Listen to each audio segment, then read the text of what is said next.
I am quiet. Hello.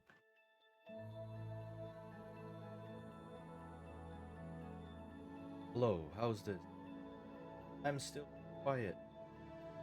Okay, hold on.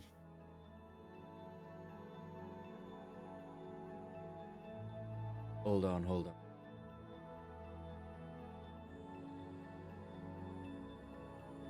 So, I need to adjust a couple of things. I was afraid this was gonna happen. How is everyone doing? Um, so my mic arm fell off the other day, and by the other day I mean yesterday. Um, because of the shape of my desk. So my desk, the top board of my desk, the edges are not flat, are not 90%, 90. Instead, the top surface of the desk board, top board, the way it's attached, top surface, top surface of the top board is bigger than the bottom surface of the top board, if that makes any sense. Which means the sides that on most desks are 90-degree perpendicular to the floor, for me are completely slanted. And I had to attach my mic arm to that, and predictably after several months, couldn't anymore and fell off. So I had to attach my mic arm somewhere else, but that repositioned my entire mic. And now I have to fiddle with the settings again. But since that happened yesterday, I haven't had time to do that, so... Yay for Scuff! Hello, welcome. Okay. Vessel, congrats on first. I hope I'm not too quiet. I'm talking a bit louder right now. But yeah, I had to reposition my microphone. And that means like changing settings around. Let me see. And I don't know where each setting comes into play. Like the mic is now further away from my mouth. So even if I turn up the gain on my mic, not enough sound might be reaching it for the gain to matter. So yeah, I have to see. Hold on.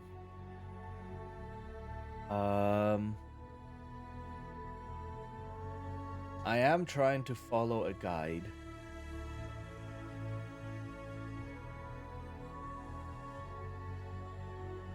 So, but yeah. There's a lot of settings. So hooray, welcome. But anyway, I don't know what we're doing today. Anyway, I finished Rock last week. If I put up the game, doesn't look like it.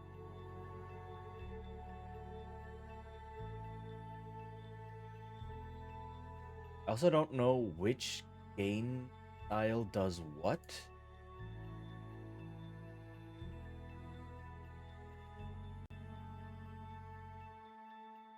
Put this up here. Gain. Okay. What about now? Okay, this is concerning. Some things it's not actually grabbing. Like I speak into the mic and I can see that it's not reacting to my voice because the mic is just not picking it up, or it's picking it up but ignoring it because of the various filters. So,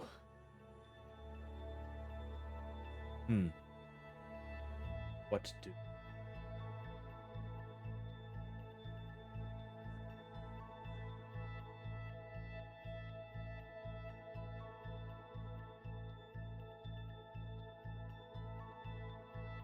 I have like 3 or 4 different areas where I can turn up gain, which is I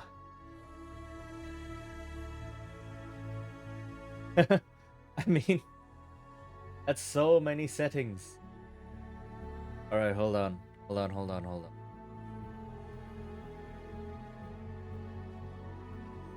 Um, but that does remind me, there were a couple of people on Blue Sky asking, "Oh, any tips for first-time streamers? Or if I want to start streaming, what should I be looking out for?" And there are a lot of really good tips. But then the tip I added was scuff is going to happen. It is, and you cannot change it.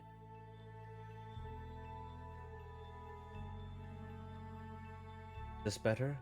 So I should probably finish my thought first. And it will happen. Scuff will happen. Brace it, roll with it, and you're not gonna panic when it pops up again later. And here we are. So I'm trying to turn, like, I have a gain. I think it's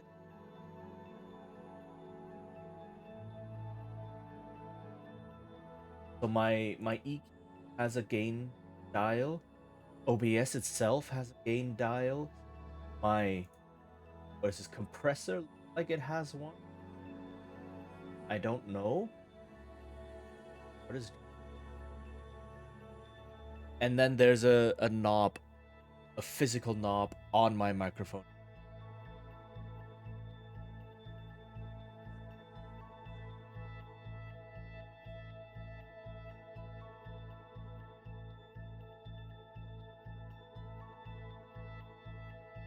If I turn all the way up,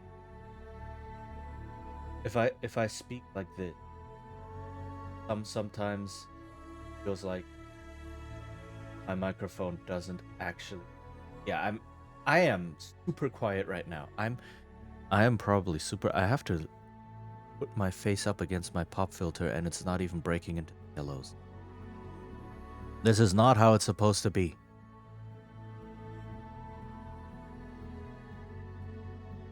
Not good. Okay, hold on.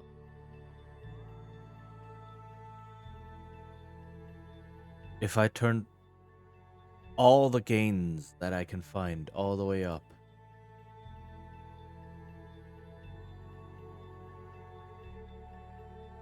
Ah, hold on. There's another.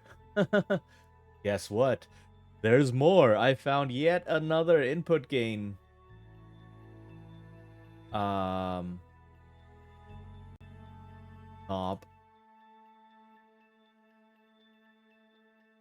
Oh no, that one's tied to my physical knob.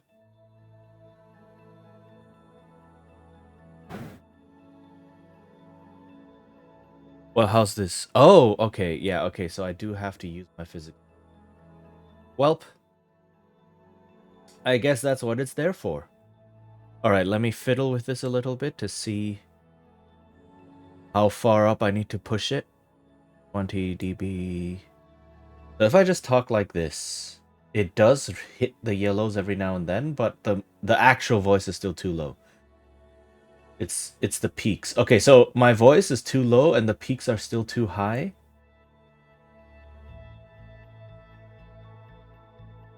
Which means compressor. Where are you? I need to up my compressor. And then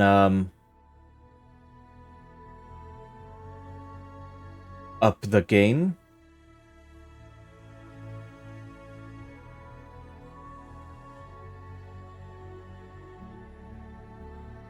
Okay, how's probably still not quite enough. I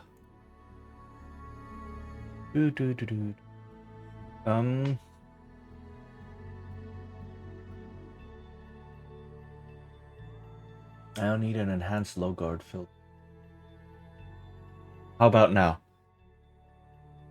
If I am too quiet, And I need to test this sitting where I would be sitting, I guess.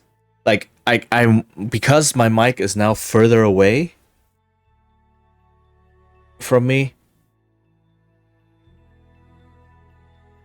I can't really lean into it as much as I had before. So I need to use digital means to make sure I still come across. To make sure people can still hear me.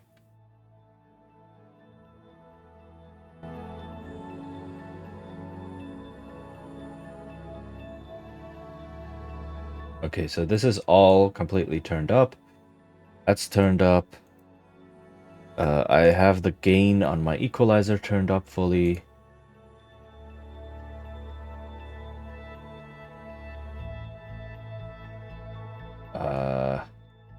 Let me up this. Because why not? Oof. Okay, so this is... This VOD I will definitely have to check. Just to make sure if I'm too quiet or not.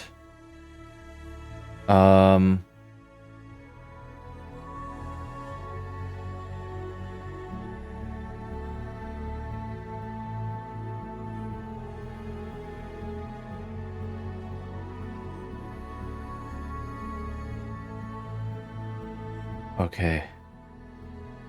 Yep. All right. In the meantime, I should probably let me put a text on the image on stream. So, microphone. My mic arm fell off. So now my settings are all... No, that's not. Mic arm fell. Had to be reattached. Mic settings might be off. Please tell me if I'm too quiet.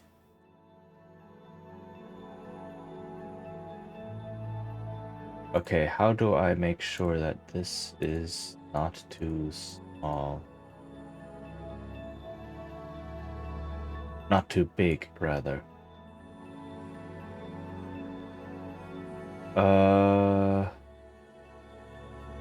Select font. Ah, that explains it.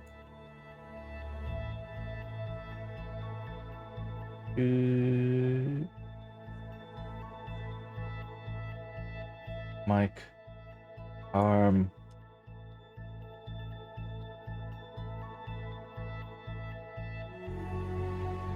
Okay, there we go. All right. Yeah, now that I have that on there, I honestly don't know if I'm too quiet or not. Like I said, my mic is in a completely new position, not completely new, but kind of sort of new position. So I had to fiddle around with my mic settings. And, yeah. It's a whole thing. Okay.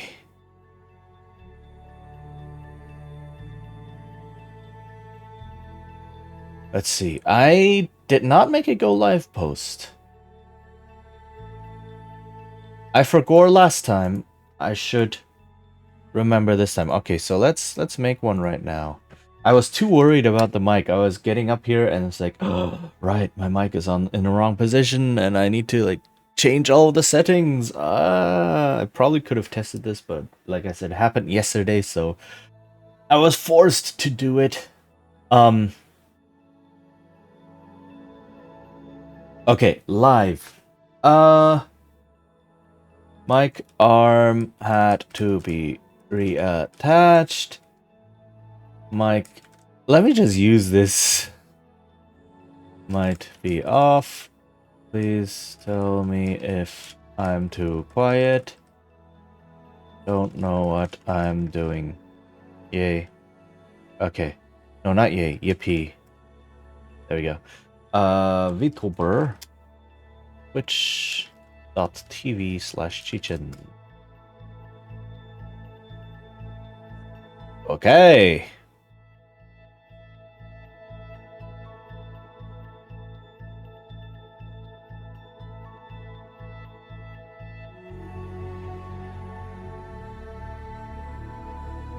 All right.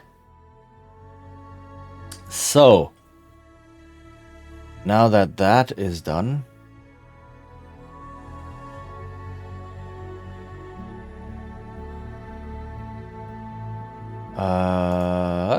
okay. So, like I said, I don't know. I don't have anything planned today. I did not pick out a game.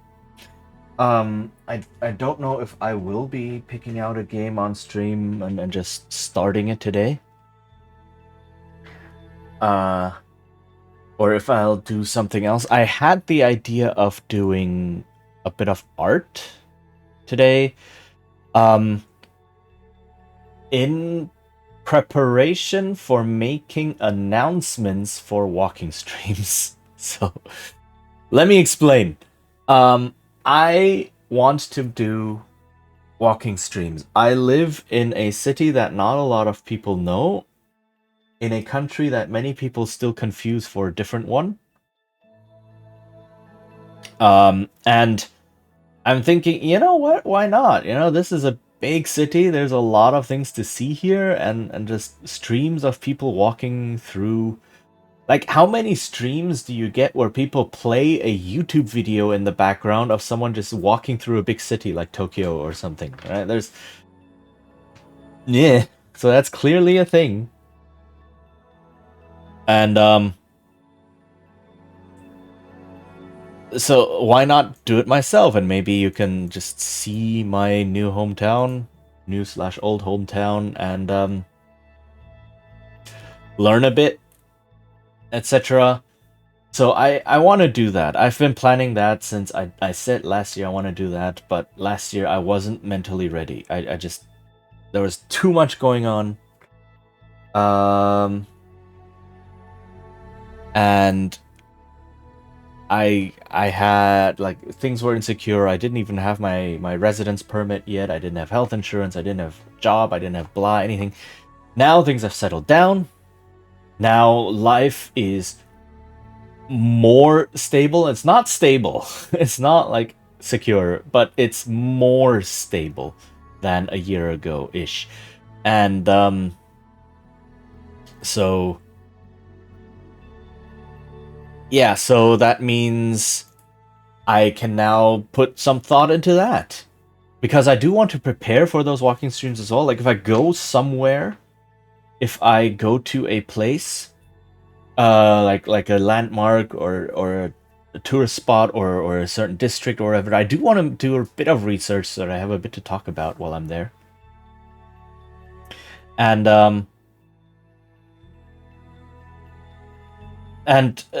like, part of that then would be to have a nice announcement banner. I already have some ideas of how it could look, but I would have to craft some things. And one of those is an art asset of me walking, right? A chibi drawing, I guess, of me walking, holding up my phone and such, to announce, yes, this is now a walking stream announcement. So I was thinking I could work on that today.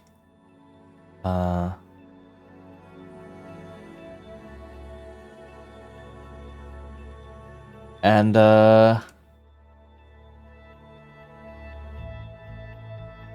have, I don't know, just grow in assets, just produce the content. Well, not produce the content, but like produce things so that I can produce the content. Okay. So that's the idea.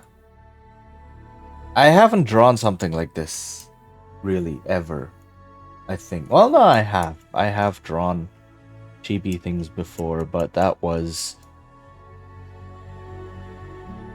10, 15 years ago. So, let's see. Let's see where I am. Okay. I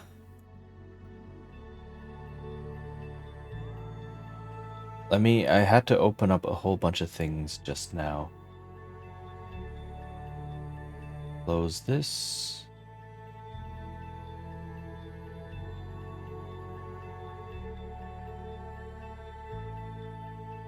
And then close this. There's two. I just had to open a whole bunch of windows, etc., in order to fiddle through all of my microphone settings. Feels like something's missing.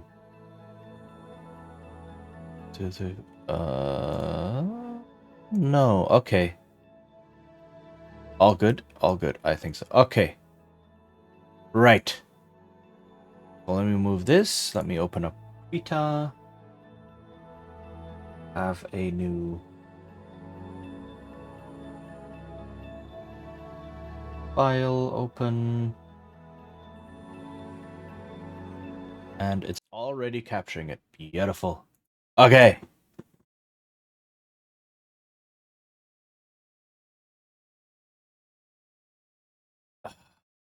Today's another heat record.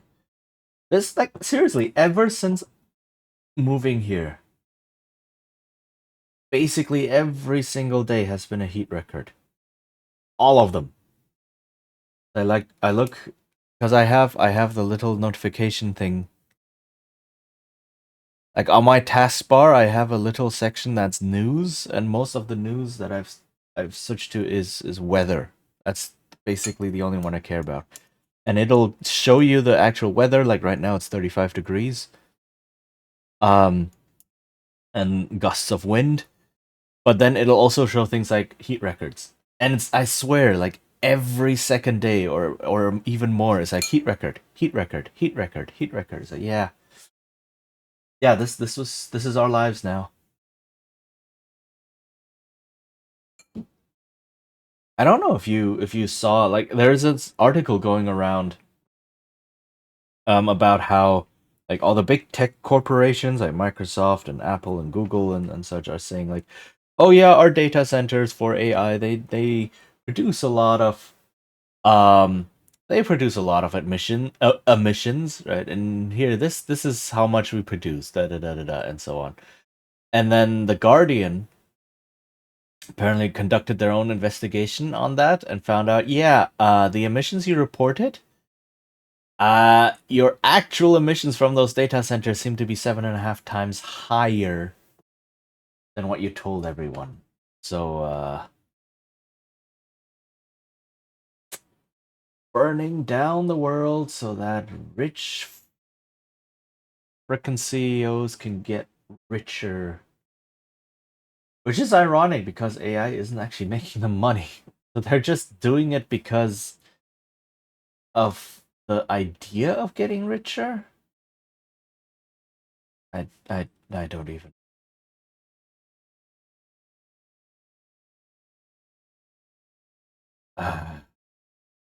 Like, if you let, I don't know, like 100 men, 100 rich white old men run the world, this is what happens.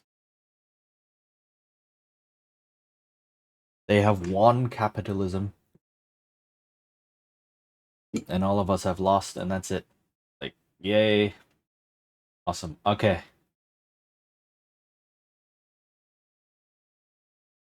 Let me turn down the opacity a bit. Actually, if I turn down the opacity, I can make this bigger.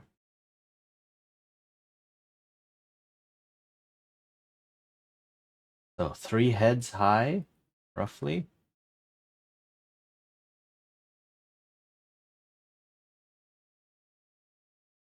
Right. So this is the head, the body, These are the legs, and where do I want them to be? Oop, oop. Then I have an arm goes out like this.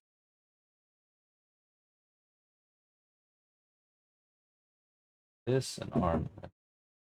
Oh.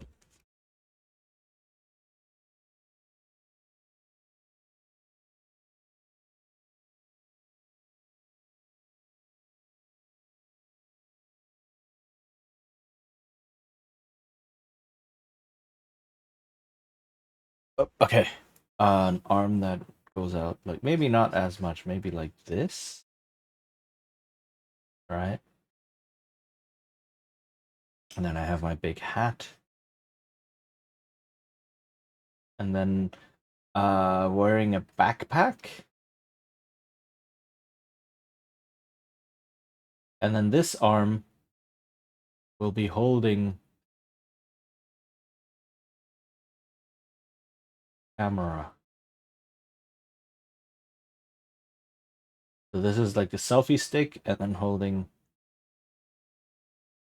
camera.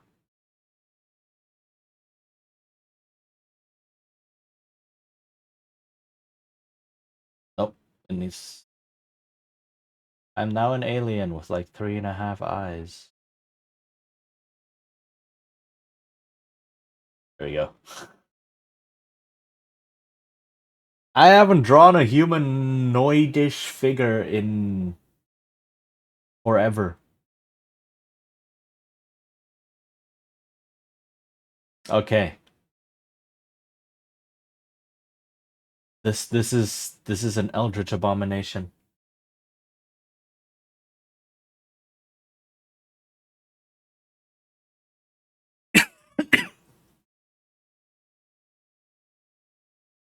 Um, where's a reference of myself? Let me open up. Also, if I'm doing this, I could play some music. I haven't done art streams in so long. New music. What do I have? I have. Oh yeah. Go with that. So VLC. Start up that. And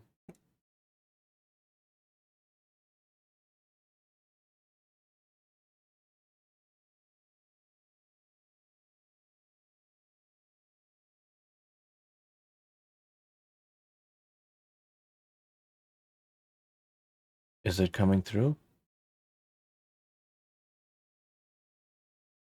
Very softly, I guess.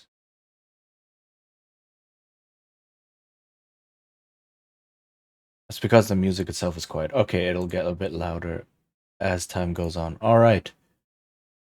Uh and my own reference sheet. Where is it?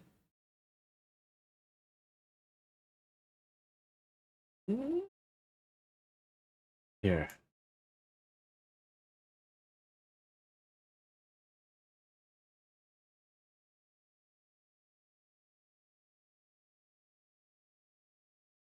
Uh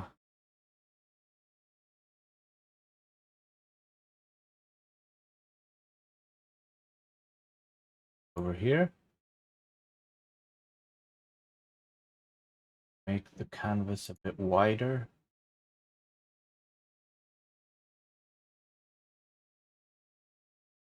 Oops. Wider. Size canvas. I could probably change the category to art. So let me do that as well. Let me change this to art. All right, we're now in the art category. Hooray! Welcome. Uh,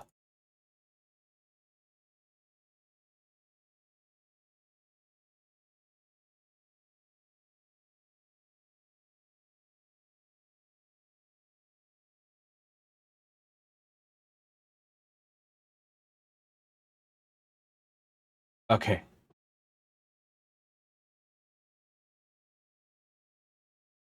Uh,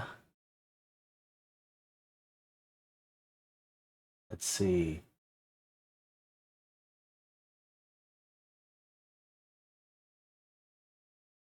Rush. Okay.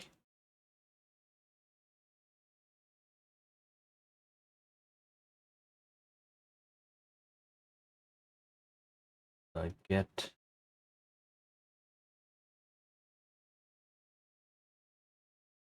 still not gonna be full like detailed and such, just gonna get some basics down. Like the arm here is way too low, for example. It needs to be somewhere here. Detach over here. I don't mind it being a bit stubby, because that kind of the aesthetic that I can go for. It's not a problem.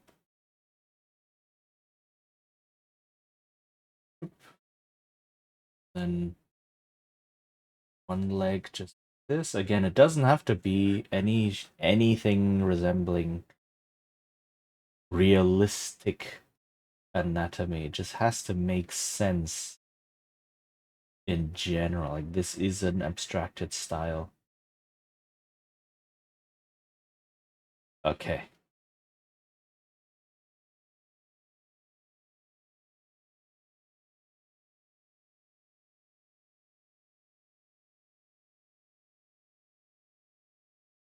So, and then I have backpack straps. Right. And then a backpack. Then a head.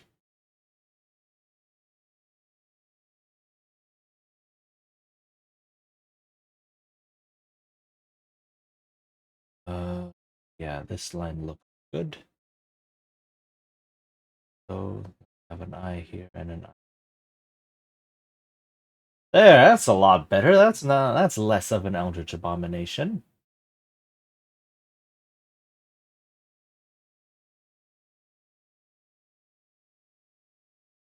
Then I have my hat. How does this actually look? How would it look from this angle? Huh.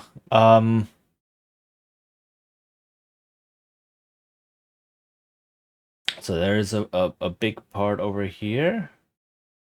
And it comes over like this. Hey, yeah, okay. And then doop, doop, doop. Can't forget the feathers. And the band, I guess, disappears underneath the floop of the hat.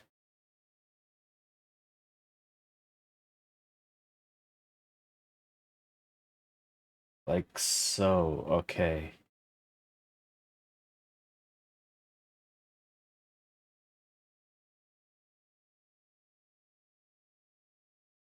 That's looking like something. Ah,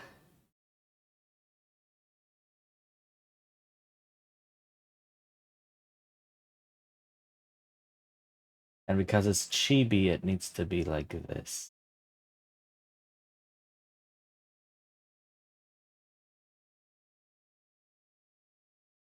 Right? Chibi is shaped like that. All right.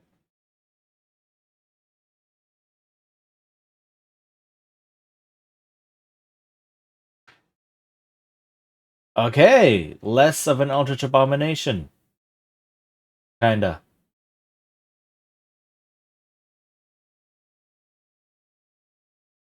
Forehead is big. There we go. That extends to here.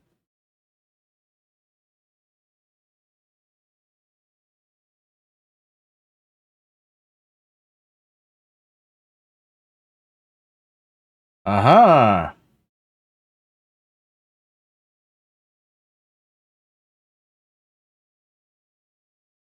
Well, what do you know? So I have the vest.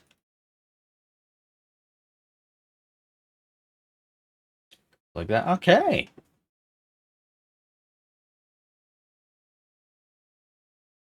I think this I can work with.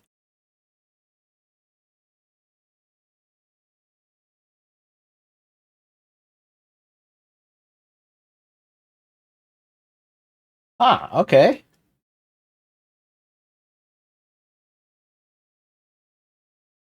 Yep. All right.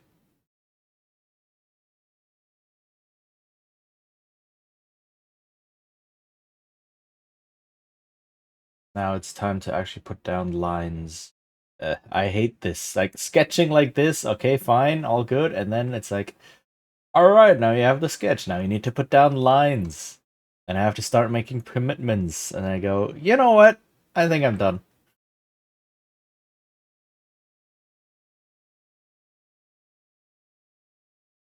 Because I'm never happy with the lines. All right, so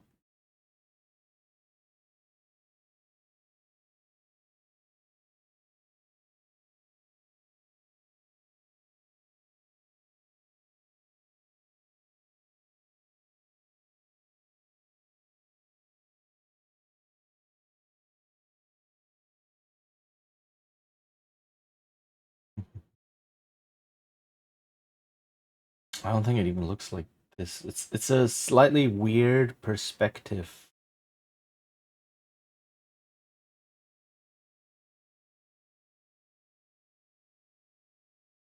Hold on, there's one of reference that I think I can use for a more chibi look. Uh,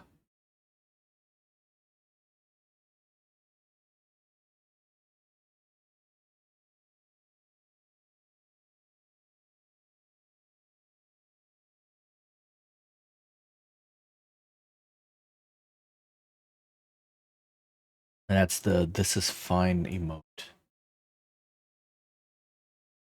Drawn by the wonderful Yuri. Hi, it's Yuri.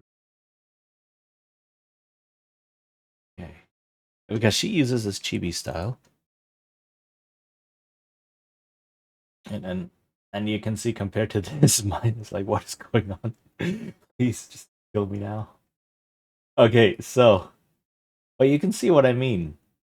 Right? There is this bulge, this cheek bulge happening here. So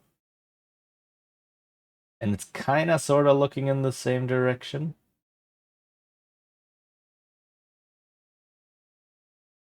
I've never been able to draw this.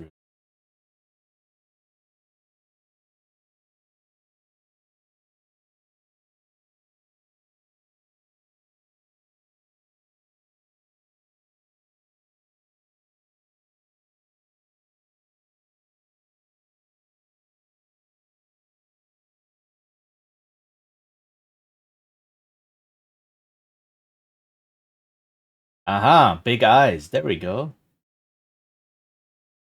That seems to be making a difference.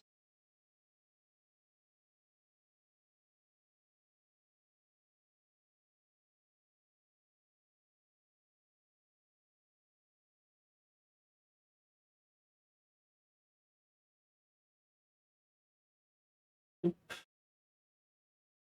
The head continues kind of like this. Okay.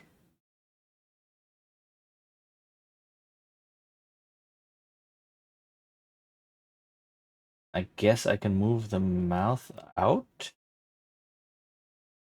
a bit. Huh.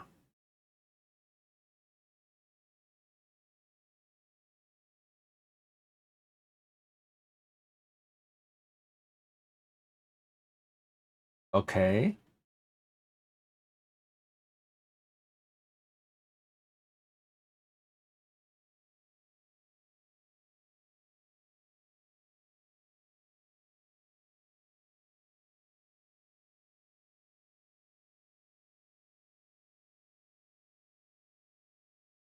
So,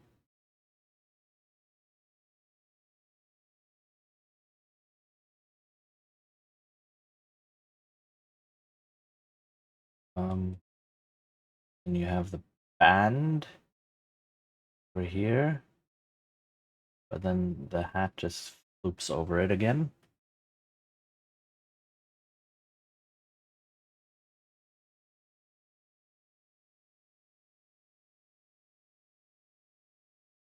This, then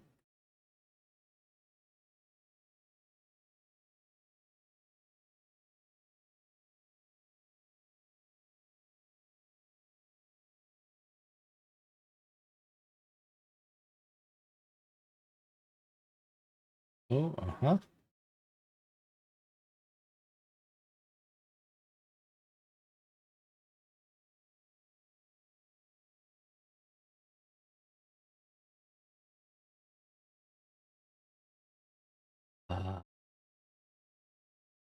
the big collar.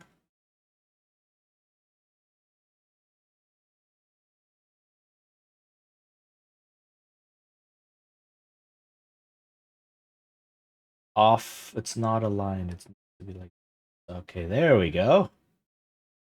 Yeah, I kind of understand perspective sometimes. I've done a bit of art practice here and there.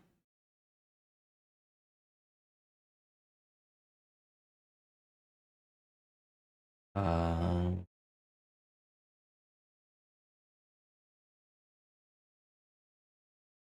Big floofy sleeves. Um, More. It can be really exaggerated. All right, there. And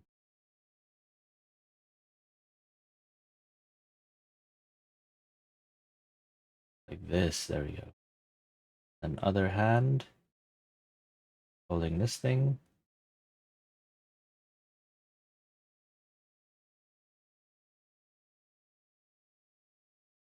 And then the vest. How does the vest?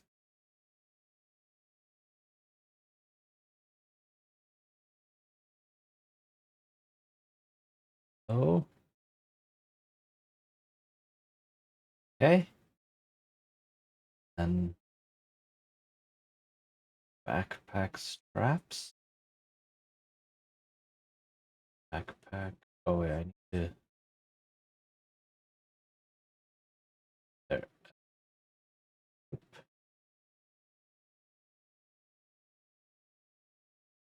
And then I have the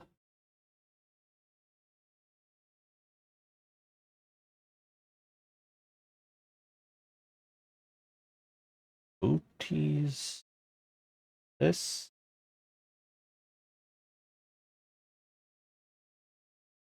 So, and then over here.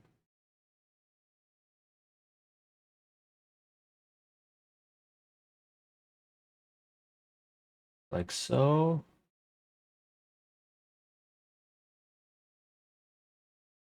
Aha! Still not very happy with the face. Kind of a weird angle.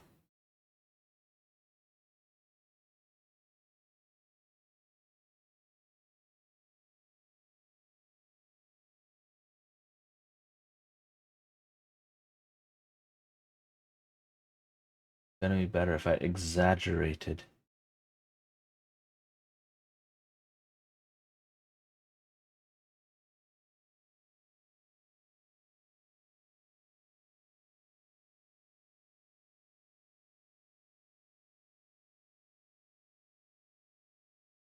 Like if you look at a chibi character, you don't really notice the cheek. It just blends into part of the overall aesthetic. But when I'm drawing chibi, oh my god, I will pay so much attention to that thing. Um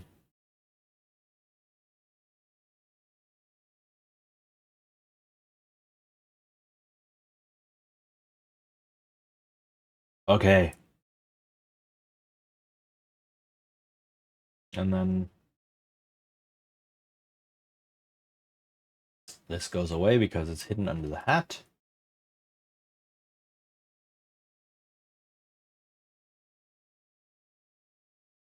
Huh.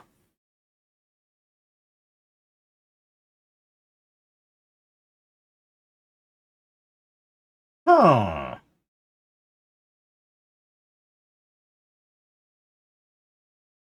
That's hmm.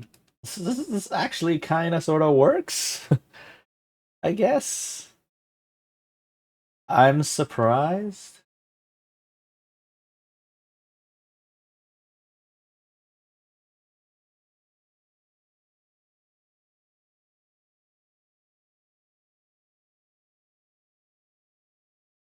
Now, this is not done, obviously.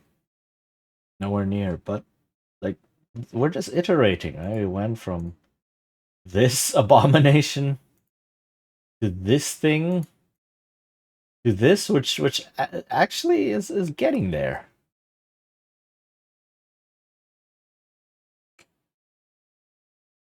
Huh. Okay.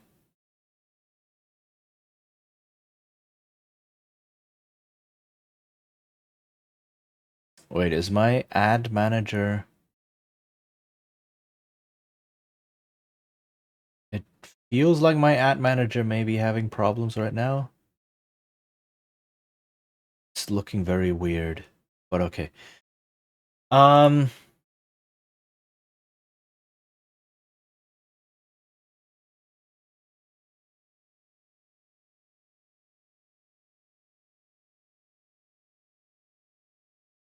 oops. Ah, okay, there we go. I just had to update it. Update it. Oh no. Hold on. Twitch changed how their app manager looks. That may have messed up things.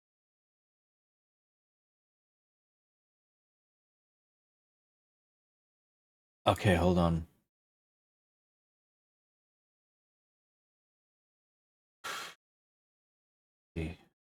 I hate that I have to do this. Welcome to the new ad manager. There we go. Uh, how many minutes? 3 per hour. I run a 3-minute ad every 60 minutes.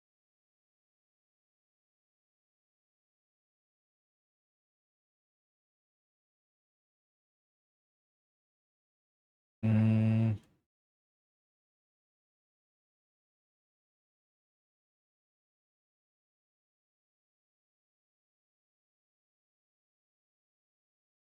okay.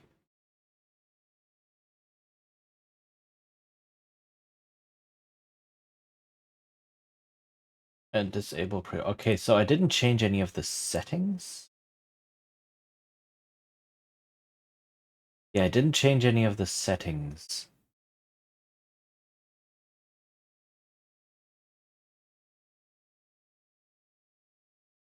But the ad manager dock on my OBS looks busted. Hooray.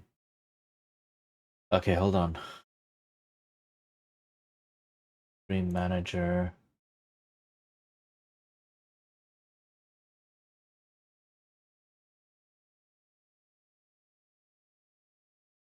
This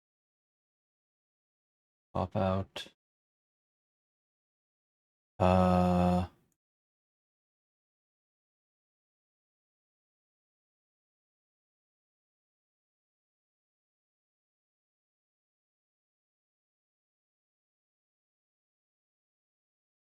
and then I have my docs.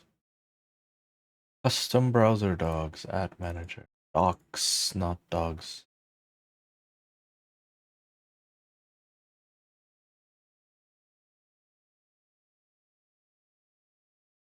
Ad manager. Please go back in here. Oops.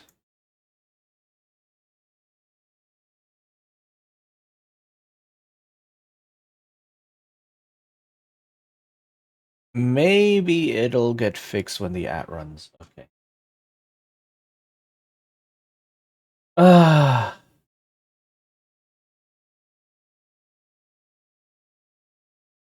Right. Hopefully I will still get warned on time. What am I running at now? Should be almost. The ad's gonna run soon, so let's hope that it doesn't. That it fixes itself when that happens.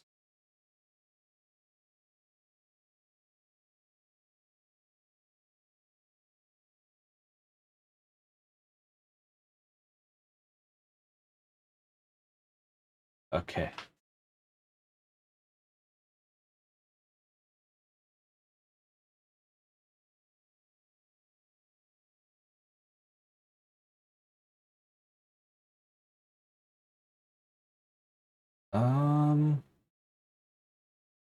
Right, so this figure is basically what I want to have.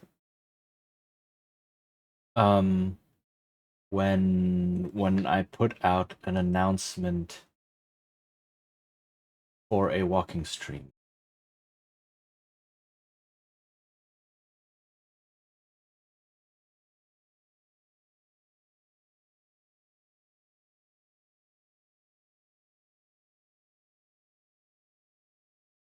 All right.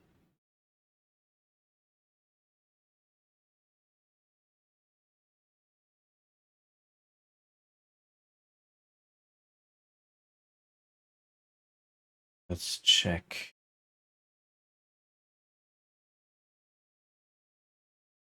How do things actually look on my model?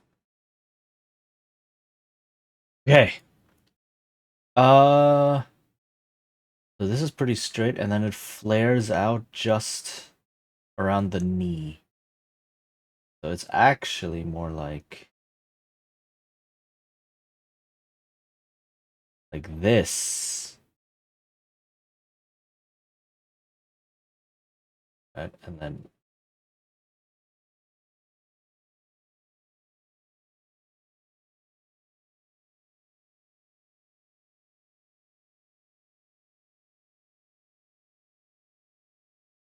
this. And then I get these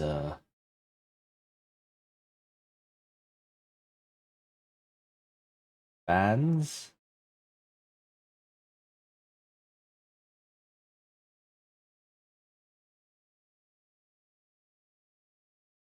I need to make sure the feetsies are pointing in the right direction.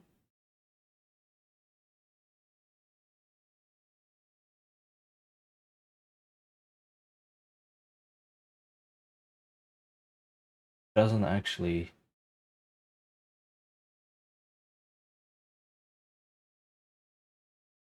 Aha. Okay, hold on. Drawing like this is. I'm not used to this. This perspective is something I don't. I'm not used to drawing. So then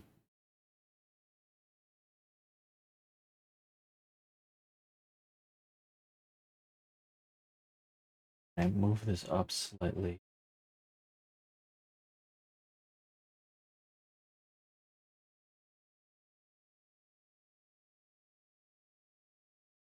Don't hit the edge. Okay.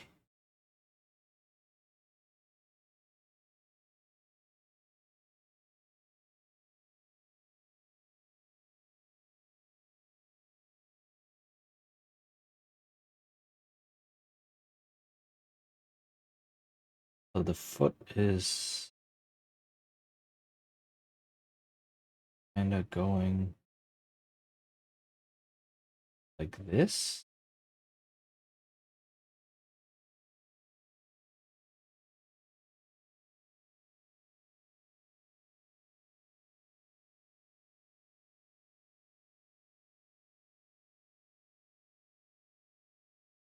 How's this look?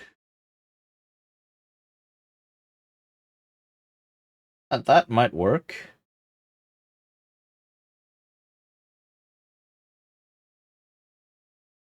Okay. Um.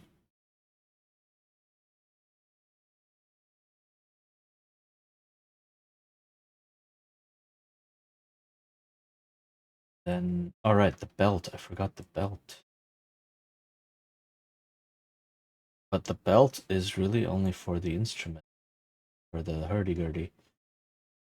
So, I can probably do without.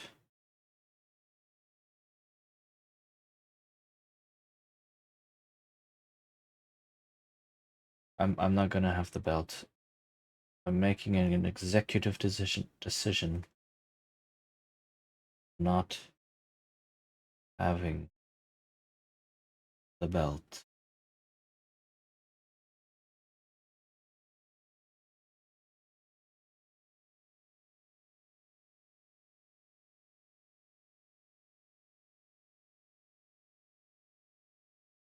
Okay.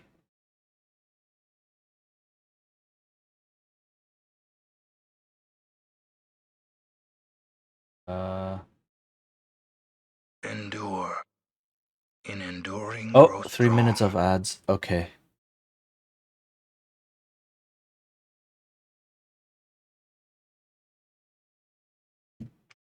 Okay, so I will pause this right now. I actually do have a massage roller now. So I can use that during breaks. That's good.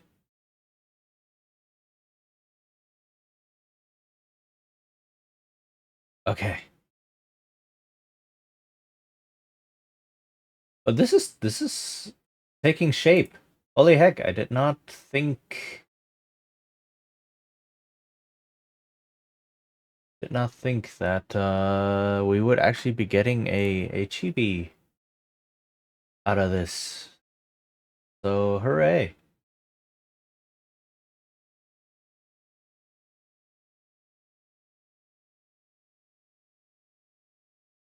How's everyone doing? Happy Mid-Autumn Festival. It's Mid-Autumn Festival here right now.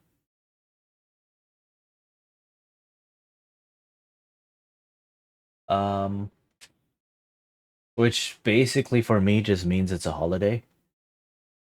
I don't like our family doesn't really celebrate it. Um and like some families are more traditional and they actually go out, they eat the mooncakes, such. So yeah. But for me it's like for me it was Tuesday. It actually is Tuesday, that's what makes it funny. If you get the reference. um by the way, the reference being the Street Fighter movie. Okay, music is a bit loud. It's interfering with my ability to think. Mm.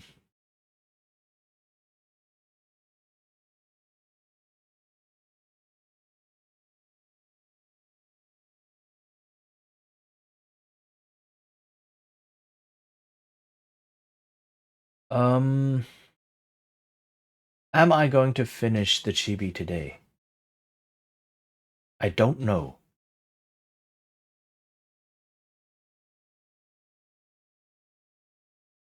I don't know.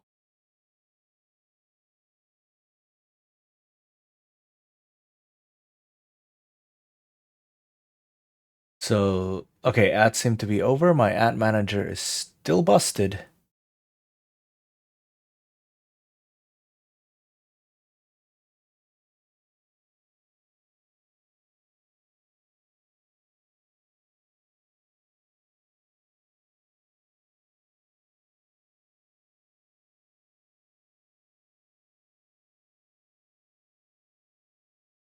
Nope, it's still busted. Okay.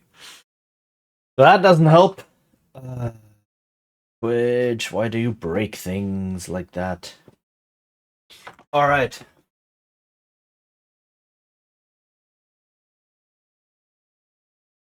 Anyway, time to continue with the drawing.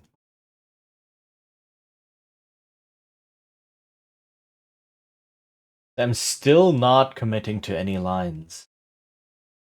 I'm still trying things out, but you know what?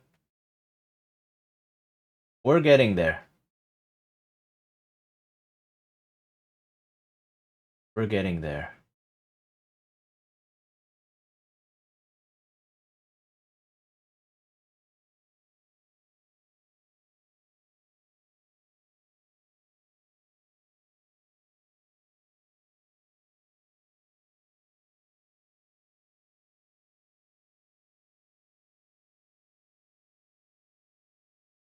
What is more like this?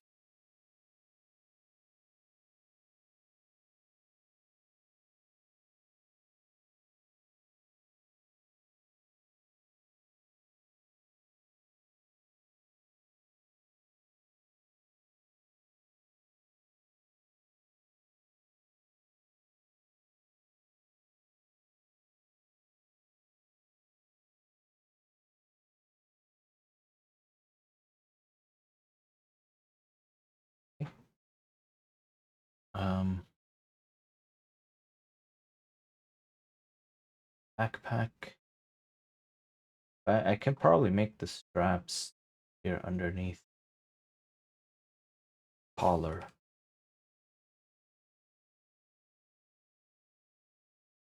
So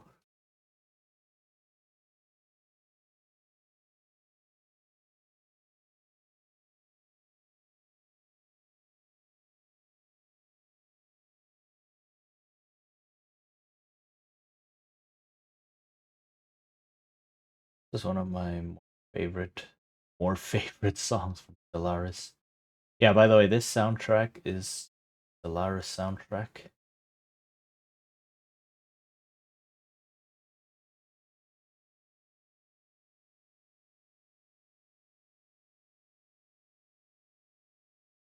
Which is just cool music to have in the background, I guess.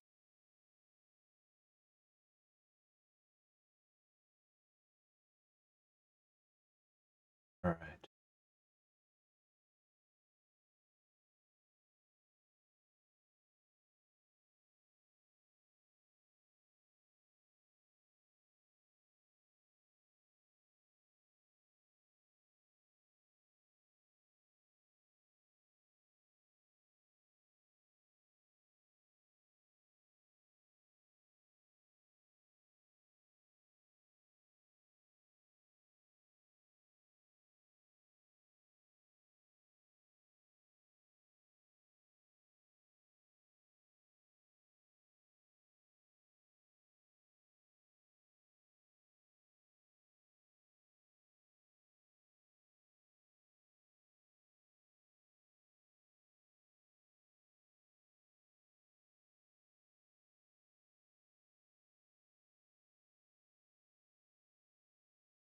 Here we go.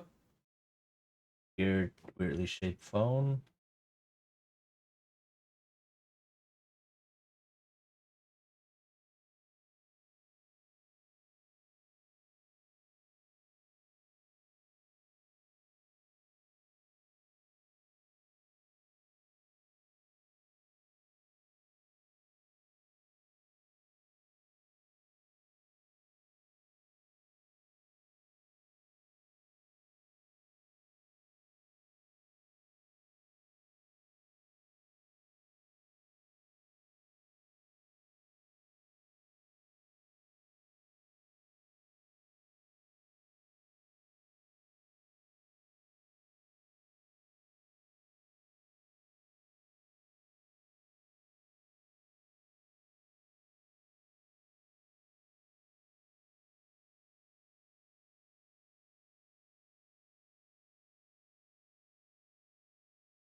Okay.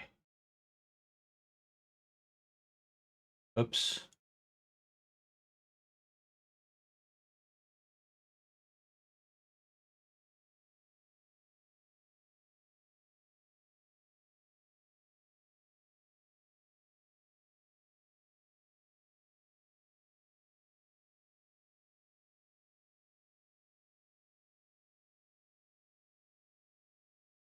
Can't forget the eyebrows.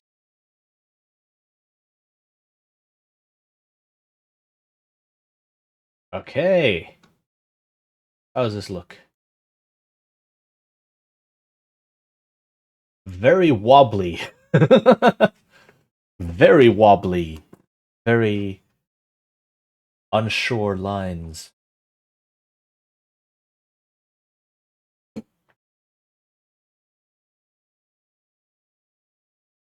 This is off. This is wrong.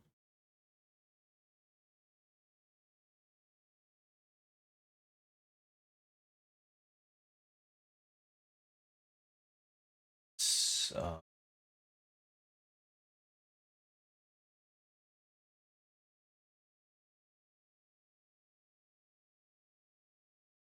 there we go.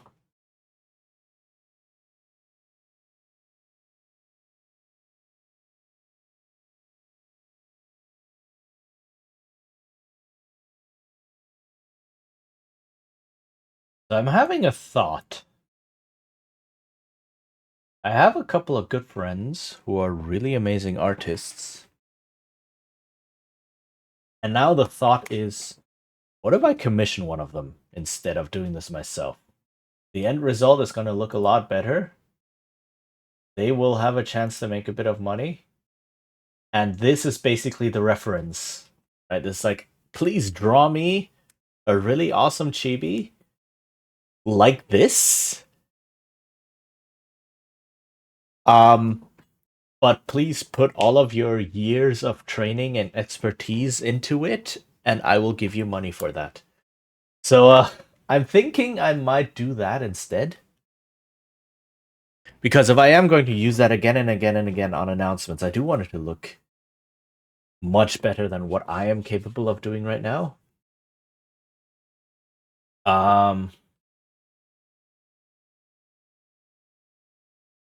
Which, of course, also means that I don't know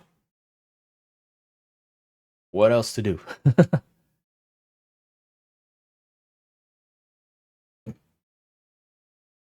For the stream today. But yeah, I think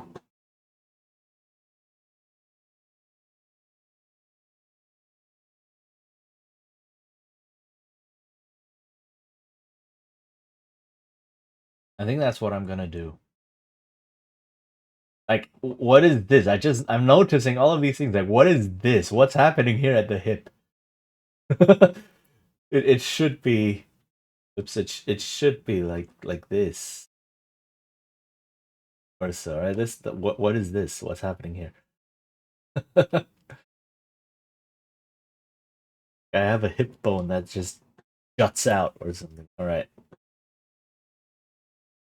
Yeah, I don't want this wobbly thing. I want something created by someone with many years more experience than me. Like if it was just a side thing, if I was just practicing, sure, I'll do whatever. But this is supposed to be for like announcements. And I do want it to look good. Just have a touch more professionality than what I am capable of producing. So yeah. Let me do that. In fact, let me see if I can message someone right now.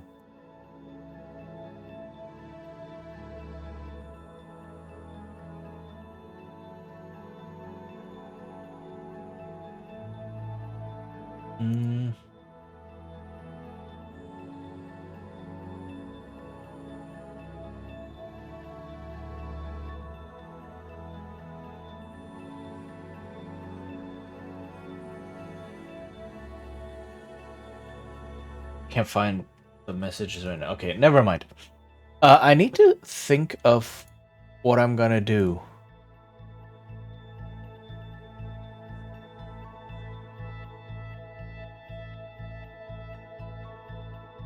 So,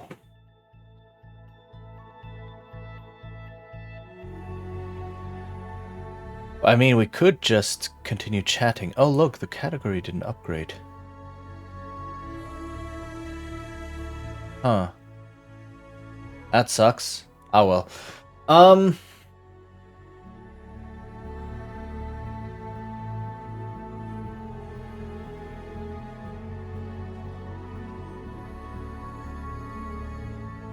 What we could do is we could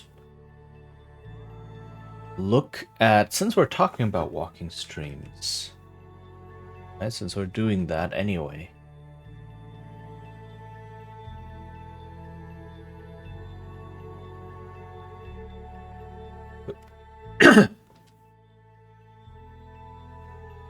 Look at a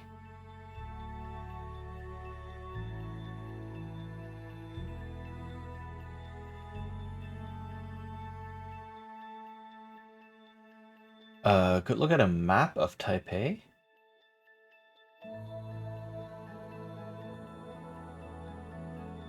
And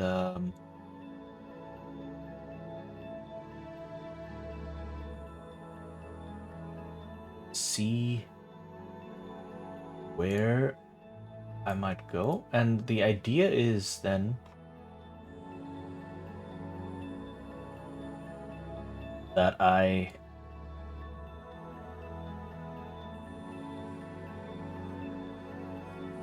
take screenshots of something like Google Earth and oh.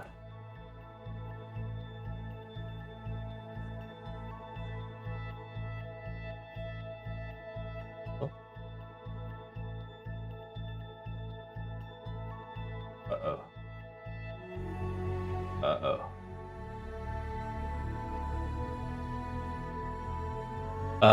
And then see, like, to show where everything is.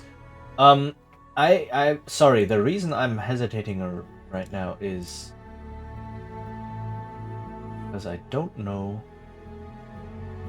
how the heck Google Earth works. If I can just have maps instead of, you know, showing everything.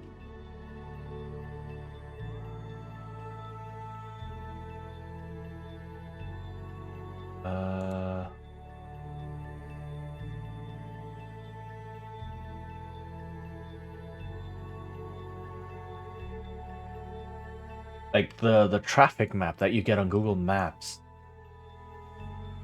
rather than the building maps that you get on, or the building layer that you get on Google Earth. But okay.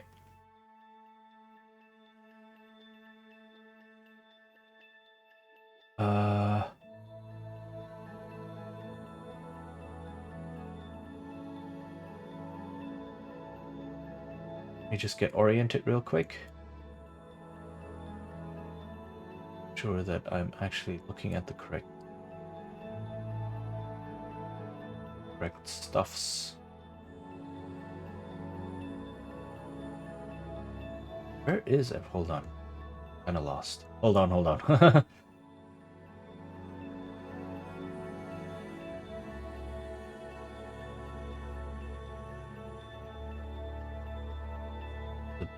I'm a bit unused to looking at a map like this.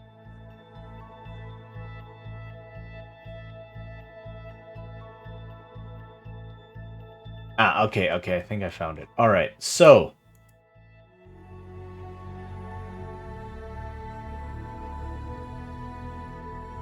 let cat. Awesome.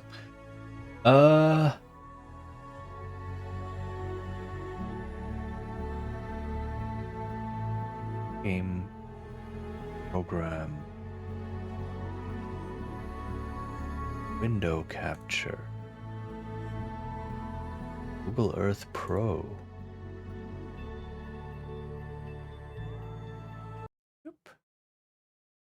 Aha, there we go. So this is Taipei. Right. Let's see. This is Taiwan. Right? And then this over here, Taipei, you can see.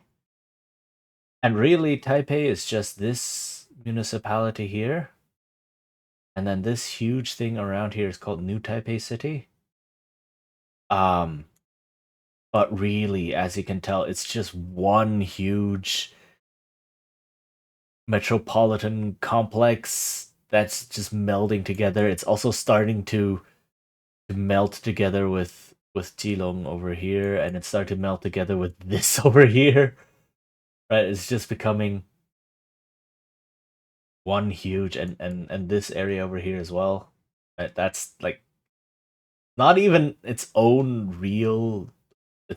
city. It's a district ish.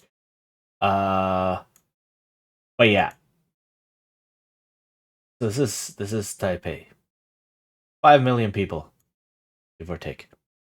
All right, so the idea is, I mean, for now, I cannot travel too far. Right, Taiwan still has a lot of other awesome places. You can travel further south. Right, there's a bunch of cities here to the south. Um, there's a bunch of cities here east. Right, you can have the mountains in the center and so on. You have a couple of islands over here, but right now, really, I am confined to quote unquote Taipei, which is a huge city anyway. So the idea is to pick a couple of places that I can actually go to, and then I could, I don't know, go to Google Maps or Google Earth and then screenshot this. Hey, Capsize, how are you doing? Nice to have you here. We're doing some stream planning. Let me turn on the music again.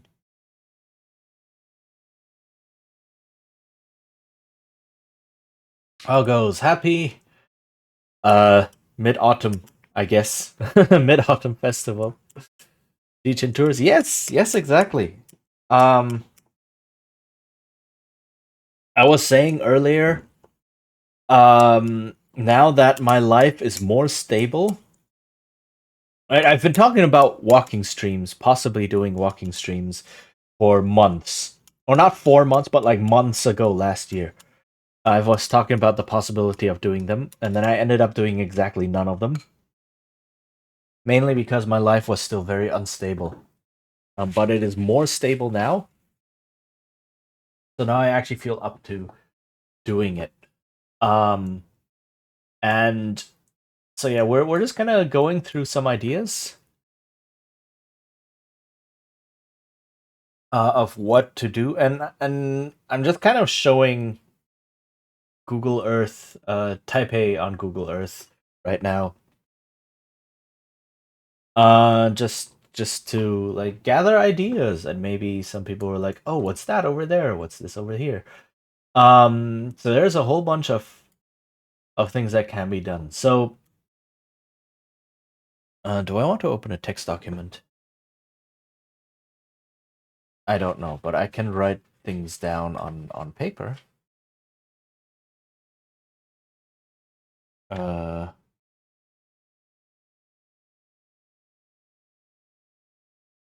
this. Okay. So, yeah, how are you doing, Capsize? I hope today finds you well. Um. So yeah, there is my absolute favorite spot in the entire city is to the north. It's here.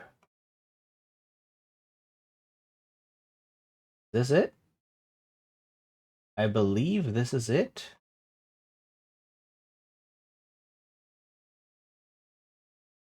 Yes, this looks correct. Let me. Is it called? Is it called the Dog's Head? Or is it called the Battleship? It searches the entire world instead of where I am. Um,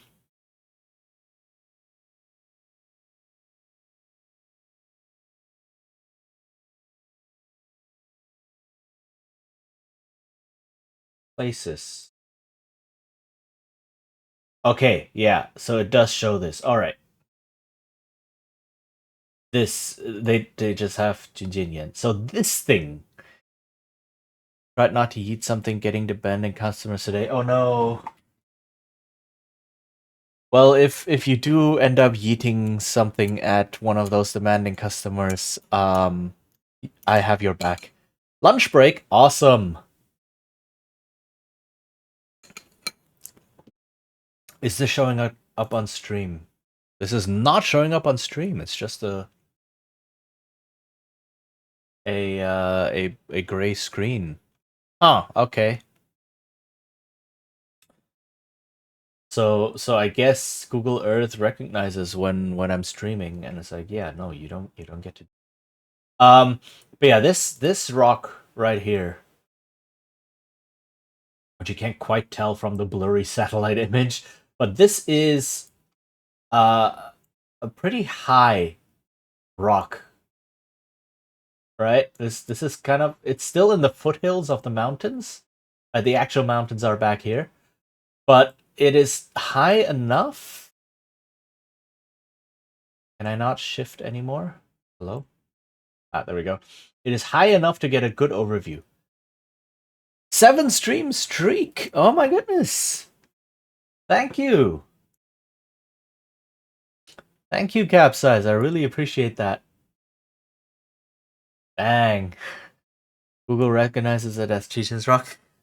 No, it doesn't. It recognizes it as something it's not supposed to show on stream. Apparently, because it's copyrighted? Question mark? I don't know. Or maybe OBS is just being like, oh, I don't understand these inlays. But in any case, this is one of my favorite spots in the entire city. Battleship Rock, I guess you call it. And it's a hike up into the foothills of these mountains, blocked areas. It's not blocked. But if I click on this, I see a picture of it, and I see some like some information on it. But on stream, as far as I can tell, it's just a gray box. Right? So it might be that it opens up this gray box and then it puts information in there, but OBS can't see that for whatever reason. I don't know what's happening. It might be something like how you know you can't take screenshots of Netflix, for example, right? If you have Netflix running and you try to take a screenshot, the computer's like, no, nope, we're not doing this, and it just gives you a black screen on your image. It might be something like that, or it might just be that this inlay that's inside this box is like a different source. It's a browser source or something, and OBS just doesn't recognize it as part of being Google Earth. So Google Earth is only the gray box, and then whatever is in here, this website that's in here, is not part of the window, so OBS doesn't capture it, I guess. I don't know, but all I can see is there's a gray box on stream, apparently, and I'm seeing actual information. So, but that's okay. The whole point is to actually take you there on a walking stream. So there's several hiking paths up, right? So this is also like a very famous, not famous, but like quite popular hiking destination. The hike isn't too long, like half an hour maybe. And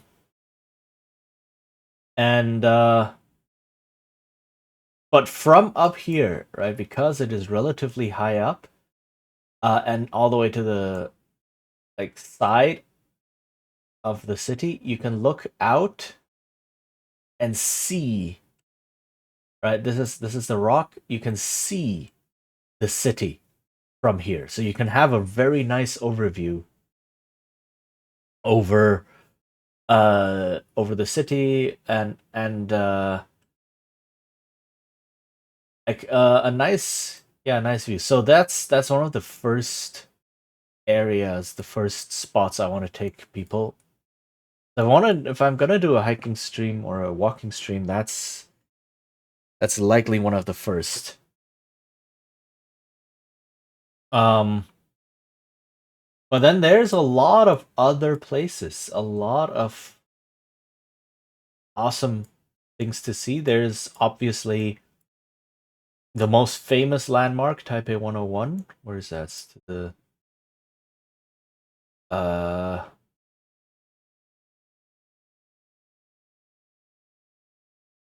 Taipei 101. There we go. Yeah, I know where it is. It's here to the this is the business district. Right, so this, and you can see from the big streets here. This is the business district. You have a lot of these big exhibition buildings. This is the World Trade Center, Convention Center, and so on. So this is Taipei Arena, right? So this is where the action happens, kind of. I don't know. If you're just going there to hang out, it's kind of boring and expensive. There's better spots. But yeah, Taipei 101 and just the business district in general. Definitely also a place to hang out. City Hall is here, for example.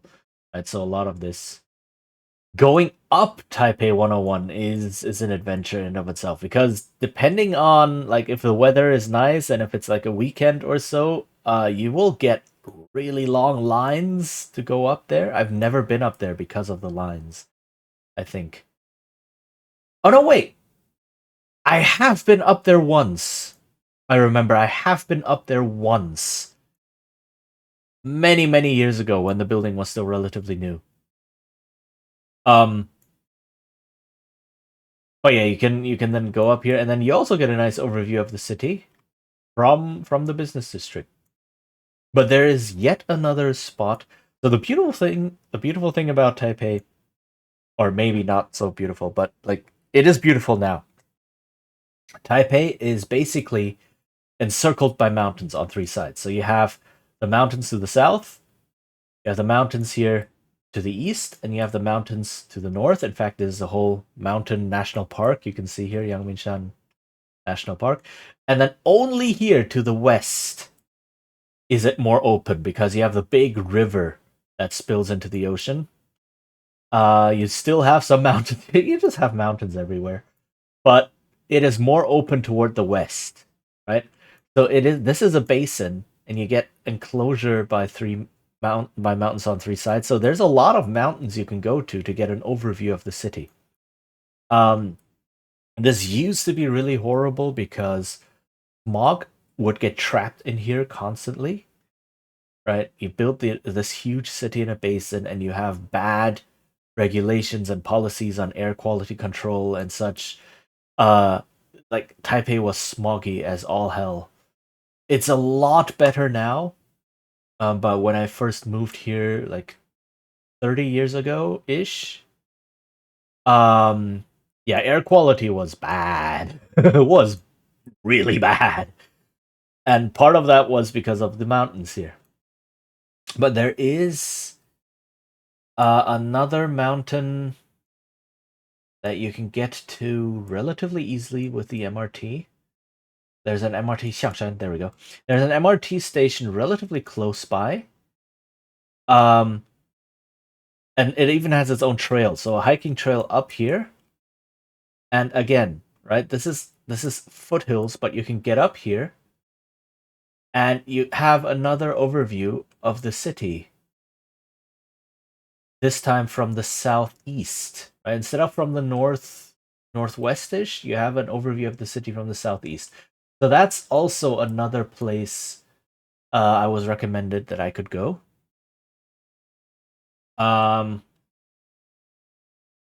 and it's easy to get to with the metro.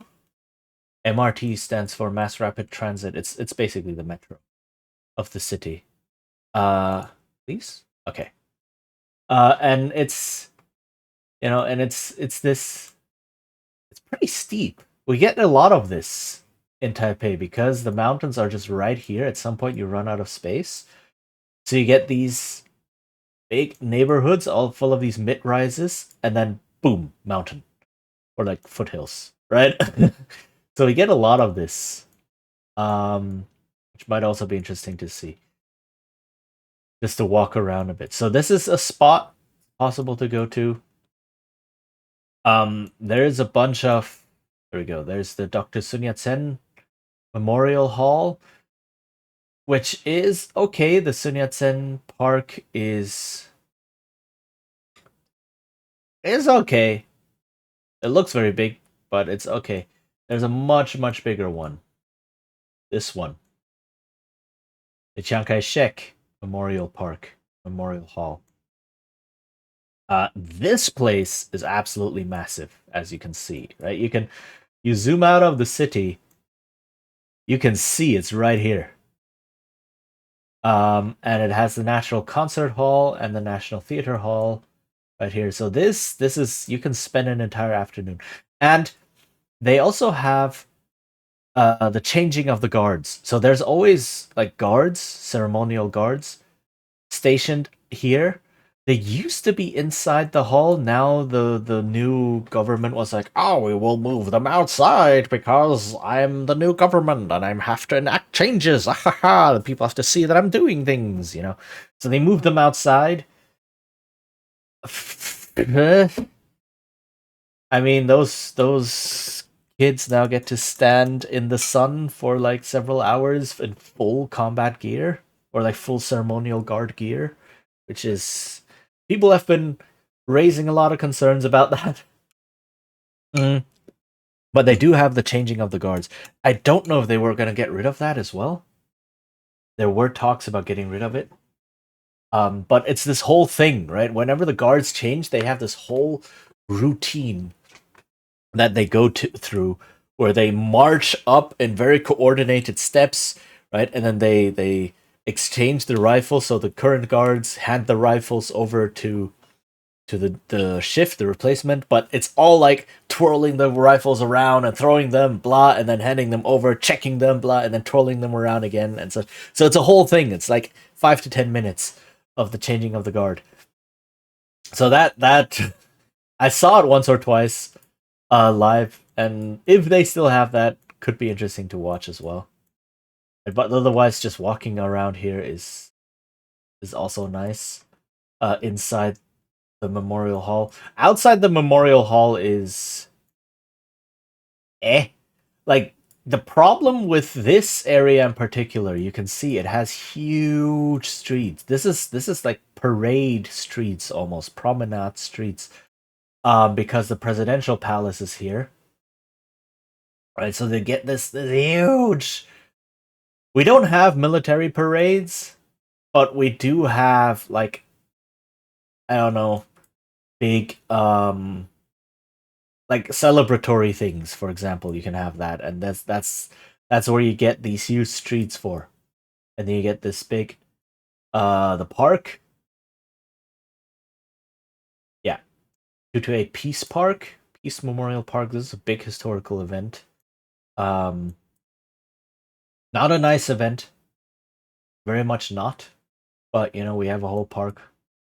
But then a lot of these trees are just too big. But yeah, that's definitely something to look for.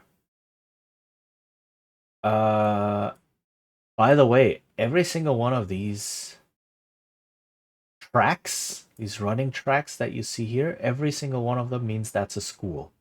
So this is a school, this is a school, this is one. Oh, this is even a university campus, right? But this is the affiliated experimental elementary school of, I don't know, it's cut off, but this is a junior high school. This is a school, right? This is a school. This is another school. Then over here, this is another one. This is also one, right? These are, every single school in the city has a track. That's how you can tell when you look at a map and you see tracks like this. Here, school, school, school, school, school, school. Like that's, yeah. Another one over here. Is this one a school? That's university. Okay, fair enough, right? But educational institution. Because physical fitness school, school, school, school, school. Like you can tell they're all here.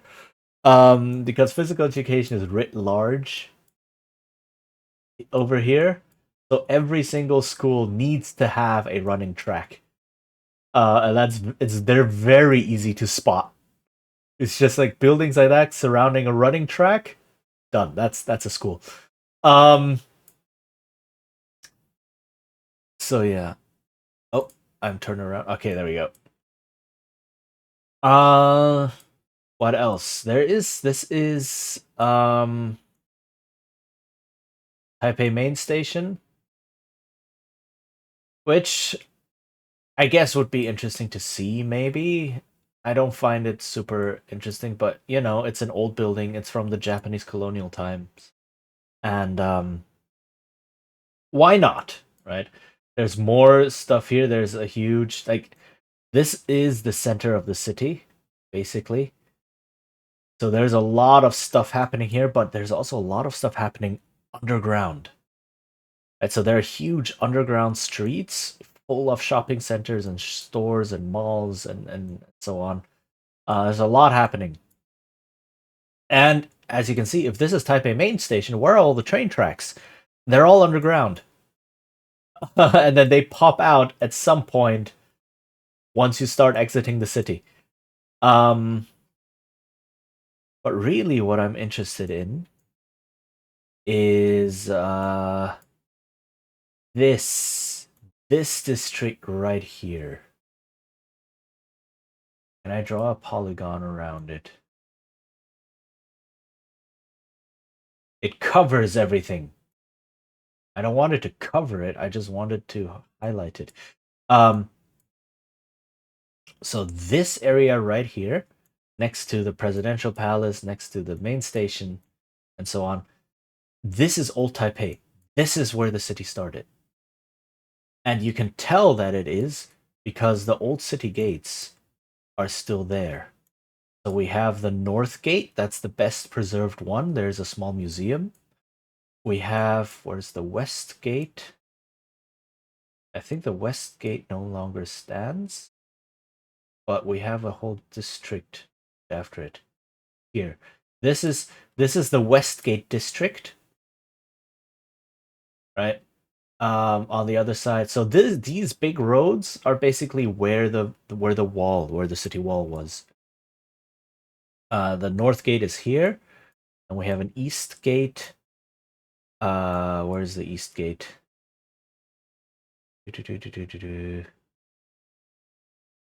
Hello?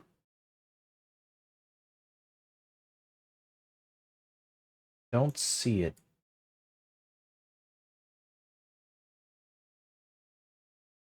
Not all of them stand anymore. Oh wait, the East Gate would be over. Yeah, no, over here somewhere. I don't see it. Not all the gates survived till today. But we do have the South Gate and the small South Gate. Let's see. Hello?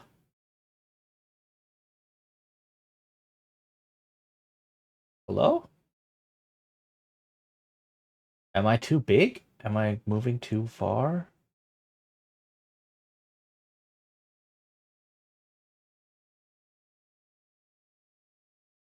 Ximen. Oh, Ximen is the West Gate. I don't. I don't see. It could also just be this little bit, but this is. I'm not seeing it right now. Maybe I'm just not good at spotting things.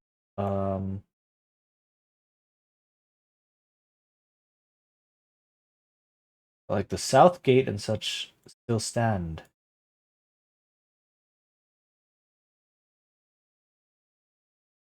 Okay, now I want to find it.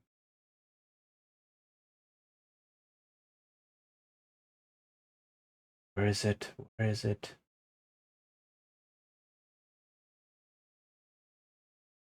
If anyone spots something that looks like South Gate or so.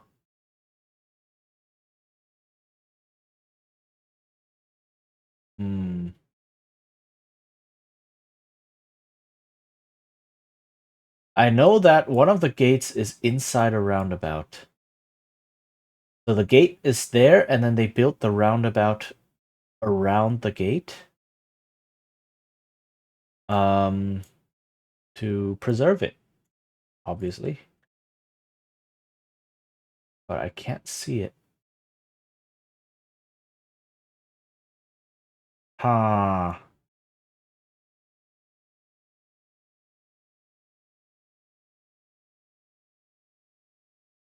I don't know what I'm looking for exactly. But yeah, old Taipei had 5 gates, one for each direction, cardinal direction. But then an auxiliary south gate. And yeah, so some of the gates still survive to today. And the basic layout of the old city is still here, right? Obviously, all of these buildings are new, and such, but yeah. So this is the original city of Taipei. This rough area over here. But also there is an old area.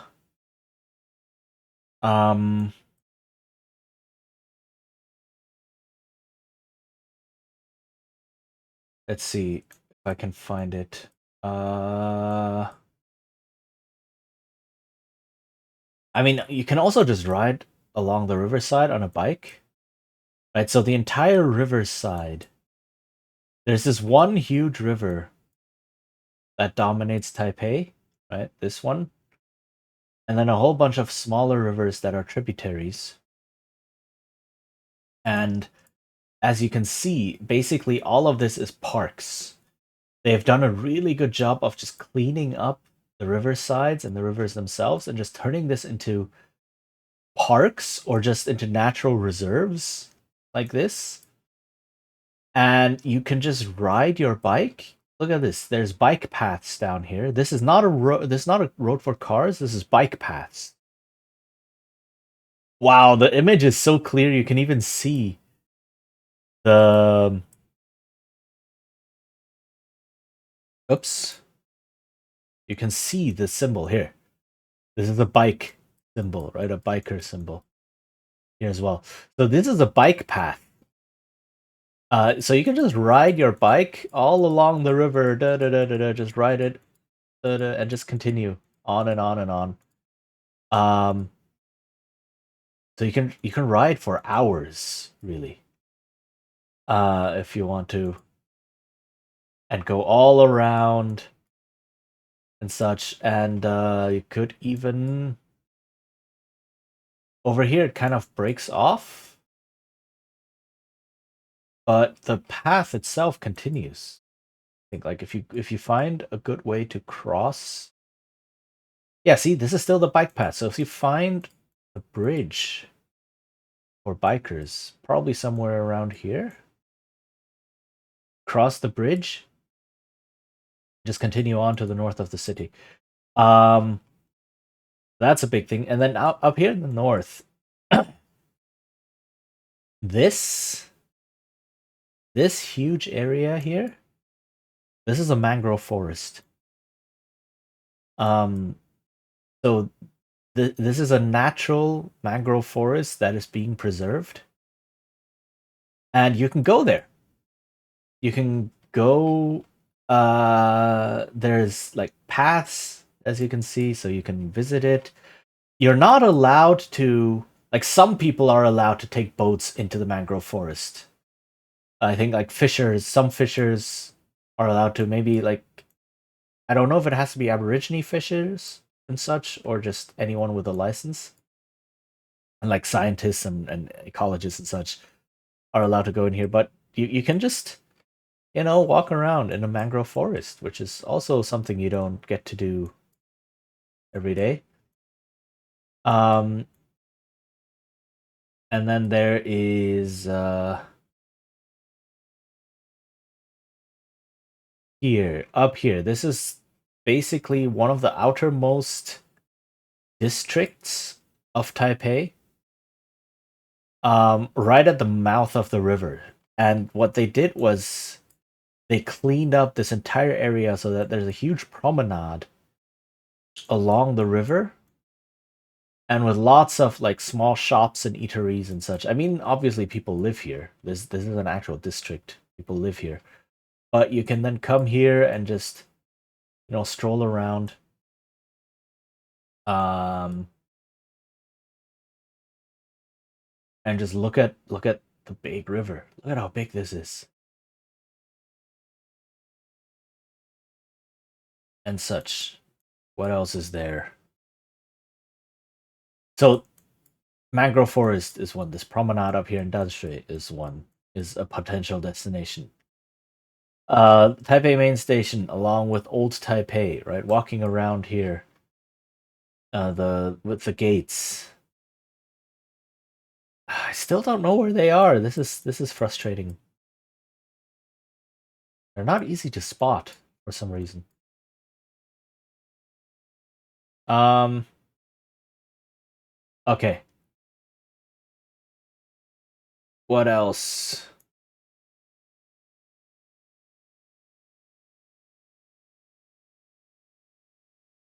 So some of the southern districts are really just people live there. A lot of these used to be small townships. And as the city grew, it just kind of incorporated all of them, and now it's just one big city. Mm, there's the zoo, which is over here. See, I know where things are in my city. So again, this is all right. There is one of the metros is above ground, like it's completely above ground. And so you can just take this and just take a ride along the city, right? And it starts out if you go to the zoo and go backwards into the city, so to speak, right? It starts out at the edge and then it moves further and further into the city until it eventually hits like more busy streets and then you're actually inside. So that could also be a nice contrast. Just kind of see that happening. Um where was I? There. But there's the zoo over here. And there is a gondola all the way up. Where is it going? Here. That's station 2. Is there a where's the top of the gondola? Not sure where exactly. Somewhere here ish or so. In any case, you can take the gondola up the mountain, and once again, then you can have, and there's like tea plantations up here, and some things related to that. You can have a look over this area. There's another river park. Look at that, so many river parks.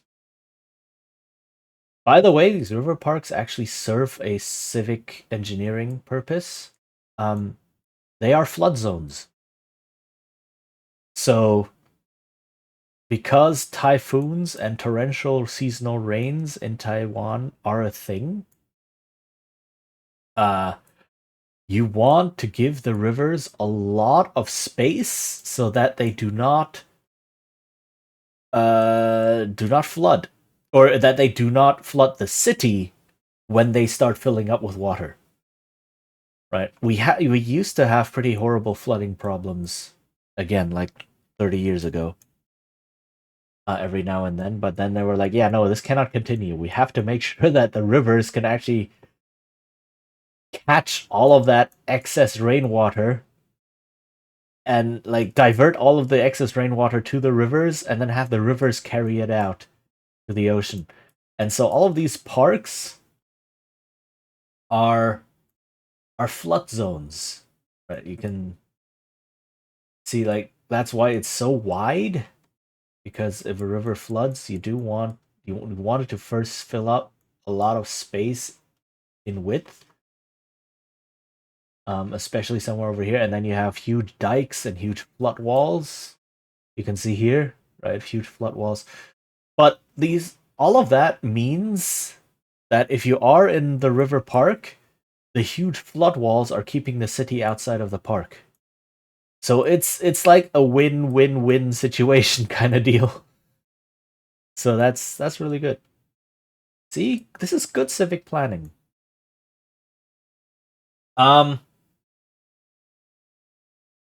There's also the biggest university in Taipei, which is over. Let me see if I can get this right. It's over here somewhere.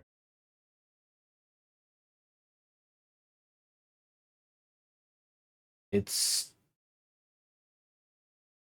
this one. Is it?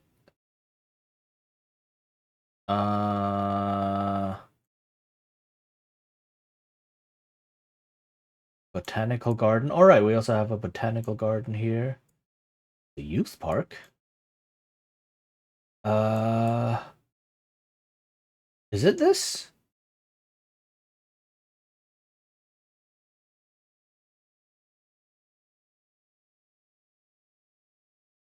I can't quite tell. Should be relatively easy to spot as well because it has a big it's like a big field, a big area.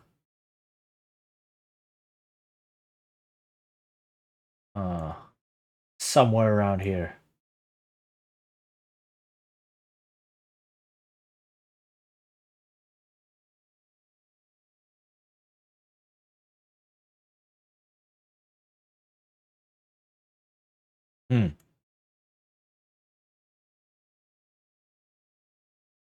Apparently it's a bit harder to find than I thought.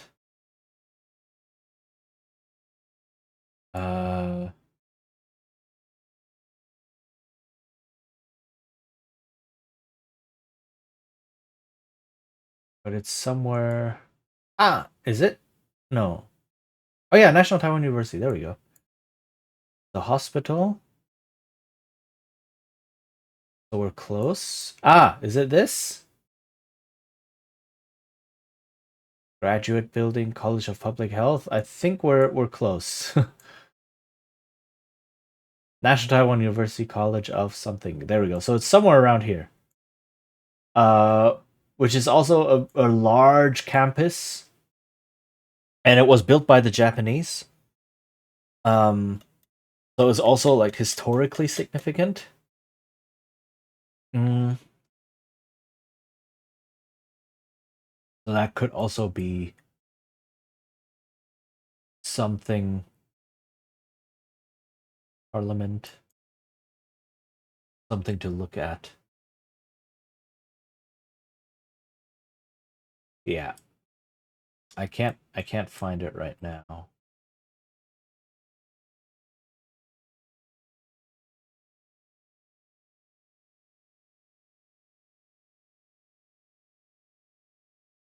Joint teaching bill, but it's some there's just no one label saying this is the National Taiwan University. So I don't know where. Oh, Eastgate. Ha! Found it. Okay. There we go. That's what I meant. See? Haha, I was looking in the wrong area. I was looking over here. So the old Taipei is much bigger. It's this whole thing. Okay. It's this entire big thing. That's why I couldn't find the other gates. There we go. So the East Gate. See? The East Gate is here, and there's a roundabout around it. I know what I'm talking about. So that's the South Gate. There we go. And where's the small South Gate? Here. That's the small South Gate, the little South Gate. So these 4 gates still stand, right? the little south gate, the south gate, the east gate, the north gate, and then the west gate has been lost to history. But we still have the district, the Westgate district, over here. So yeah, okay. So this huge block over here. Ah, I found it. This was Old Taipei, the original fortified settlement. So yeah, they can walk through here or around here. There we go. Endure. In enduring Okay, grow there's an ad strong. playing. Oof. All right.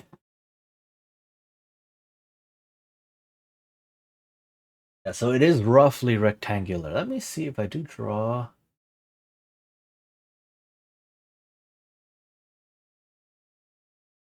If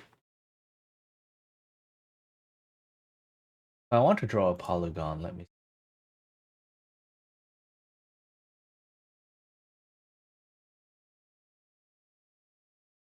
It just covers everything.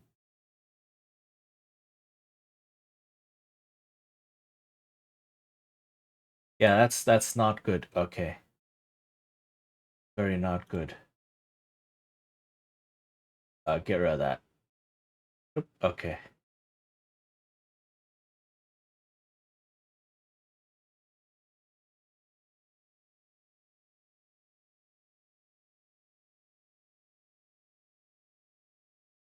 Then where's the university?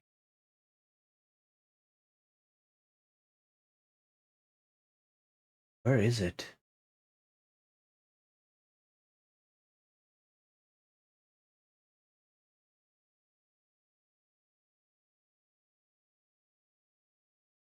Hmm.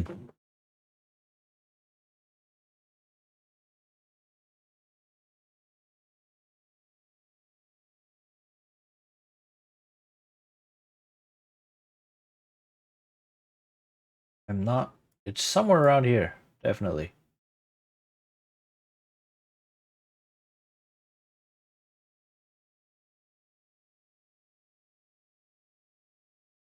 Okay.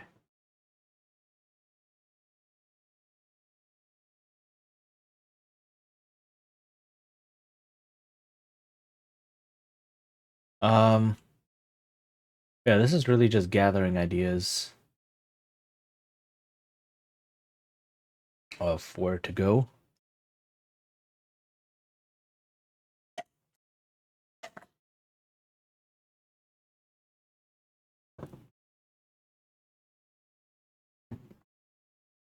I don't know the southwestern parts of the city as well as I would like. Um.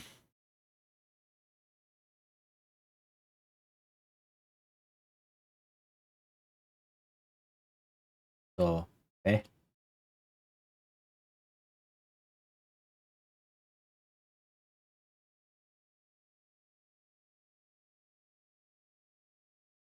Are we back? I think we're back. Okay. So yeah, welcome back, everyone. Um. Yeah. So we found it. The old this is the original. If I make a path.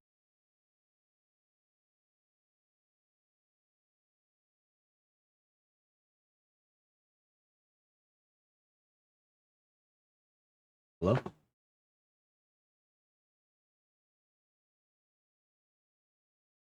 Like so ish. Right. Okay. Um. The reason I wanted to find the university, the National University, because there's a lot of um like the district around it is also very lively. There's a lot happening there. Um there's the Hakka Cultural Park. Probably have events there. So Hakka is one of the Chinese, or the biggest Chinese minority, I guess, that we have here in Taiwan. Um,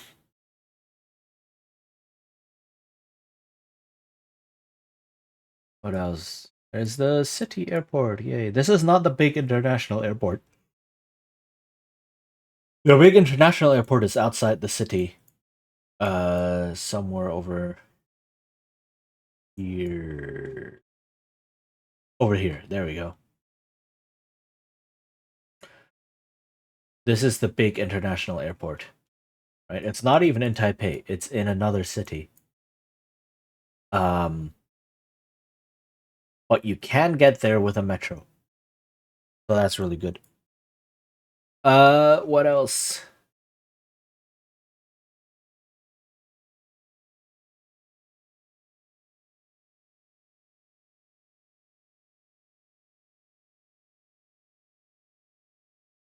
Oh, right. There is, so all of Taipei City is split into east and west by one big road, and north and south by another big road. And the idea is to walk along that road that splits the city. Let me see if I can find it. It should be somewhere around here. There we go.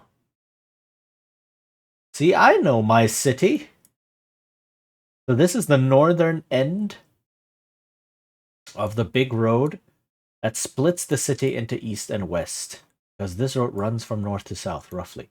Right, so every street that goes across it, like over here, right? This is Tianmu Street, or Tianmu Road. This is Tianmu West Road. This is Tianmu East Road, because this split goes down along here. So you can just walk along it. You can just walk, and keep seeing this happen again and again, right? And it's a very long walk, but it also takes you to some interesting places in the city. And then at some point you will hit the street that cuts the city into north and south, which is somewhere around here. Is it this one, or is it one below? I'm not 100% sure right now. But same idea.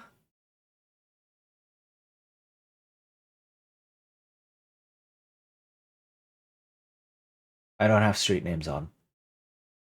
That's okay. But same idea. So this would then be something North Road, and this would then be something South Road. So that could also be, that's gonna be a very long and tiring stream. But yeah, no, a possibility. Because why not? I will do it for you guys. I will do it for you. And there's a lot of walking to be done in the city. A lot of the metro is underground, sadly. So trying to take it to look at things is not, like, streaming on the metro is eh. But there are, places to go in general. Borrow them Google cars. I guess I could. I mean, there is Street View. Not in here, not in Google Earth. Okay. But I mean, I could just walk through. I mean, walking through a city is nice, Like, why not? And to be fair, a lot of the city is this kind of, mid-rise sprawl. There's a lot of mid-rise sprawl in the city. We have some big streets like this that you can see. Then you have some businesses, etc. But a lot of the city is just these mid-rises, and all this is just people living here. That's all it is. People live here, and on the first floor, on the ground floor, you might have some stores or eateries and such, because mixed use zoning is very good. If you actually live in a city, mixed use zoning is amazing. So you get that, but then at some point it's like, yeah, if I walk down this street, or if I walk down this street, or this one, or this one, it's like, yeah, it's just people's homes. And then there's a bunch of eateries and a bakery and a 7-Eleven and right? And I don't know, like a hairdresser and an optician. Awesome. Right? So, I mean, walking down one or two of these might be interesting in general. But at some point it's like, yeah, I've seen them. Um and a lot of the city is like this. Look at this. All of this is just this mid-rise sprawl. Um so which I mean could be cool for people who don't live in cities like this. I grew up in here, so whenever I have to go someplace, it's like, yeah, I know exactly what I'm going into. Um,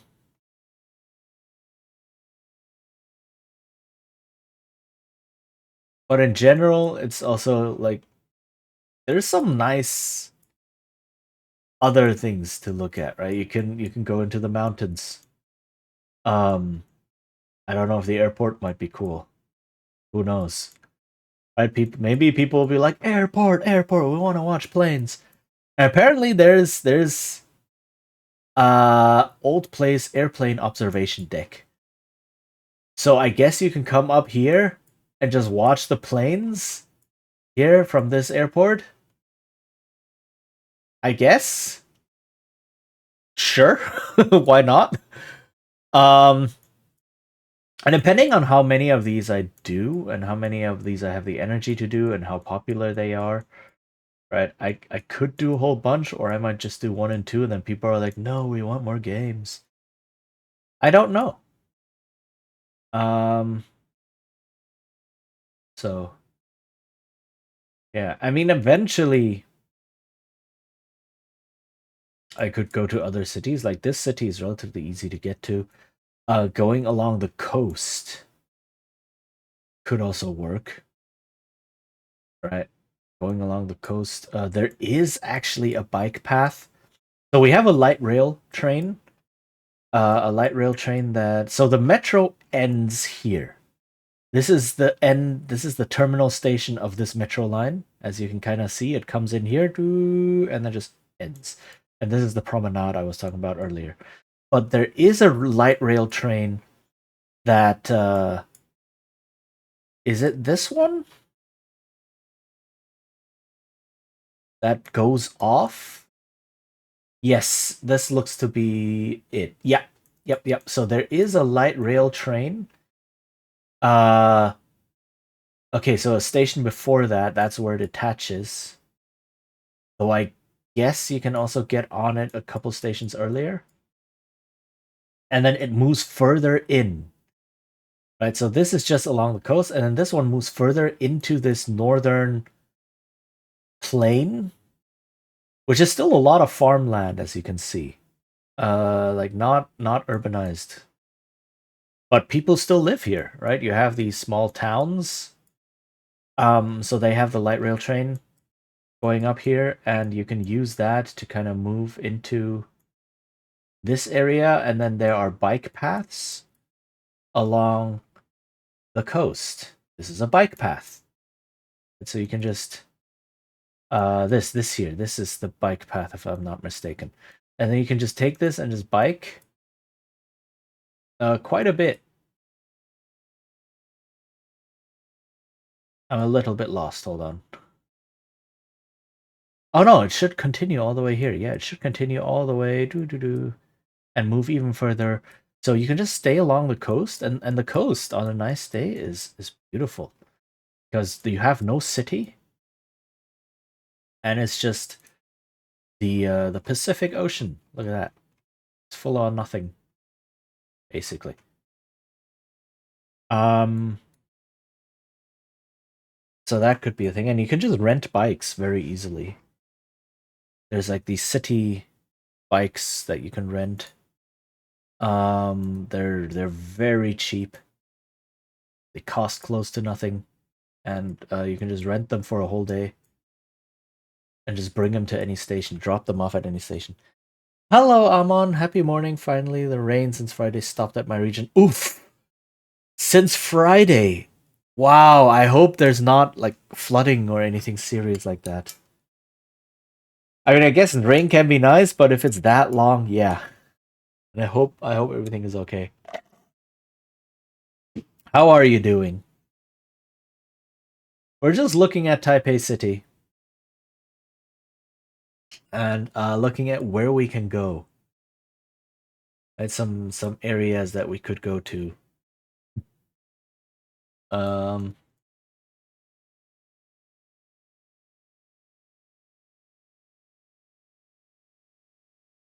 and there's also in general just going into some of these smaller towns in the mountain. Uh, there's one I was Jiufen. There we go. So this is a relatively famous town because it's just in the middle of the mountains in nowhere. So it's become relatively touristy, right? But you can see it's just this one town, and then around it there's just mountains. There's nothing, right? So that's why people like going here because there's still a lot of traditional shops, a lot of traditional food, and it's not like you can hike in the mountains over here. You can like hike up here, for example. So this is also um a relatively touristy old town in the middle of the mountains. I don't know how easy it is to get to without a car. Maybe there's a train that takes me relatively close, and then I would have to take a cab. I'll have to see.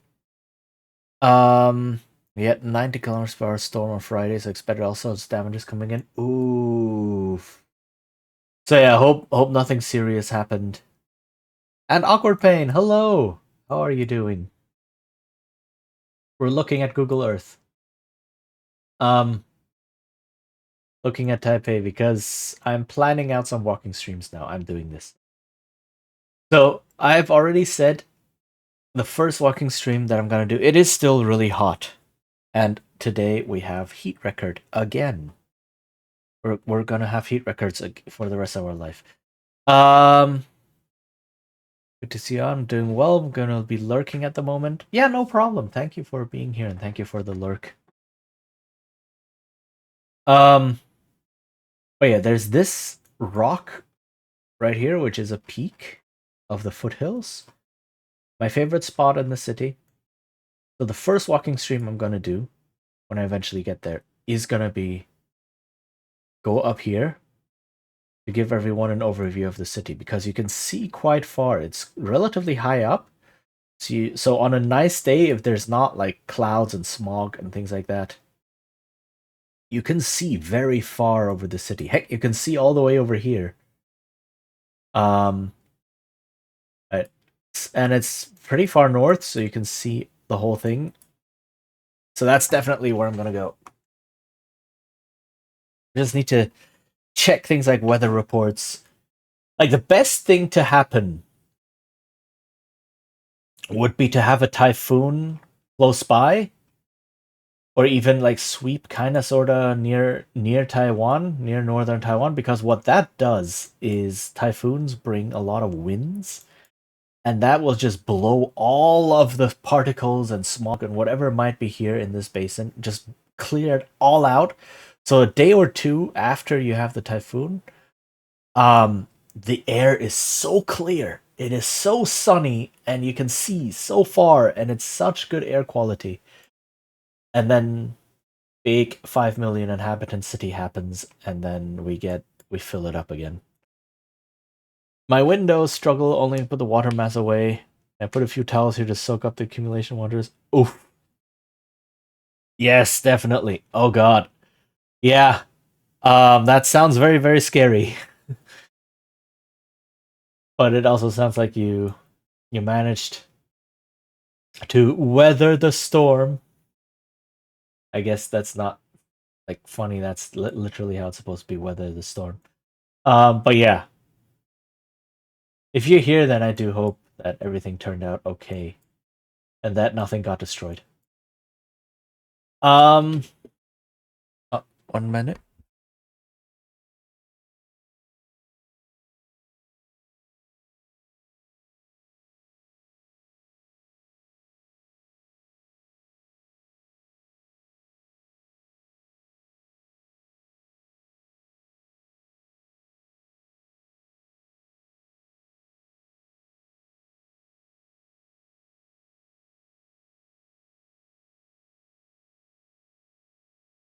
Let's see. 2 appointments fell apart. That's the biggest damage I suffered.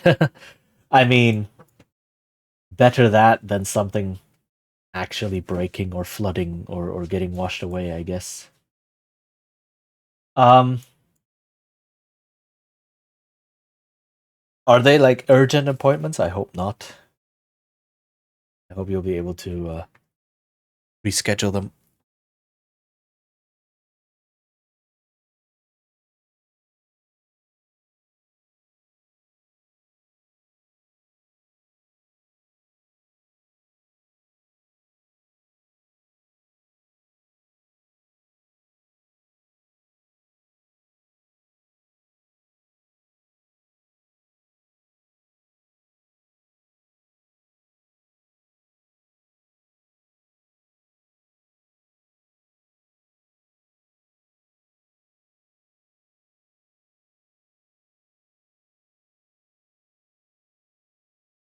There is another cool area I just remembered, and that is up here. So this entire district up here is also very touristy. A lot of Japanese tourists because there's a lot of hot springs. So this used to be an old train station.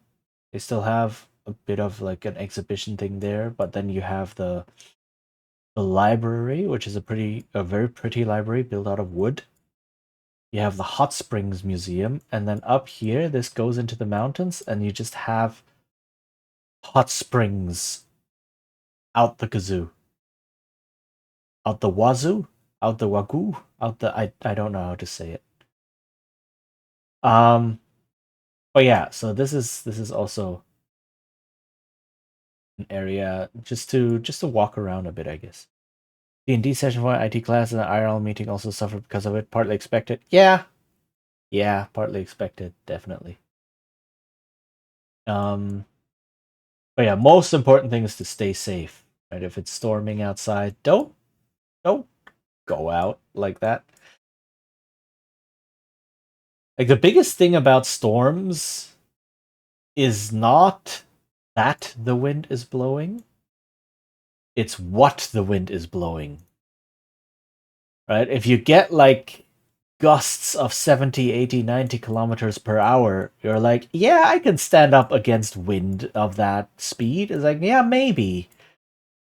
Can you stand up against a traffic cone, or a tire, or a flower pot, or a street sign at that speed? That's the thing you need to be worried about, right? Um. So yes, do please stay safe. Same thing with floods. It's like, yeah, I've been swimming before. I can stand in a flood. Yeah, but can you? If the flood waters are rushing past you, yeah, okay, I can hang on. Yes, but can you hang on to a car rushing into you in the flood waters, or a cinder block rushing into you in the flood waters, or a piece of a house, right? That's the thing that you need to be concerned about. Ah, found it. Okay, I just spent so long. National Taiwan University. There we go. It's a bit more south than I thought it was. Okay, here we go. So now you can see the National Taiwan University is very big. It's this entire thing, this entire block over here. This whole thing. So it's a huge campus. So you can just walk around in there. Many people do. Many people just go in here and just walk around and stroll because it's almost like a park. And you have the sports center here. You have the sports field and the district around here. This district here and yeah, this and here over on this side, right, is very very lively. Understandable because a lot of students are here, right? So you do want to have shops and places and restaurants and so on and so forth to accommodate students, right? So this entire spot over here on the west side of the university especially, very studenty. A lot of young people here, and if you're into, there's a huge night market as well, right? So if you're into that, uh very good to see. Oh, night markets, right. So one of the bigger night markets is uh here. Let me see. This side of the river? This side of the river. Over here. If I'm not too mistaken. Uh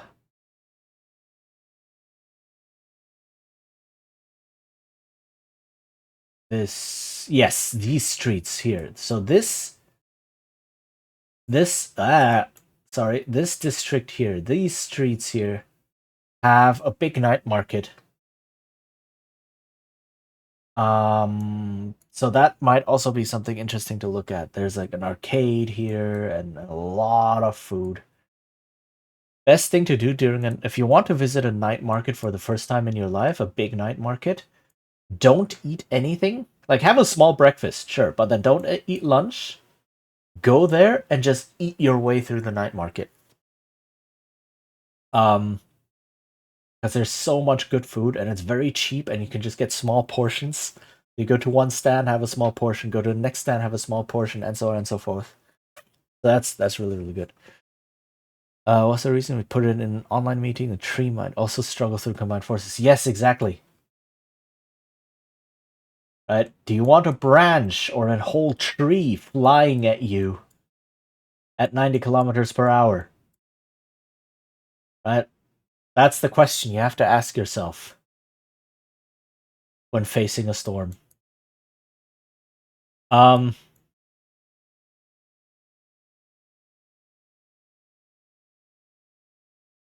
there's a big field over here. There's also some fields over here.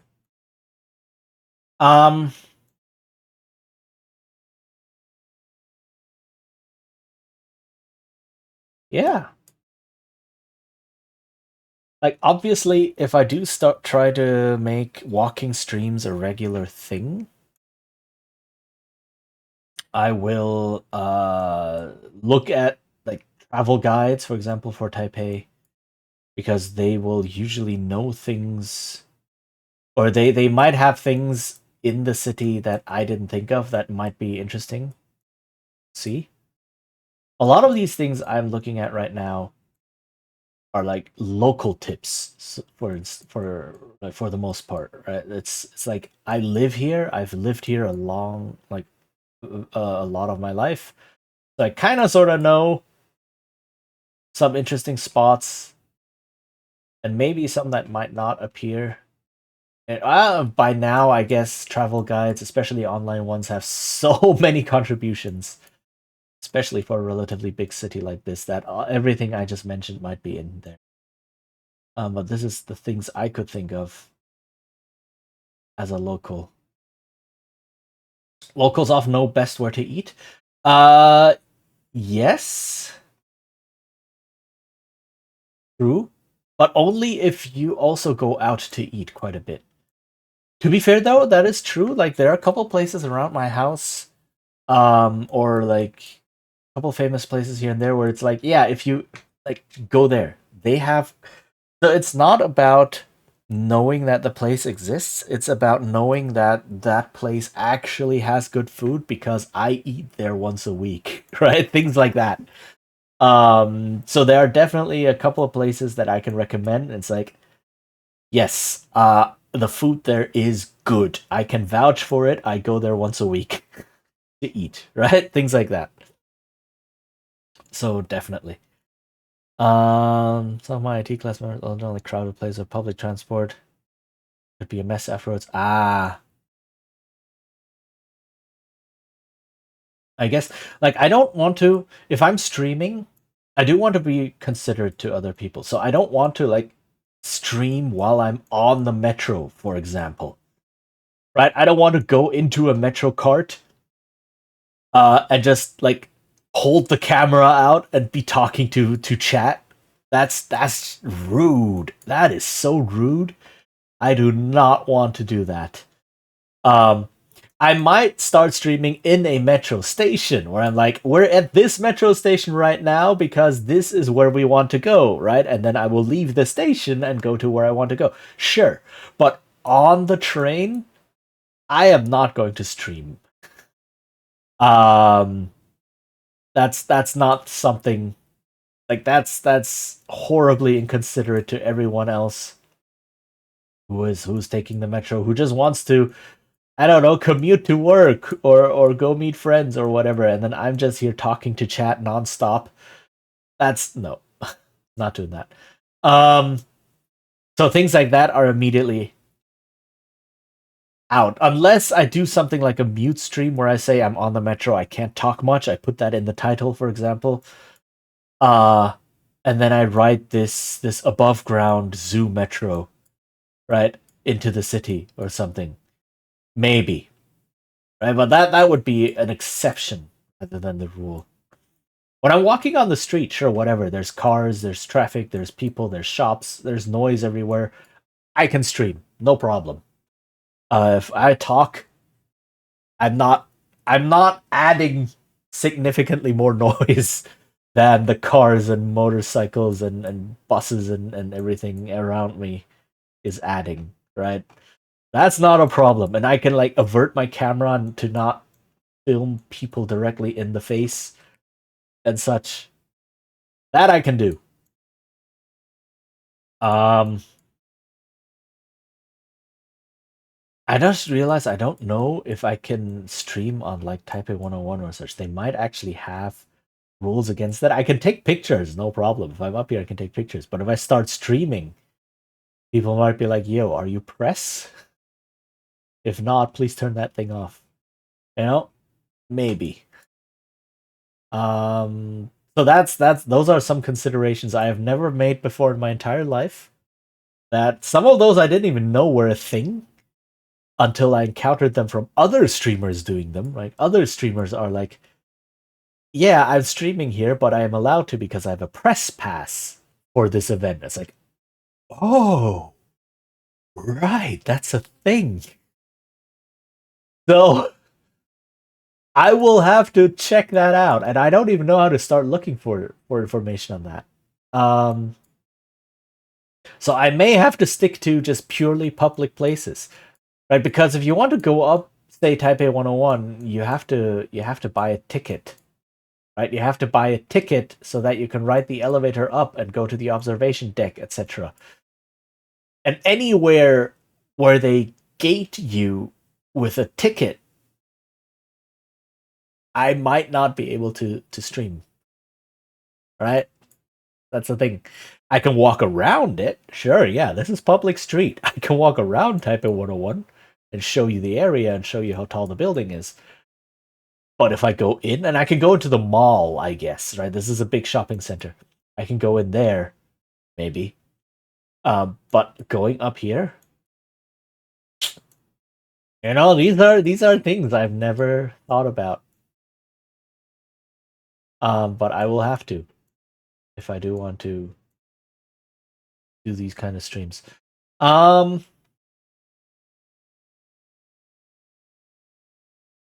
okay. Jingmei Night Market. Yeah, so there's a lot of night markets in the city. Also, for any fans of cyberpunk, the genre, I've had multiple friends now tell me after seeing Taipei that Taipei is cyberpunk. So if you're a fan of that, yeah, no, might be pretty cool to see. Okay, I don't actually know what to do. I honestly I don't know. So I talked a lot about the city, but by now I'm running out of ideas of where to go. Uh, so I don't know what else to do, really. I'm at a loss for ideas. Um,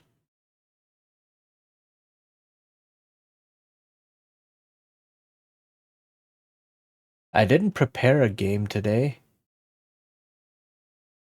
Um, Mainly because I haven't found a game. I finished Turok last time, right? And I don't want to jump into Turok 2 right away. That's a bit too much. Um, so I don't actually know what to do. How long have I been going? Not yet 3 hours. It's not very long, all things considered. Um,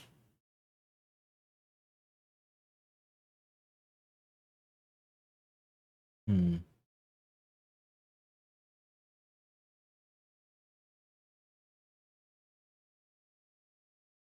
So I guess the reason I feel like I'm suddenly being aware of how long I've been streaming. A very weird border, I just realized. Maybe the river used to run like this, and then they straightened it, but they never updated the border. Whoa! Okay, I guess this is what happens if you have terrain switched on. That highway is not having a good time.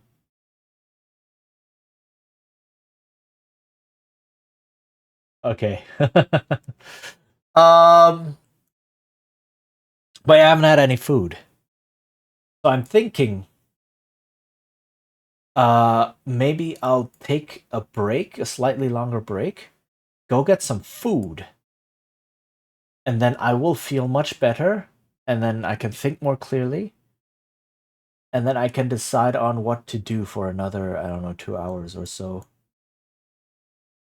Um, I don't have anything else planned today. I like no lessons, no nothing, because today is a holiday over here, right? Mid autumn. Today is Mid Autumn Festival, which is one of the big holidays here in Taiwan. So there's nothing going on. Um, but yeah, I do think I need some food. So what I think I will do is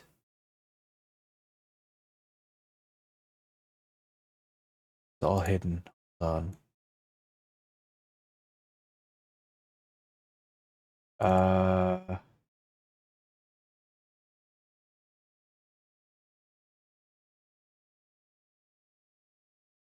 And then let me move this. So I will go to my be right back screen. Uh let me just activate the words on stream though.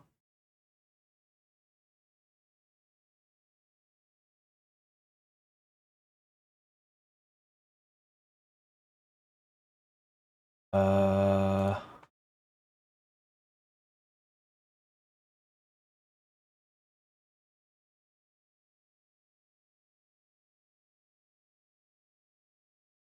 okay, so yeah, I think that's what I'm gonna do. I am I do need food. I sitting here talking for 2.5 hours, 3 hours, does drain energy. So I do need to get that. Um and then I might play something, maybe. I don't know.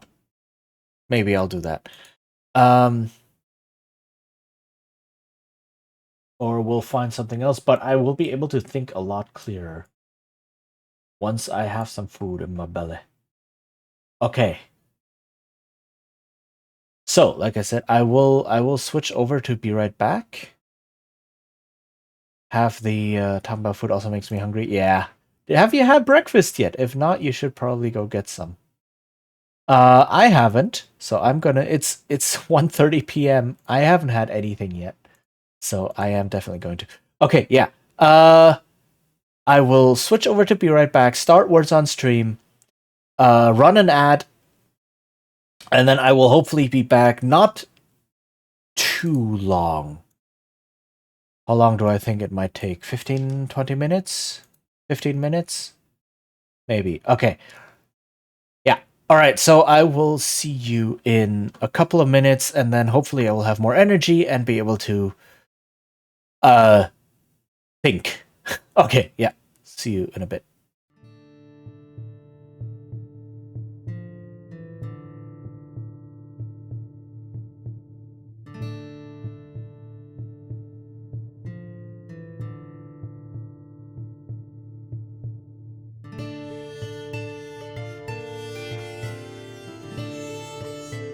Endure. In enduring, grow strong.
Okay, I'm back. Good try. Okay. I have food. I'm going to noms the food while thinking of what to do.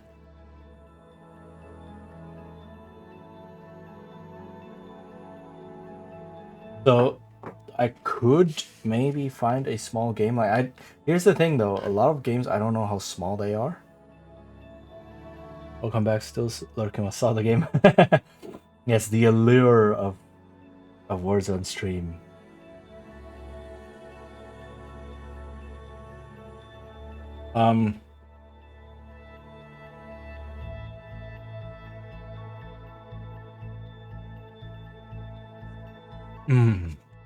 Sorry, I'll be taking some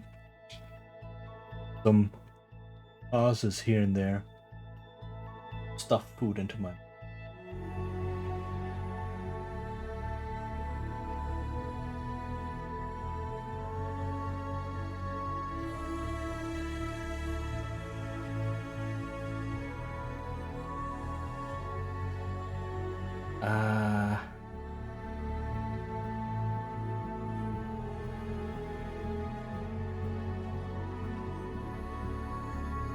Hold on, Mom. All right. People wishing happy Mid-Autumn Festival! Yay!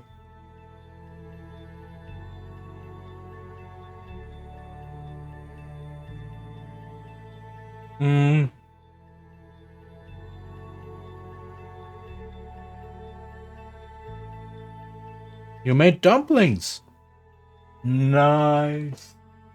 That is making me want dumplings as well. Maybe later today. I'll go get some dumplings. There's so many dumpling stores.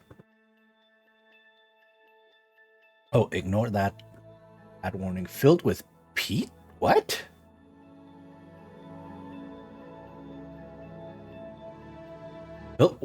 Okay. What is that? Filled with peaches? Wait a minute. I've never heard of that before. What is that? What do they have a German name? What do you call them in German? Dumplings filled with... Okay. Because for me, dumplings are savory. Raiding party! Oh, whoa. You must gather your party before venturing Hello? forth.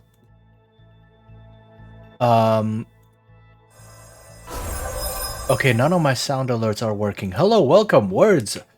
Hi. Thank you so much for the raid. Sorry, I was a little bit stumped for a moment because none of my sounds on my alerts were working for some reason. But welcome. Hi, how's it going? Words raid. Hello, what were you doing? Hey, it's Blair and it's Zara. Hi. Wanted Dead. I have no idea what that is. What is that? Please enlighten me. Hi, welcome raiders. How are you all doing? My name is Chichin. I'm a Bard VTuber, and I tend to stream old games and or role-playing games and do game design. But right now, I am eating food because I didn't have anything planned today. So we just talked about Taipei. I showed Taipei on Google Earth for like an hour and a half. And yeah, so that's what we've been doing. Also, yeah, so welcome. What is Wanted Dead? what game is that? I'm interested. Also, how did it go? I hope you had fun. Hello everyone. Happy Mid-Autumn Festival, I guess. That's the thing we celebrate here today. It's a holiday, Mid-Autumn Festival. And yeah, also my mic arm detached itself from my desk yesterday and fell off, so I had to reattach it somewhere else today and mess with all of my mic settings. So if my mic is sounding off, if it's too loud, too quiet, too whatever, please do let me know. I have no idea what it sounds like right now. because I had to completely physically reposition the mic. So yeah, please do let me know what that is. But yeah, welcome everyone. I am currently eating some food because I haven't had any food since waking up this morning, and it is now almost 2 p.m.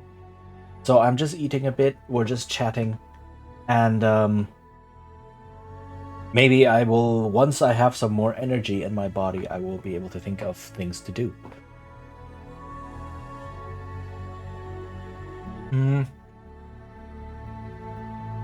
And also, apparently, the sounds for my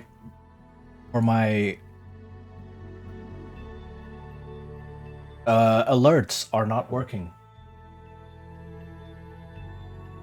which is not something I want to see or hear, rather. Pfirsichknödel. Okay, I don't think I've ever had those before. So, alert cable is on. Yeah, I really don't think I've ever had those before. So, okay, interesting. Like for me, when people say dumpling, the food, it's something savory, right? It's very simple dough, and then you have some sort of meat or something like that inside. Doesn't always have to be. You can have veggie dumplings and such. But most of the time it is. And then you eat it with things like soy sauce or vinegar, and chili, chili oil, so on. That's kind of the image I have when I think of dumplings.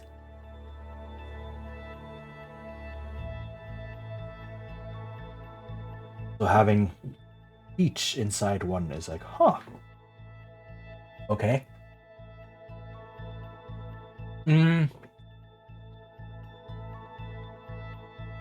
Right. Play sound at 100% raid alert.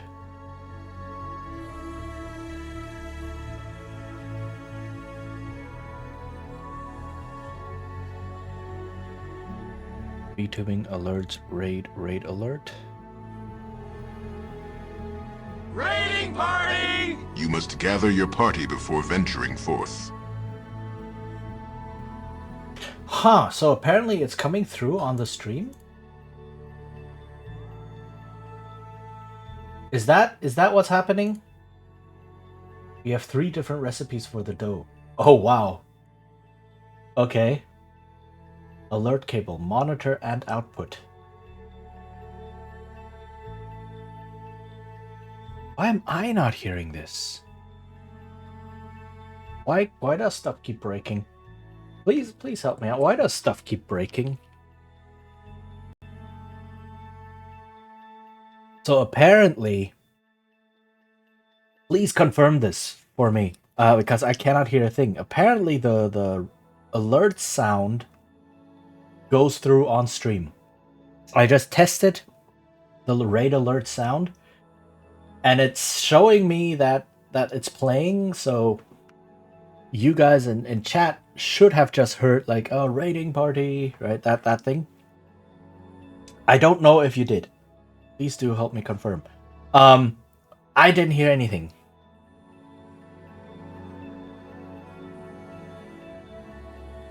So wrap a fruit in it and boil it in water bath until they dance, and build them breadcrumbs for decoration. Oh, okay. That actually sounds pretty good.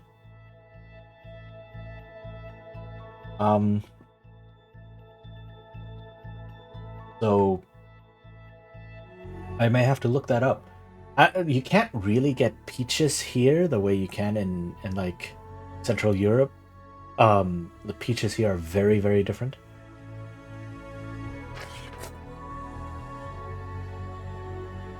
We also have some with meat, where they use a different dough.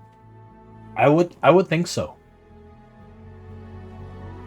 I would think that if you have a sweet fruit versus meat inside a dough sack, a dough envelope, that you would use different types of dough. Maybe.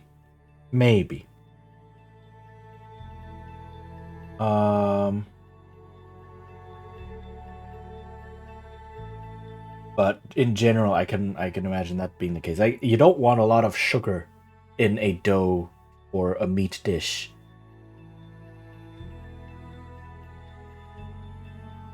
Unless you're McDonald's.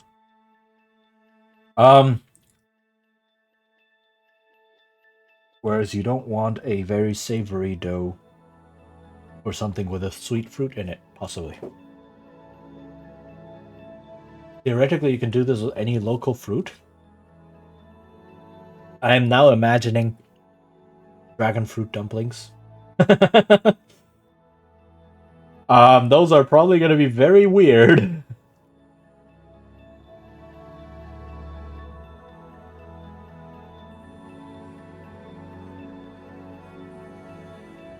It will probably need the consistency of something like peach. The size might create a challenge, yeah. But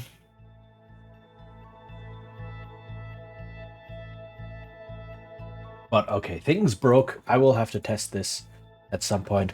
So the alerts went off. Right, they showed. Apparently the sound played on stream. I don't know. But I cannot hear it.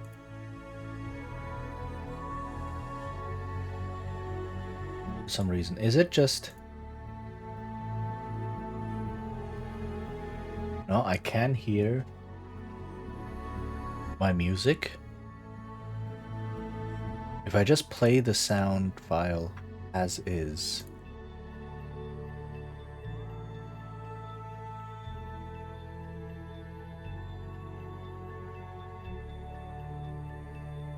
Yeah, no, the sound file can play no problem on its own. It's just not playing through OBS.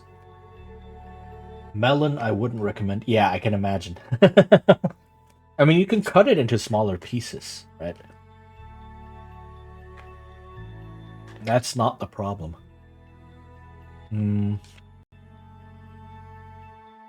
But melon is very watery, so I can imagine it'll just cause everything to fall apart.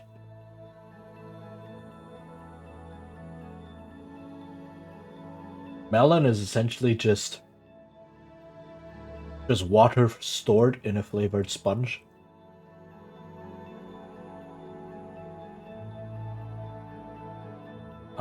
So yeah.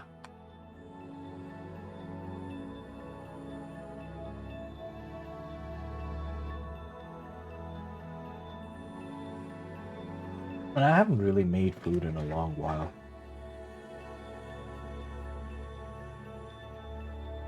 It's also just food here is so cheap and convenient. Like, why would you have to cook ever?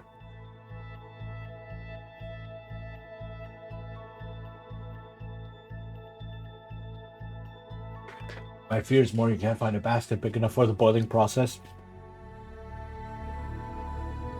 I mean, fair. You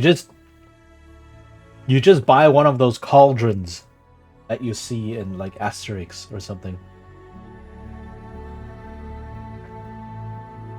Buy a big cauldron. And then you can boil that, and then you can also have like Hunter's Stew, like a forever chili Hunter's Stew kind of deal.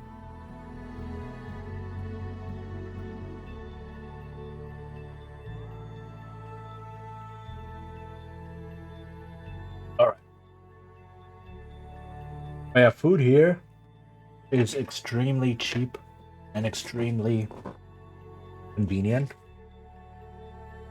Doesn't mean there isn't like really fancy expensive food where you can spend like $100 or $200 per person on a meal. Like those definitely exist, those places. Or even more, right, per person on a meal. But for the most part, like small eateries or food stands or convenience stores or small places to eat. Like there's so many of them.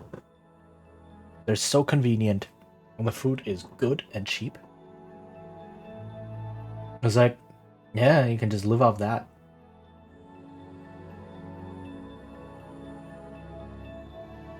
What you can do is cut out the seed from the peach and put a sugar cube in it and said, "Oh no! Oh!"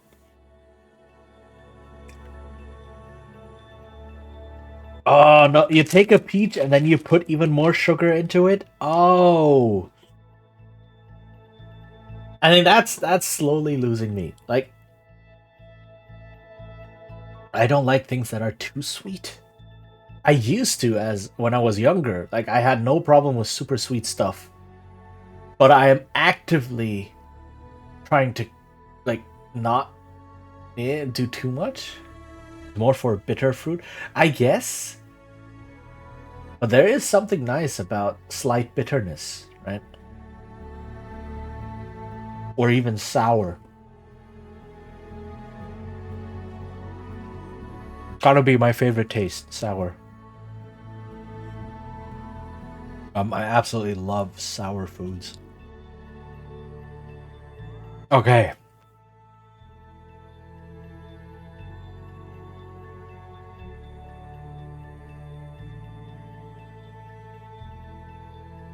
Let's see what I have.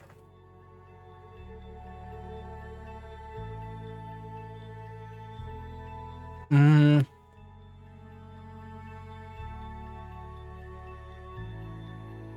not all peaches are sweet depending on the season. I guess, yeah. And I guess like peaches you get in a lot of food are not fresh. They're canned peaches and they're canned inside of sugar water. So yeah. Fair enough.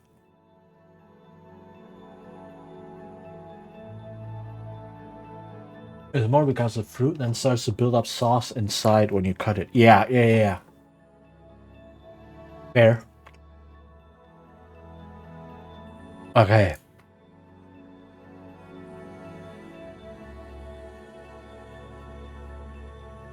Mm.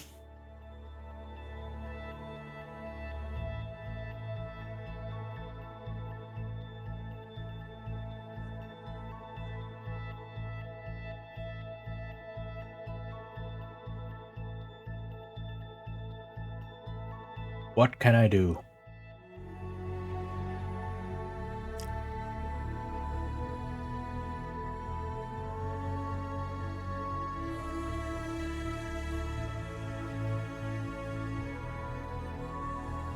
We made dumplings out of fresh fruits that were in season nearly directly from the market. Oh, that is nice. That is very good.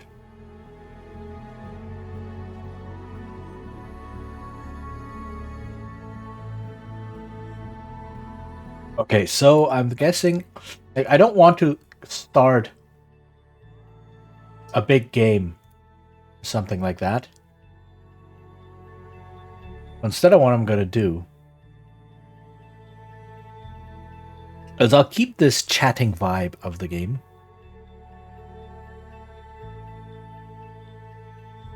But launch something I can have in the background that doesn't take up brain power.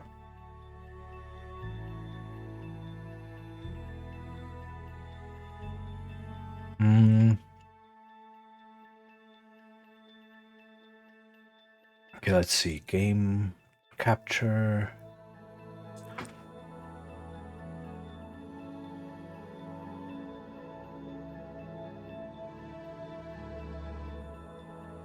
Power wash simulator.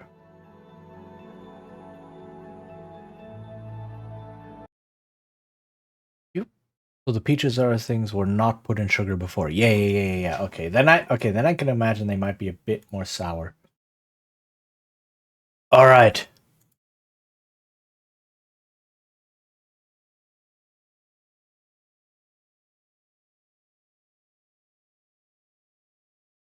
Wait, is this being captured? Let's hope not. Uh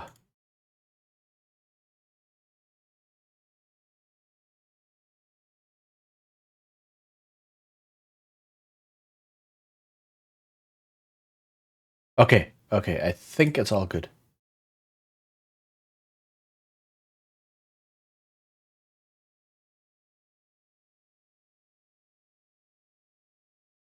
And we have some music happening. All right.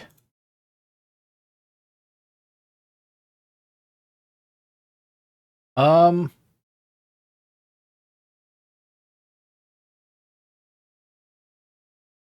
Okay. How's everyone doing? Oh, everyone is doing okay. Once I had peaches from a farmer's dining place. I haven't had peach dumplings for their own trees. Ooh, that sounds amazing. Let's see, I've done all of these.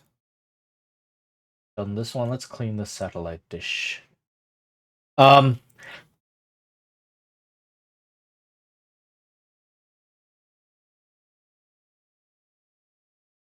But yeah, I need to also see. I do want more streams per week.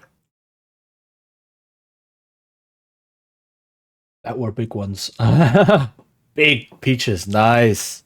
Well, then you get a lot of fruit with your dumplings, right? Alright, Debo Chubb, Mocha Itu Desert. How you doing, Doc? I'm a friend of Kyle's. He gave me your deets, says you did a great job. I've been asked on behalf of my client to get a power washing down to the county observatory to help clean up. Had a quiet reopening a few months back, but it looks like whoever it is that put up the cash ain't too happy about the results they've been getting, hence getting you in. Don't ask me who it is or what's going on. I have no clue. I'm just the messenger.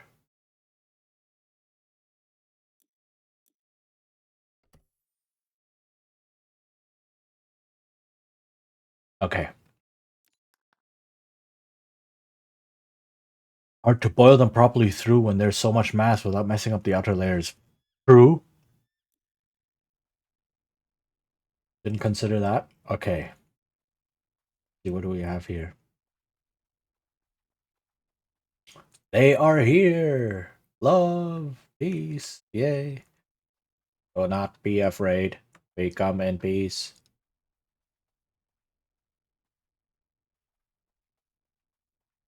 All right.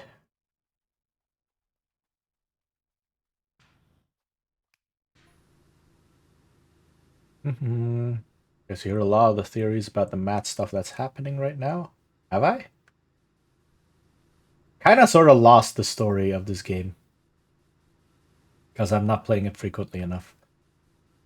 Seriously, it feels like whoever I talk to, I'm only ever 3 go-ons away from hearing something completely insane. So, you know the mayor's house? Go on. He had a cat? Go on. That cat is an alien.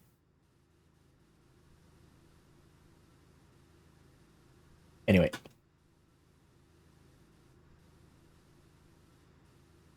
But yeah, I am hoping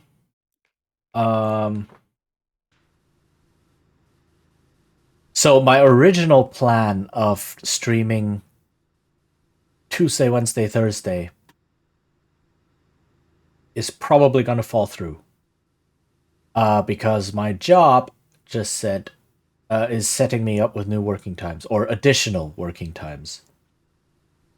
So I'm effectively a contractor, but I am a language teacher at a tiny private language school.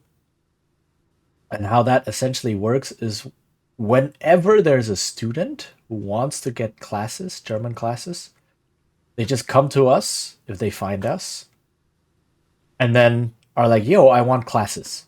I want, I don't know, 2 hours a week. I have time here or here. Arrange something. And that's essentially how it works. Right? If we don't get students, I don't get classes, and then I don't get work, and I don't get paid. So we have to try to get new students all the time, but also those students, essentially each student is its own unique case. Right? Each class is its own unique case where it's like, oh, this student is starting out now. And they're gonna have lessons on, I don't know, Wednesday, 12 to 2. And then I have to go, okay, I will do that. And then that blocks that time for me. So that's how it works. And I mean, I'm not complaining. I need all the work I can get right now. I need to make some money. I don't have anything else. But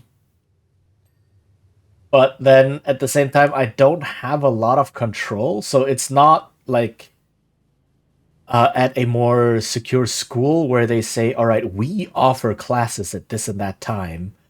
And if students want to come at those times, then they are welcome to. It's the other way around. It's, oh, the students decide when they want to learn, and then we as the teachers get assigned that time, right? So that's the situation. So this also corrugated. It is. And that's exactly what happened. So I got a new student, but that student wants to have classes Wednesday noon, which means I do not have Wednesday to stream, which is a bit sad. So I'm looking for other days. So currently, what looks to be the most likely is I get to keep Tuesday. I may have to go a bit shorter on Thursday, again because of a new class. But then I can also do Friday, possibly. Right? And I may have to do some shuffling around. I may have to do the role-playing game session, the computer, the old RPGs that I'm playing, like Baldur's Gate right now, Baldur's Gate 1. I may have to move that to Friday, just so I have more time to stream and really get into it. Because on Thursday, at some point, I will just have to end the stream shorter than I usually go, because I need to get ready to teach the class. But on Friday, I don't have that yet. It's a big caveat. But I don't have that yet, which means I should be able to stream more, something that is more like my normal streaming times on Friday. So I will move the role-playing game thing to Friday. And then on Tuesday, I can still stream my normal stuff, my old games, if I can find any. Otherwise, I will have to see. And then on the Thursday, I can then do other things, like game design, right? I want to do some game design on stream again. And that looks to be the plan right now. And then the walking streams, I'm not going to make them something regular. I'm not going to say, oh, every week or every 2 weeks I'm going to do one. I'm not ready for that yet. I have to try it out slowly. It's a completely new thing for me. I have to see if the tech will work, if the app will work, if the battery will hold, if the microphone is good, and so on and so forth. If walking along the street and streaming is actually something feasible for me. So I will have to do a test run here and there before I can do any sort of commitment in any way, shape, or form. Right? So that's why I'm not saying, oh, I will do this every second Sunday or whatever. I can't commit that. And I won't. But I can say, oh yeah, so I will, maybe I'll find a fourth day every now and then where I have some time. And then I can use that to do a walking stream. And then see how it goes and see if and how I will put that into my schedule, if at all, right? Or if it's going to be more spontaneous. Because a lot about walking streams also depends on things like the weather. If I plan a walking stream and then I know, oh no, on that day it's going to rain really heavily, like what am I even doing? Why bother? So that's some thoughts, like on Friday. Yes, exactly. So those are some of the thoughts. I have with this. And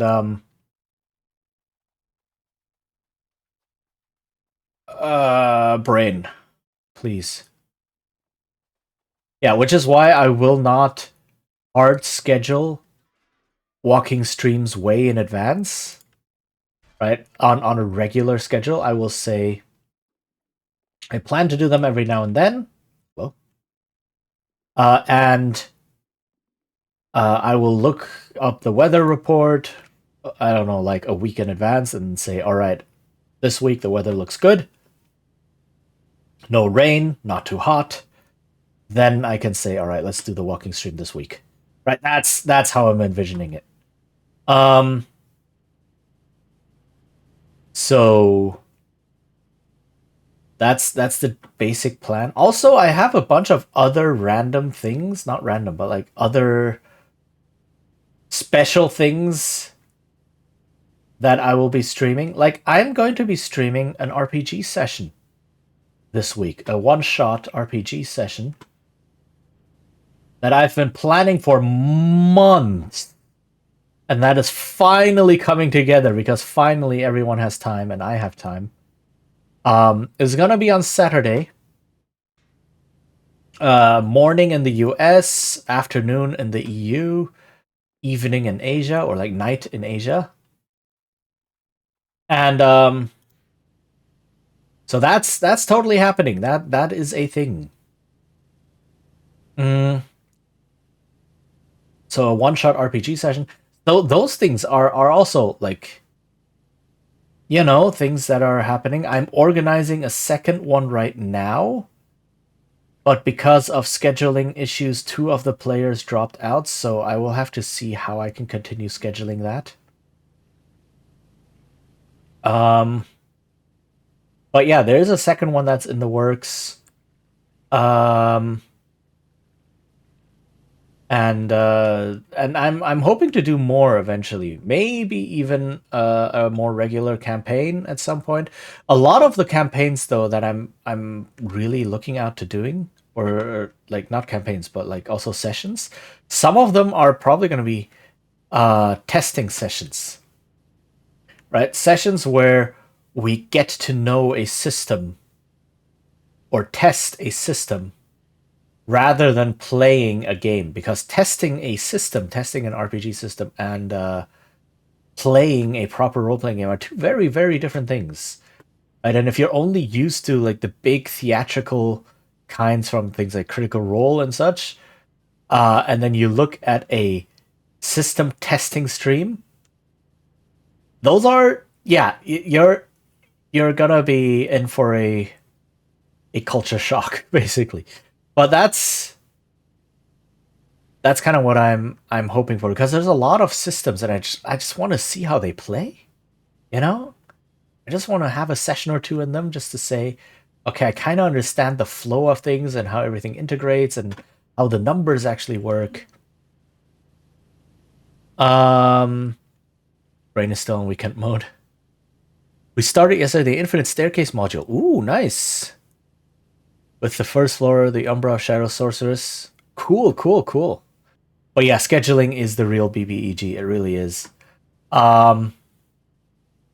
Also, if you are a player in an RPG, right? Chip in with scheduling. Bring up possible dates. Contact a couple of people. Don't have everything rest on the GM. Like, the GM's job is to run the game at the table. The GM's job is not to be nanny. We're all adults. We all know how scheduling things works. And the more we can cooperate on that, the higher the chance that everyone gets to play. So don't just have one person be like, oh, you're the GM, it's your job to schedule. No. Everyone is playing this game. Everyone wants to play this game. Everyone chip in with a scheduling effort. Please. Right? The GM has enough stuff to take care of already. So don't add that. We're all adults here, hopefully. And if not, then I will seriously reconsider if you belong in my game, right? So I asked the player for the next game date, upcoming session for Mirage. 2 players answered already. Nice, nice. That is always good to see. But yeah, it's just you know, this is like a real life adulting thing, scheduling meetups. Just be an adult. Help out your friends, right? If you're not paying the GM, if the GM is not like a professional being paid who signed on to do this as part of being paid, if it's just a friend group, come on, man, help each other out. It's like scheduling any sort of collab, right? Or any sort of get together. Don't just have one person be straggled, and then if it doesn't happen because one person was trying to run after 4 other people trying to get all their times and days and blah, and then people are like, oh, why aren't we meeting up already? Right? It's like, yeah, because you didn't put any effort in it. Sorry, that's a sour spot. But yeah. So I may the one session that is happening this week is definitely happening, unless I don't know, someone breaks a leg and gets sent to the ER or something the night before. Let's hope that doesn't happen. But yeah, otherwise that session is planned. And the other one, like I said, 2 players out of 4 dropped out, and just 2 players with me is a bit not quite enough. I would appreciate a third one, so I'm still looking around. So we're still scheduling that.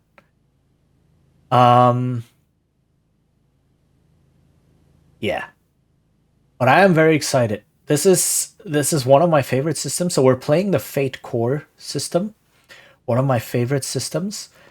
One that is fairly well known in the indie RPG scene, but like so many non D&D things, is virtually unknown in the wider hobby.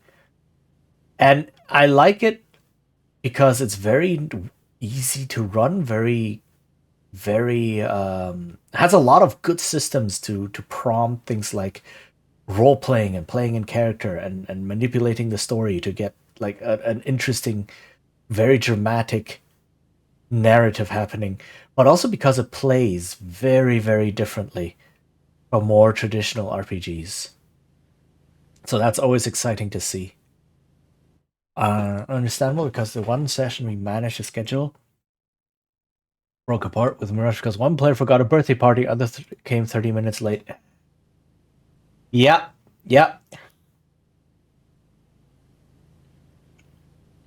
Like, why can you not be an adult? That's why, incidentally, I have seen several systems and several like game adventure writing and planning and running styles cater to something called the open table. So there are open tables are a concept for gaming stores where a game master goes there and just has an open table where players can just, I don't know if they can drop in and drop out in the middle of the session, but when you're starting up the session, right, setting up everything, you just get a bunch of people. It doesn't matter if they've played in there before. It doesn't matter if they're completely new. It doesn't matter if they've been missing the last 3 sessions or not. Right? It just works. Everyone can get in, and then at the end of the session, everyone just, goes home. And the next session, you just get other people.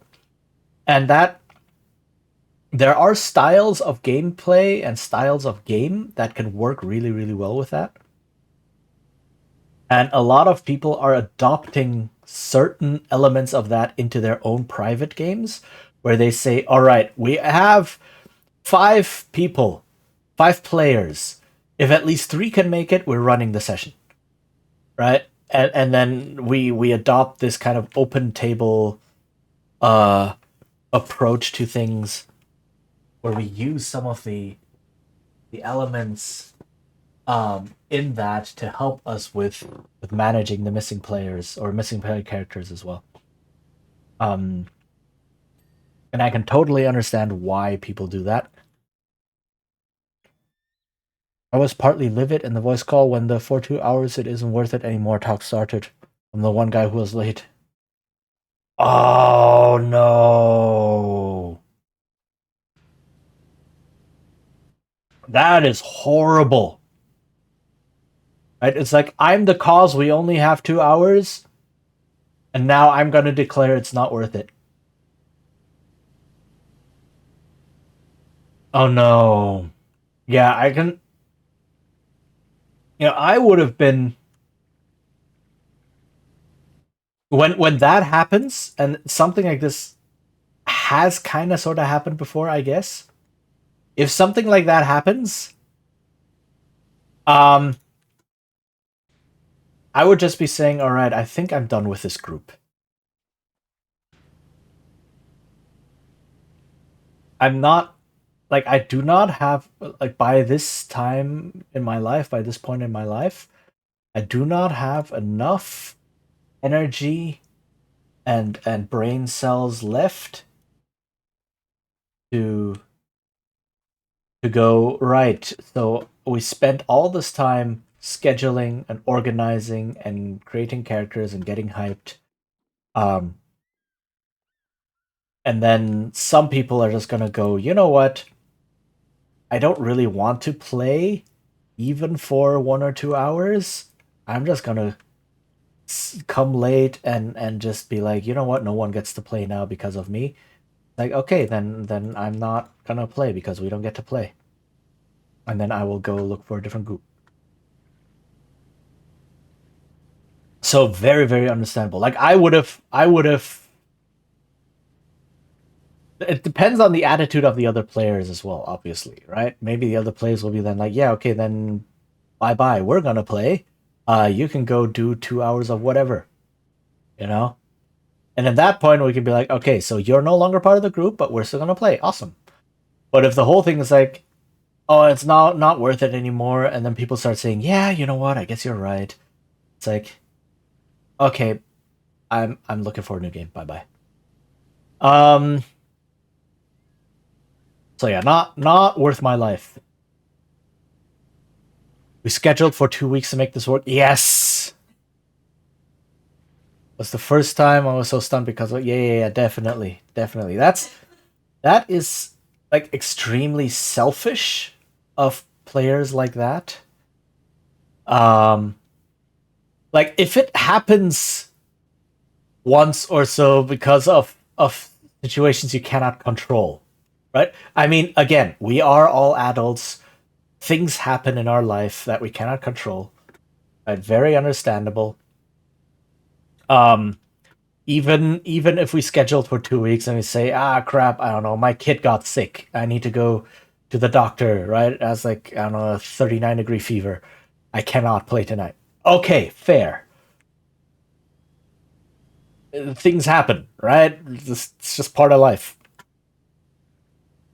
But then it's the attitude that counts a lot, right? It's like, we finally scheduled. We have 2 hours to play. Let's not because I don't want to. I would have thrown tables. So, then he had an early work shift and rested a bit before and overslept. Okay, fair. Again, yeah, right. That can happen.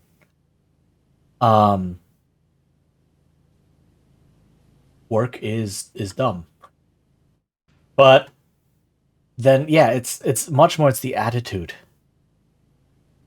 the amount of battle. Yeah, very often it is. Yeah, just it really is just because you're coordinating so many people, and if something goes wrong in anyone's life or schedule, then it'll affect everyone else as well, right? So it's like it's the idea of if you want it to work, it has to work. It has to go right every single time for everyone, like 5 or 6 or 7 people. But for the scheduling to be messed up, it only has to go wrong once for one person, right? So the odds are just not in your favor. It's just pure statistics. Right. So it is very understandable. But there are better ways of handling things like this than saying, "Oh, it's not worth it anymore. I don't want to play." Uh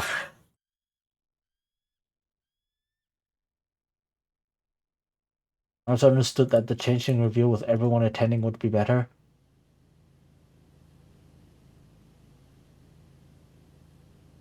I guess.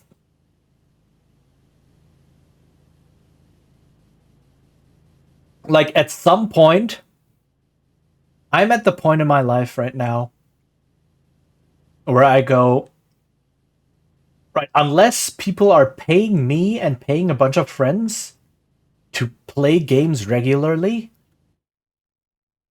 that's never gonna happen. Like it's always gonna be scheduling things. Things are always gonna go wrong. I will never have an ideal story how I envision it in my head. That's just not gonna happen. It's just life, right? Um, so I would rather just play what I can get with the caveats I mentioned before, rather than wait for perfect opportunities, because perfect opportunities are not going to happen, right? It's just, again, unless it's my job, unless I get paid and a bunch of friends get paid so that we can make time for this without having to sacrifice job or something, right? It's just not going to be a thing. So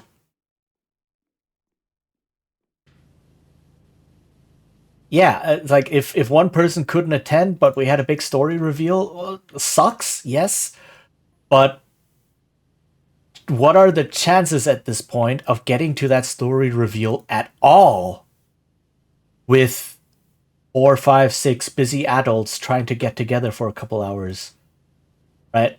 It might never happen.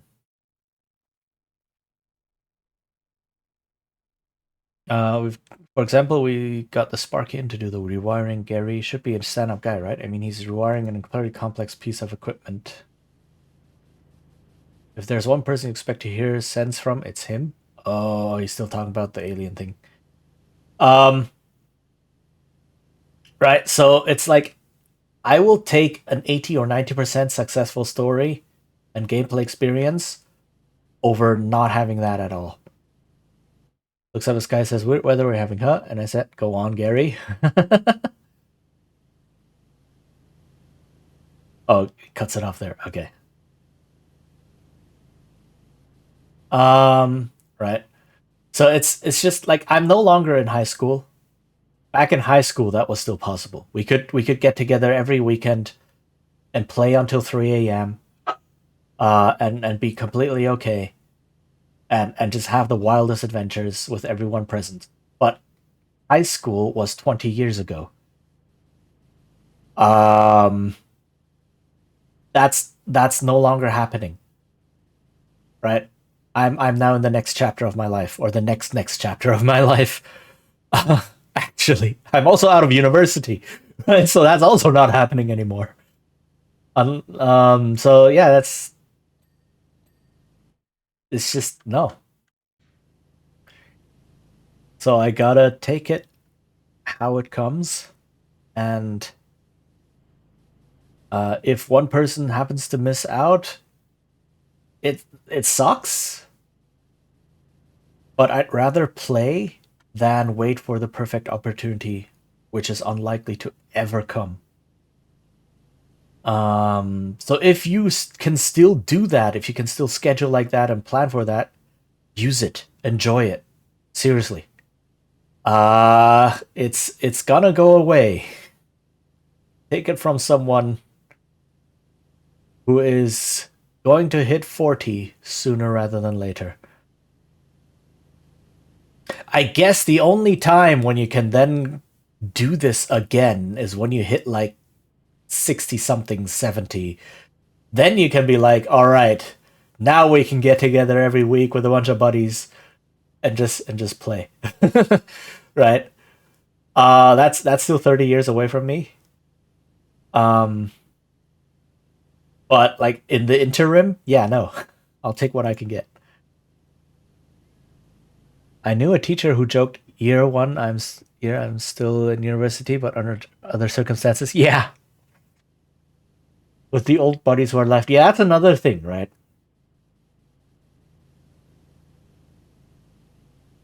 It's like things become more uncertain in a different way. So,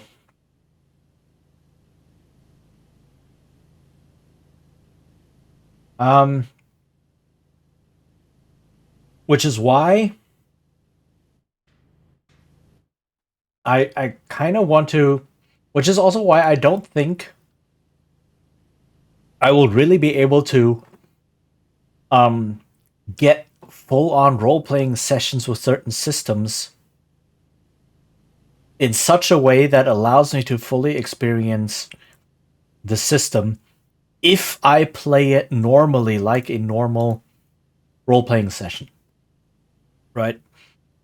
Instead, if I want to do a systems test of a game, right? I don't know, Cyberpunk Red, Savage Worlds, uh what else? Is several, I don't know, Powered Up by the Apocalypse might be a bit difficult to do, but things like Symbaroum, mm, Tales from the Loop, maybe, right? Things like that.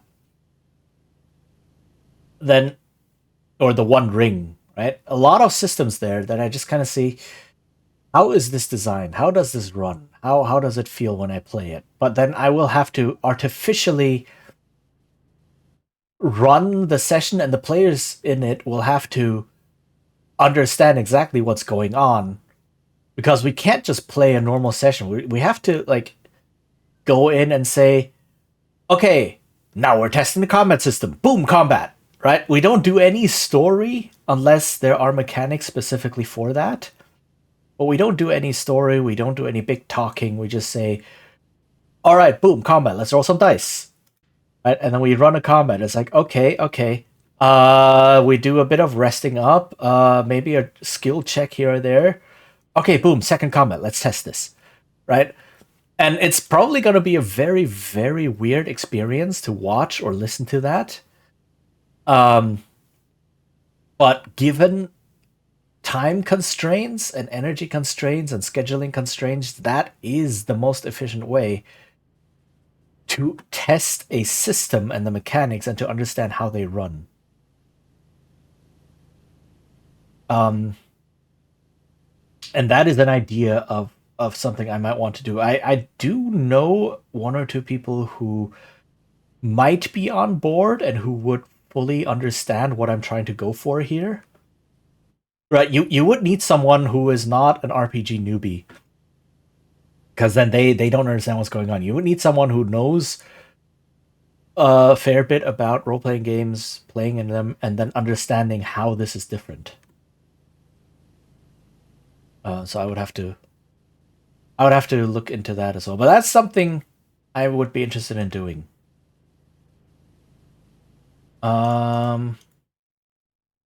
My grandmother visited her old friend at coffee nearly weekly with her older friend. Dang. Yeah, things like that, right? Where visits like that or like meetups like that become the schedule. But I don't want to wait 30 years until I play again. If I even make it that far.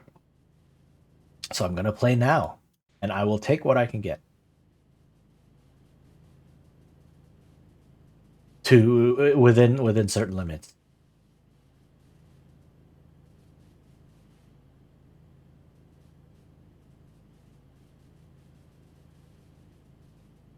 And also at some point I might want to test my own designs, But again, testing a game and playing a game are two very, very different things.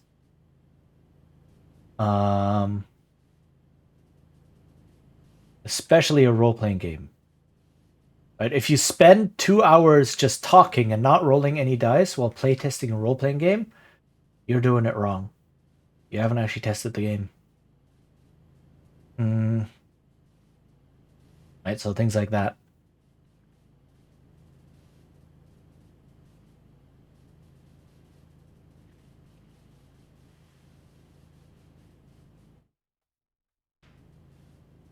But yeah, I do want to do design again. I have some ideas again for one of the big games I'm working on.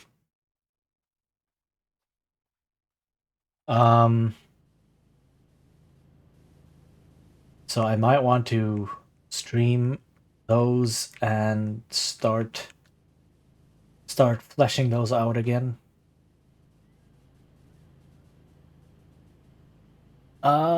But the character you play with 60 must be extremely different than when you play with 10. Oh yeah, definitely. I mean, I started at 12 ish, give or take. Yeah, the characters I made back then are already different from the characters I make now.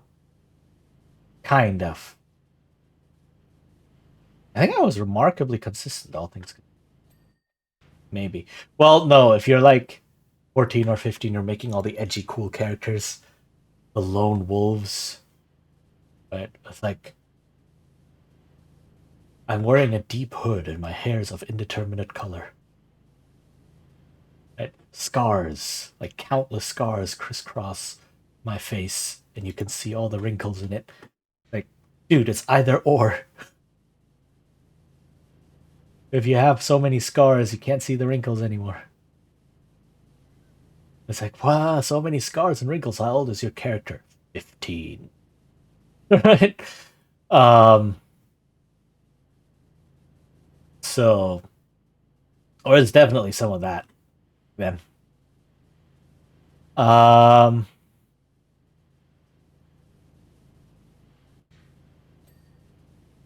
And it's also like I understand much more like creating a character for a group or like group cohesion. Pedestal ramp wall.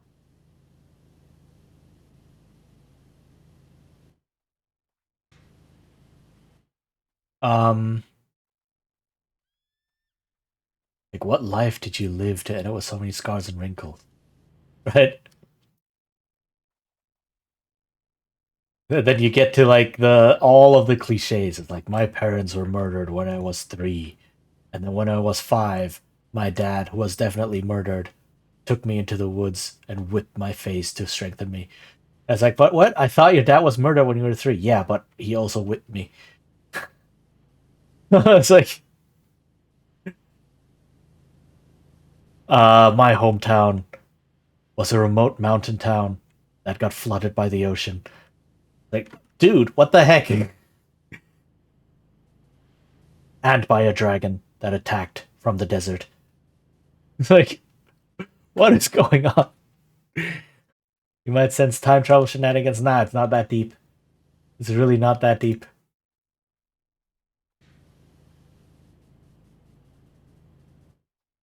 Since then, I have called myself the Edge. My name is Edge.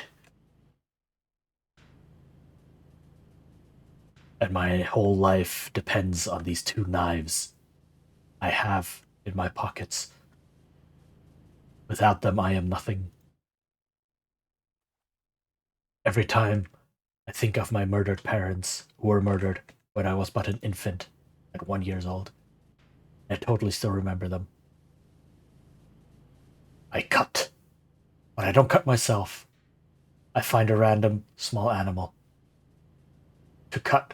Okay, this is getting a bit too dark. But yeah, that's probably the kind of characters you create when you're 14. You mean the one I stole? No, that's not the one you stole. I mean this other knife I have in my other hidden pocket. That is inside this robe that I wear. That was a gift from my father that he gave to me when I was 12. Like,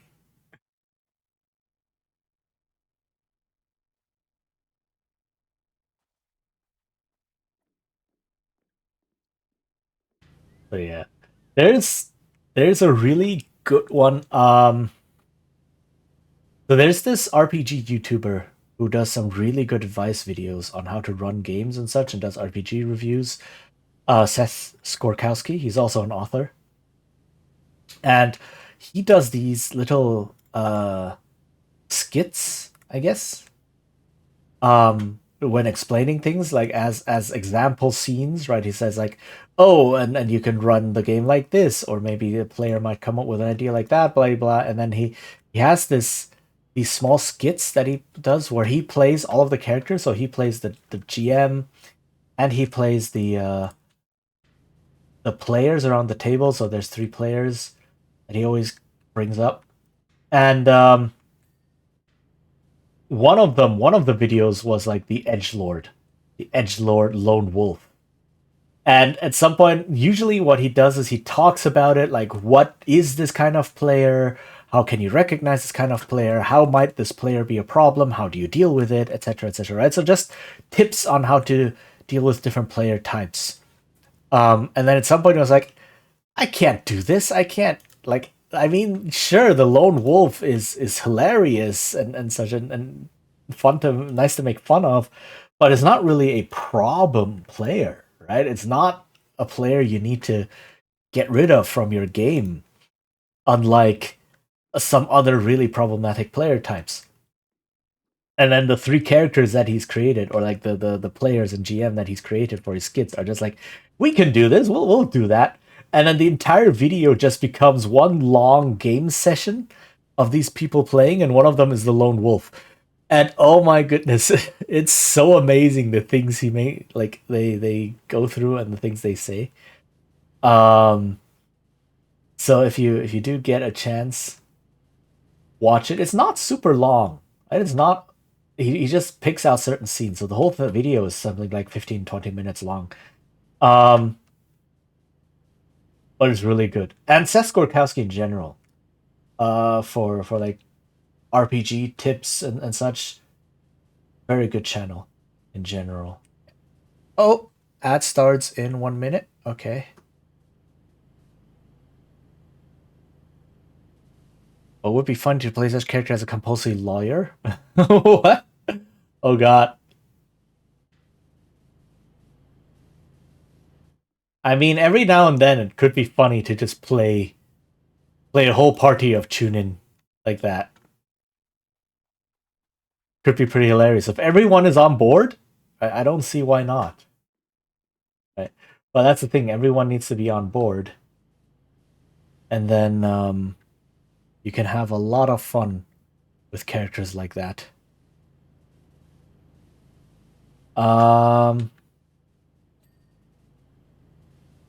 Yeah, but the characters I make nowadays are definitely a bit different.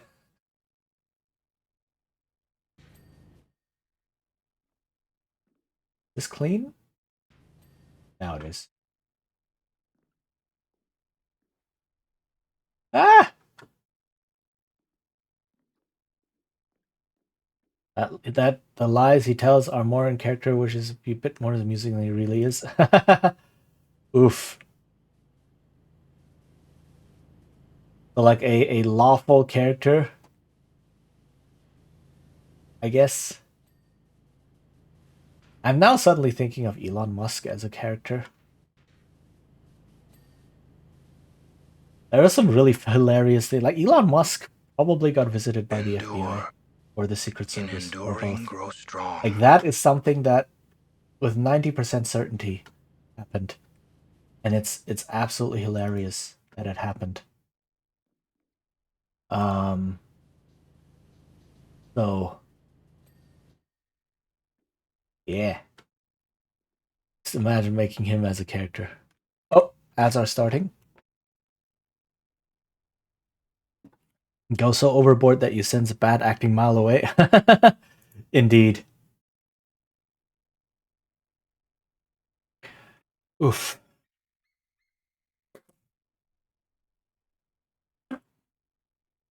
Um.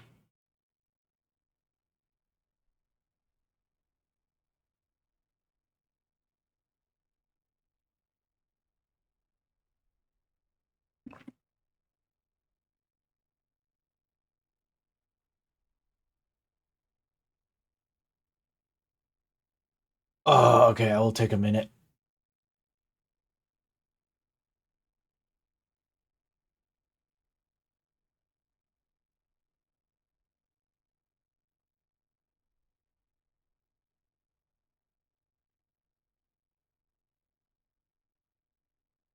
Yeah. I need a minute to breathe. I can feel the heat through here.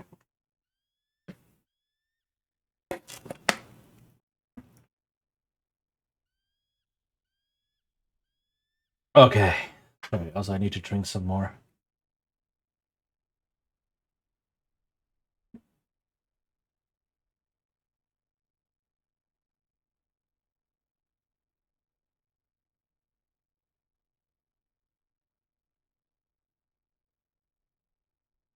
Mm.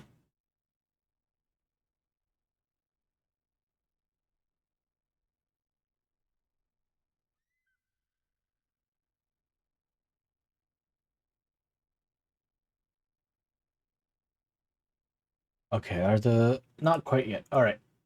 Um.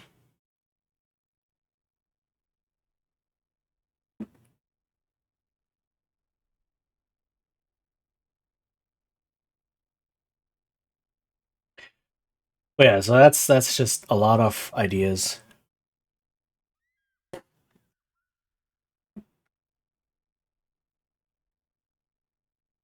A lot of ideas on RPGs. Man, that really shows I want to make RPG streams again. Like, not the playing of the old games. Those I still do, and those are fun. But like talking about RPGs and designing them.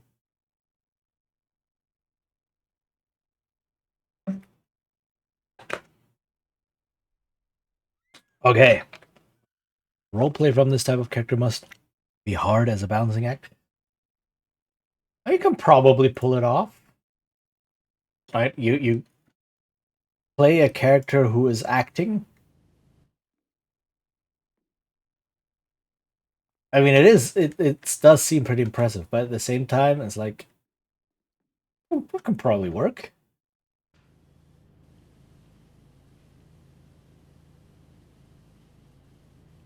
All right. But yeah, welcome back, everyone.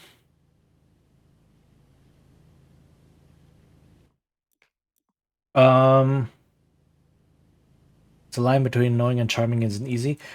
I mean, yeah.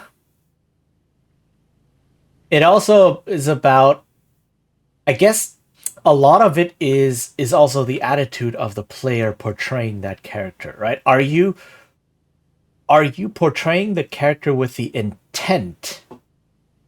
I think that's a good word, with the intent of being annoying and disruptive, or are you trying to provide a funny character archetype that everyone can laugh over, right? And if everyone is okay with having a bit of goofy fun, then why not? Right?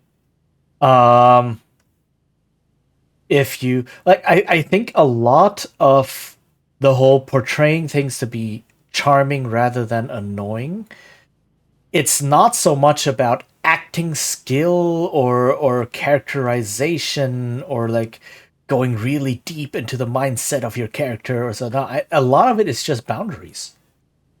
Do you respect the boundaries of the other players? And when they say or make it understood that up to here, these shenanigans up to here are fine, but past that, it'll start becoming annoying. Like that's like 90% of it, right? And if you understand boundaries, and say, all right, we can have goofy fun up to here, but like if I go any further, it starts disrupting the player's enjoyment of playing their characters and having the shared story together. And if you respect that boundary, like that's most of the job done.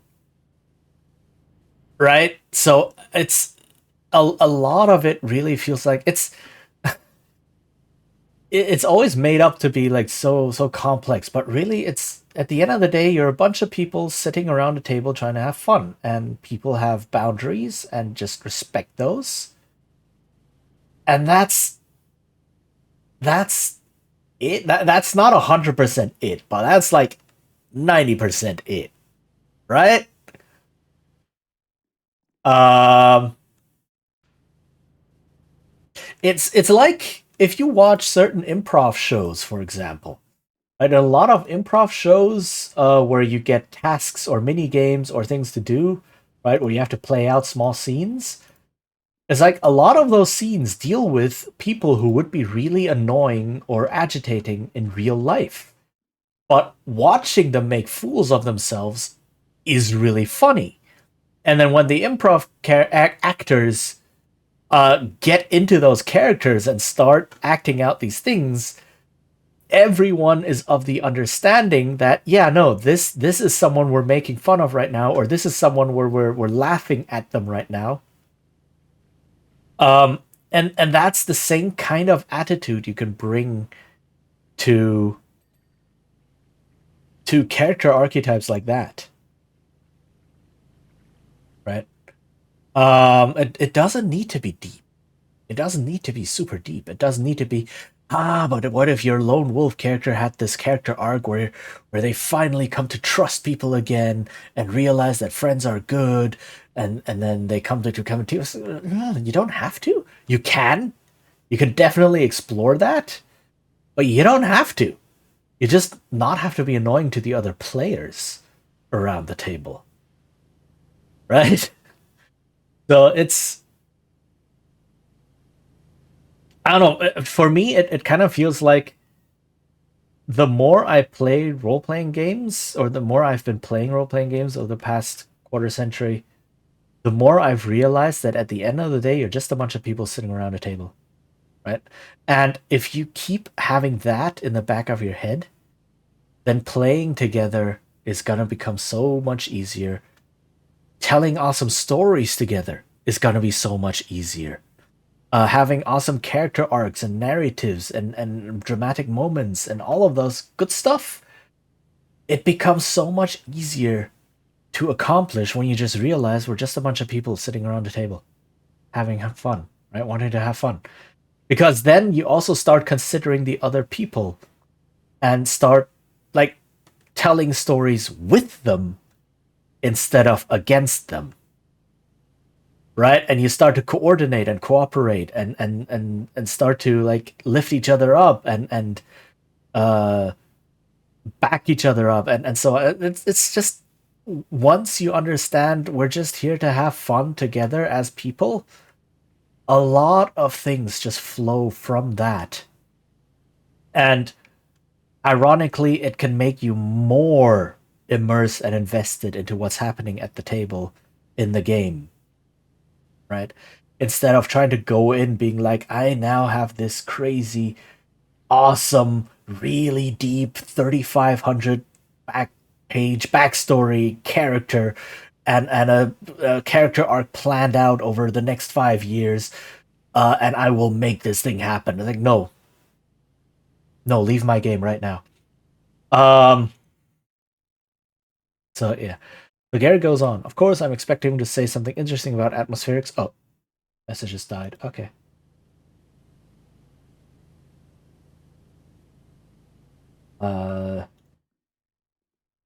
So yeah, it's, and I think that is something that role playing games don't teach you, which is a big damn shame. It really is. Like, most important thing that, like, they do mention things like the social contract, even though that term has now completely disappeared. Like when I was playing and designing games 10, 15 years ago, 20 years ago, the social contract was a big deal. That was a really big thing people kept talking about, and now that's just kind of disappeared. Now it's just been replaced by Session Zero, but Session Zero, a lot of people just think of as character creation, which is not what it is. Like, do not mistake those things. Session Zero is about establishing what people want from the game, and things like establishing boundaries, establishing the mood you want to go for, making sure you work together, you can play together as people rather than as characters, which happens in Session 1, right? So, oof, a lot of bots again. Thank you, Sari bot.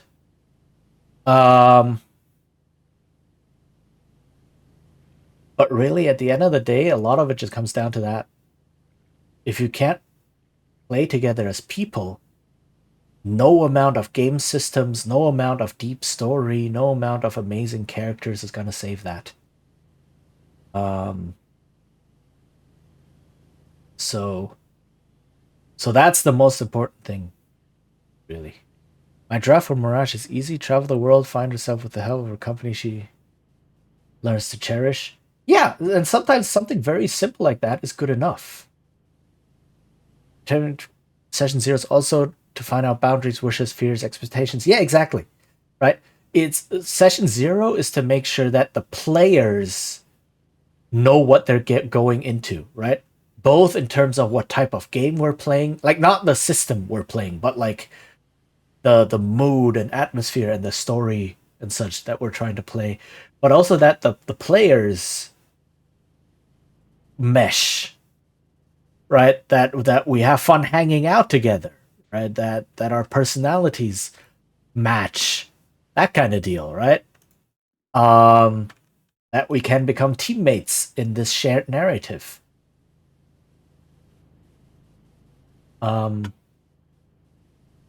So yeah, that's really what Session 0 is about. And then establishing boundaries, things like, oh, what do you want to see in this game? What do you not want to see in this game? And so on. And really, you don't need anything really complex. A lot of the time, like I've played in several campaigns, mini campaigns and such, and sometimes I just had some sort of character concept, but I didn't really know who the character was until like 3 or 4 sessions in. Right? I didn't really know who they were until I've played them a couple times, and until the story developed, until the other characters kind of came together as well. And then I was like, okay, so this could be my character's role in the story and in this group. And then it made sense. And then I had personality for the character. Then I had, a story I may want to pursue, an arc that I may want to pursue. But that's perfectly okay. But if it takes a while, you find yourself in the character. Role players tend not to be trained actors who have the expertise to dive into a character very quickly, right? Because that's what they do. That's their job. So if it takes a couple hours and a bit of feeling around and trying things out and seeing where the story goes in order to find that, yeah, why not? This isn't some sort of, I don't know, you don't get paid for it. This isn't some sort of audition, or this isn't some sort of competition in any case, right? In any sense of the word. This is just, again, having fun. Used as a DM, the Session 0 to find out the details for the setting I might use and how far I can go as a scary factor. Yeah, definitely. Right, so some people might say, okay, we're playing in a dark fantasy world. But what does that mean to you, the player, right? What kinds of things do you want to see? What kinds of things do you not want to see? That one is very, very important, right? Using some safety tools to get some initial boundaries down is very, very important, right?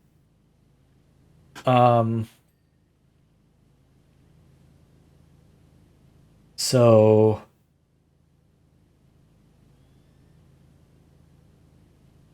yeah, that's just to make sure that everyone can have a good time.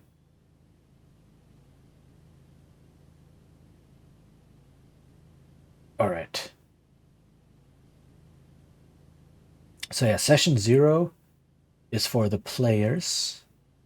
Everything after that is for the characters. Well, not everything after that. Like I said, it's all just the players playing the game.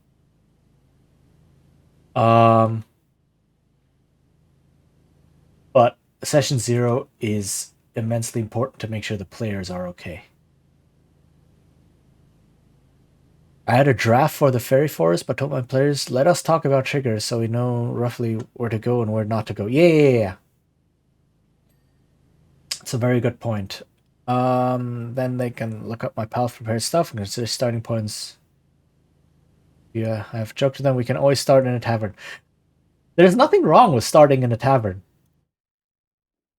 Again, Tess Gorkowski has an entire video about starting in a tavern.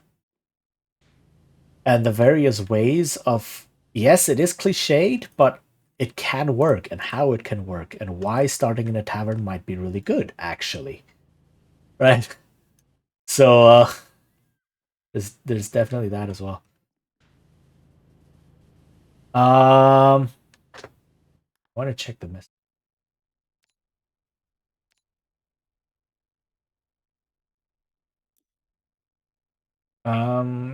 As Ferrix, like other volcanoes affecting our local weather system, he says, yeah, you notice we're getting more clouds than normal? I nod again and say, go on, Gary. Okay, that's what that was.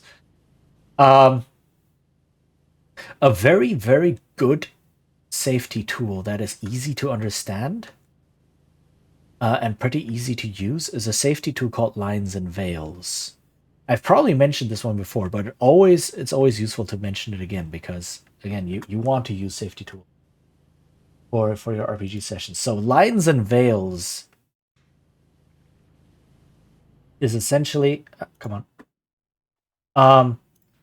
You collect each player's things that they don't want to see in the game, want to have in the game, but you can have them in two categories. So a line is a hard line. It's like this thing will not appear in the game at all. We will not mention it. We will not allude to it. We will not talk about it. We will not steer the story in any way, shape, or form that can even get close to that thing. We're not doing this. That's a line, so a hard line. And then a veil is something, it's like, we can have this in the game, but please have it behind a veil. Right? Have it like in the background. Have it fade to black. Have the camera, have it off camera, essentially, right? Don't talk too much about it. Don't put it into detail. Don't focus on it. But it's okay if this thing exists in the story or in the setting. So those are Lines and Veils. And you can just collect those from the players, right? You can also collect them anonymously if players want. And just put them together. And then you have a list, a very clear list of things that you will not touch in the game and things that you can allude to and hint at in the game. Right? So that's a very, very good tool. And obviously, after every couple sessions or so, or when it comes up, you can update the list, right? You can ask players, okay, so now that we've played a bit, is there anything else that you've thought of in the meantime that you would like to have on the Lines and Veils? I told them about the rough setting. Use the tavern as a starting meeting, get feeling for the village near the fairy forest. Yeah, see, that's a good thing. And then along with Lines and Veils, you can also have it doesn't matter what you call it, but like wishes, I guess. So things that the players definitely want to see in the game, right? You can have that on the same line, and then some player might go, "Oh, I want to have a big ship battle against pirates." Another person might be like, "I want to ride a dragon," or whatever, right? And then you can say, "All right, so this is definitely something that some players are interested in. I can try to put that in there because then the players will have fun if that works out, right?" Um, so you can just have this big list in there, and yeah, it's a very, very effective tool to use in a session 0. But what will happen in the forest is unknown. Yeah, I mean that's kind of the point, right? When you go into a new setting or into a new adventure, you don't know what's gonna happen. Because that's kind of the point of playing the game. You play to find out. And the best systems allow this to be true for the GM as well. Where the GM doesn't know what will happen, maybe only the very broad strokes of what the situation is, but they don't know what will happen, right? And that's really the best way to GM as well, I've found, because I don't need to plan a lot of things. I don't need to say, all right, then they need to encounter this thing, and then they must have a conversation with this dude, and then they have to find this item. And then it's like, oh, you've ever tried to run a session like that?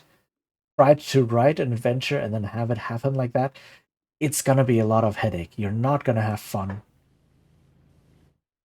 Because it's just, what if they never get to that person that they have to talk to? What if they accidentally kill that person? Or what if they attack that person, but then every time they roll, you don't. No, actually, you can't hit them. You can't hit that person because I say so, right? And it makes the game break apart. Like, I ran a mini campaign, 10 sessions, I think, of Blades in the Dark on this channel. A year and a half ago now, something like that. And I didn't know what was going to happen. I only knew the basic setup, and the players gave me, okay, we're this kind of gang. We want to go on this kind of adventures. I'm like, okay. And then afterward, everything was just, the game running itself, and just the dice rolls determining things. And the story went to places I never could have planned if I had written things out myself. And it went to places that the players were interested in because they decided they wanted to go there. Right? So to them, it was like, yeah, we are in control. We want to see this kind of content. And then the game delivers that kind of content. And I'm just there trying to make sure that to moderate rather than to direct the story. Right? And that is such a relaxing way of running a game. I've seen posts on social media and such of GMs going, "Oh, I'm preparing my next adventure session. I've been preparing for the last 8 hours. It is 5 a.m." And it's like, good luck running that for more than a month. GM burnout is a real thing. Please take care. So, yeah. Fly on the dragon to the pirates. Fair. It was more because I haven't written for the deals what to expect. I knew that a child would get lost in the forest through misunderstanding, so the player might follow. But what after that point has not worked out. Slightest sounds like a burning destined to happen. Yeah, definitely. And I mean, sure, when you're first, and it was a first-time GM, right? They said so, first-time GM, first time running a campaign. It's like, okay, I get it. it can be really, really exciting imagining things happening at the table and seeing all your ideas go into the game and become coming to life and such. Yeah, it's very, very, it's a big rush. Um, but it is not sustainable. It is not sustainable in the least. Right? Again, the only time you want to be doing something like that is if you're literally getting paid to do so. Matt Mercer, the man who runs Critical Role, has given a lot of GMing interviews, and he has said that on average he spends 3 hours of prep per 1 hour of play, and that is a ridiculously high amount of prep. Like, holy heck, what are you doing, my man? But then again, A, he's getting paid for that. B, he's running by now like the highest prolific D&D or role-playing actual play in the entire world, with immensely huge production value and all that. So yeah, okay, I can understand that you wanted to actually run, right? You wanted to actually go off without a hitch. Um, so yeah, but if you're just doing this as a hobby for your friends every week or two, no, don't destroy your brain and your body like that. This is not healthy. Um, oops. Um, and really, this is I think one of the biggest faults that modern adventure publishing has brought, and D&D in general. Here I go again ranting about D&D. Welcome to Teachin channel where I rant about D&D all the time. This is a thing. This is a staple. We probably have like the D&D rant hour once every stream. This is a thing. So if you're new here, welcome. I do that. But yeah, so D&D doesn't teach game masters how to run the game. It really doesn't. There are basically no resources on how to actually prepare and run good games, because a lot of the people writing the books don't know how to prepare and run games. They're like, they play every now and then, sure, but it's also they, or rather they have also picked up a lot of the bad habits and bad prep and running paradigms that have been invading and infesting the hobby for the past 10-20 years, right?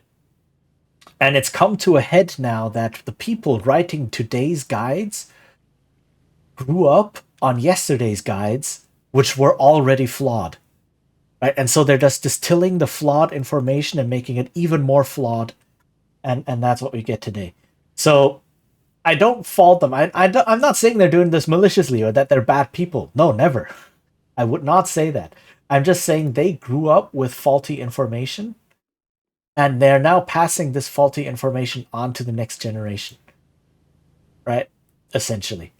And also published adventures. Published adventures. If you want to know how to write an adventure for your own gaming group, for your friends, stay the heck away from published adventures like that, because published adventures, especially the big books that D&D brings out, right, like Hoard of the Dragon Queen, or like Waterdeep Heist or something like that. I forgot what it's called.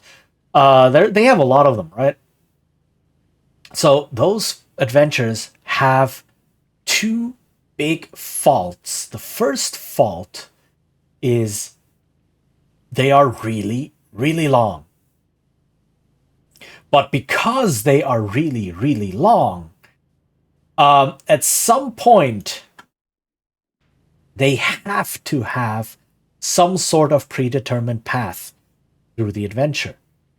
right? If you have a big boss at the end and your final chapter, your final third of the book is all dealing with the characters going into a certain dungeon and finding the boss and fighting that big boss, the rest of the adventure must somehow lead to the characters encountering the fact that this boss exists, wanting to follow the boss and wanting to go into the dungeon to fight them, etc. Right? So there's a lot of things that must happen, a lot of events that have to come to pass in a certain way. Otherwise, like the second half of the adventure as published just doesn't work. Right? So, and that's not the fault of the writers, that's the fault of the format. If you have an adventure that runs 15, 16, 17 levels, you have to tell the players what the outcomes of level 1 to 14 are, so that the adventure in levels 15 and 16 are still playable, are still there, right? Are still usable. So that by necessity, having such a long adventure written out and planned out like that requires railroading. That's just an inescapable truth. Had a draft for a BBEG of the forest, but it's more rough draft than usable for another table if not needed. Right, more in a bubble system because usable somehow else if not needed. Ravenloft. Good luck to write something like these for your friends. Yeah. So that's the first thing. That's the first issue with these big adventures. Oh, Gary goes on naturally. I'm still expecting him to bring back to rushless and weather systems, he says. And of course, the river's dried up and all the cats have gone missing. Wow, I think this is interesting. I've heard a deer going inland before a thunderstorm. Maybe cats are sensitive to the weather too. Okay, where is this going?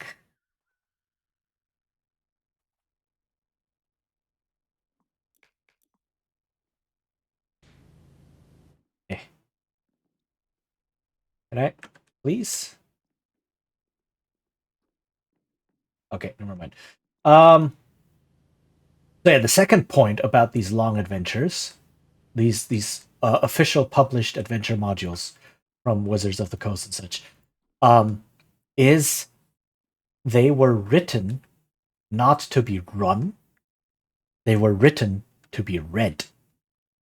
Almost like a storybook. Right? Because the way the information in such books is organized, the way these books write things, the way they present things, if you were to run and like, there's a reason when GMs pick up published adventures like that, they have to spend hours and hours and hours and hours working through the book first in order to understand what information is actually in there and how it is sorted and presented and where everything is so that they can run the book at the table. That is horrific. That is an absolute failure of editing and presenting the information. Oh god, can I use this maybe? Because these books were never meant to be run at the table as is. That's not how they're written. They're written to be read, to be enjoyed by someone just reading the adventure instead of running the adventure. Right? And if you own some of these adventure books and you read them now with this perspective in mind, you will very quickly see that that is indeed the case. Right? The way encounters are presented, the way information is presented, it almost feels like reading an actual play report or like a game novel of some sort, rather than a published adventure that you can run at the table, right? And if you then write your adventures like that, you're gonna have a bad time, because a lot of that, again, in order to make the adventure readable as a story rather than playable as a GM tool, they have to make decisions on how the story will develop. And that is written straight into the encounters. Right? And it's very subtle at times. It's like, okay, and then you get this combat encounter. Boom. And the game tells you this will be a combat encounter. It doesn't give you a choice. It's like, combat encounter this. Okay, you will now fight these goblins. And then at the end, and then the game just goes, all right, after the players have defeated the goblins. What is wrong with that sentence? What is wrong with the sentence, right? You present a combat encounter that you tell the GM, this is a combat encounter, no choice. Give some combat stats for the goblins. Write like 2 pages of how the goblins will use their tactics. Something that could be summarized in 2 sentences, right? And then you say, once the players have defeated the goblins. What is wrong with that sentence? It assumes that the players defeat the goblins. What if they don't? What if they get some really horrible rolls and things just go badly? What if they decide to let the goblins run away? And then suddenly it's like, oh, they will find on the bodies of the goblins this and that. Oh, right? And then the GM running this will be like, oh, okay, yes, we're fighting the goblins, yay! And then, oh, okay, you defeated 2 of them, the rest run away. Okay, and then they read on, now that the players have defeated the goblins, they will fight on the bodies of the goblins, and it's like, uh-oh, I just had the goblins run away. And now the game tells me that these things are here. Now I have to improvise, and now I have to break the adventure. So now the published book has become useless. It's not that extreme, right? But you get what I'm trying to say here. So it's just a huge list of big no-nos on what not to do when writing your own adventures like this. And why a lot of the published adventures are actually really bad. Right? And because they must have a single clear path through the adventure, a lot of them become very boring because you cannot give the players too much freedom. You cannot have the adventure go too wild. You cannot give them too many options, because what if you cannot rein the players back in and put them back onto the path that they need to go so that the second half of the adventure makes sense? Right? It's a lot of these things.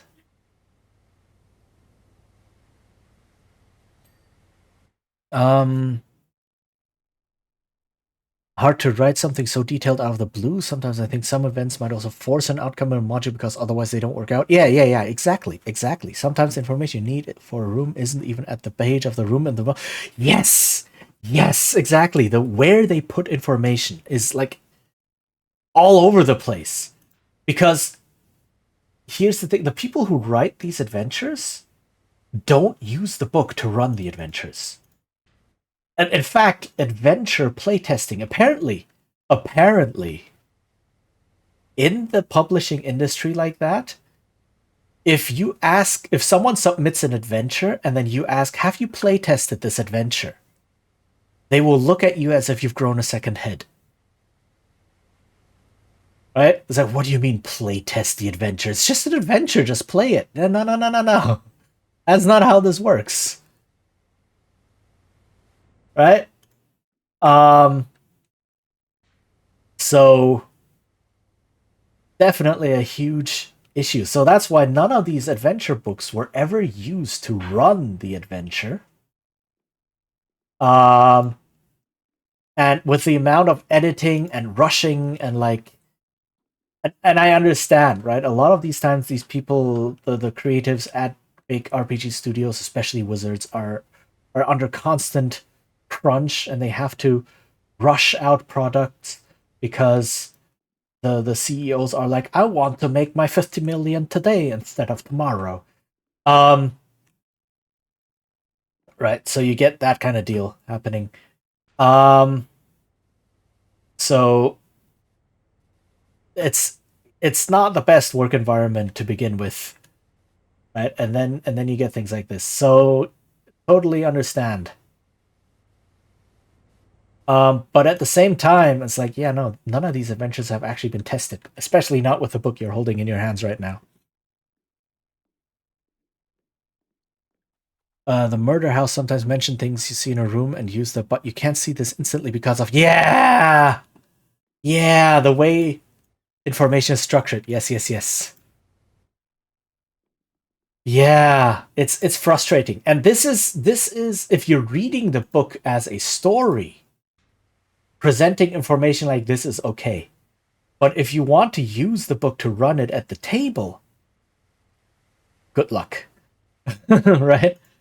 My dean was so angry after because he mentioned stuff before he was intended to. Yeah, see, so that's why when you use those books to run an adventure, it's like everyone kind of just accepts it as part of the DM job that you spend a couple of hours first reading through the book yourself and then rewriting all of the information in it in a way that makes sense to you. It's like, tell me why I spent $50 buying this thing. Right? Why did I do that? If I then have to go through the whole thing and just rewrite the adventure myself? Right? It's like, and all of this means people learn from exceptionally flawed resources because they think, oh, this is how D&D does it. This must be the best way. In fact, it's probably one of the worst ways.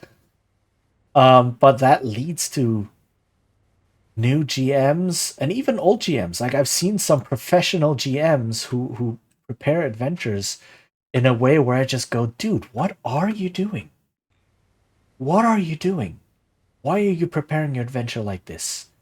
This is going to fall apart within the first 15 minutes of the session. And then you have just wasted hours and hours of prep because now you need to make up everything on the fly anyway. Right? So it's infuriating to see, and that's why you get things like GMs thinking they have to spend 8 hours preparing every session, and that's how you get GM burnout. And like the session I'm going to run on Saturday, how long did I spend preparing it? It's not 100% prepared. I'm still going to spend a bit of time preparing it until then, but how long did I spend preparing that session? All in all, 20 minutes? Maybe? Spent maybe 20 minutes preparing it? And, or no, not, okay, depends. I spent about, because I'm writing the adventure from zero, I spent about half an hour coming up with ideas, coming up with what the adventure is about, coming up with what's happening, right? What the setup is, what the background is. So I spent that time. And then actually preparing the session is likely going to take me 15-20 minutes. Done. So I spend a total of an hour writing adventure from zero and preparing it to run for the session on Saturday. And that is more than enough. If you're spending more than that, you gotta ask yourself what's up. Right? You gotta really ask yourself what is happening here. Why am I spending so much extra time? Maybe you want to create a really cool prop or something. Okay, awesome. That is not something you can improvise. That can really enhance the game if it goes well. Okay, cool, right? Like I'm spending some time making an overlay, for example, for the stream. Sure. I'm not counting that time. But like preparing the session itself, writing the adventure, preparing the session itself, an hour. Right? Maybe an hour 15 if I get some ideas or want some contingency planning. But that's it. I'm not willing to spend more than that.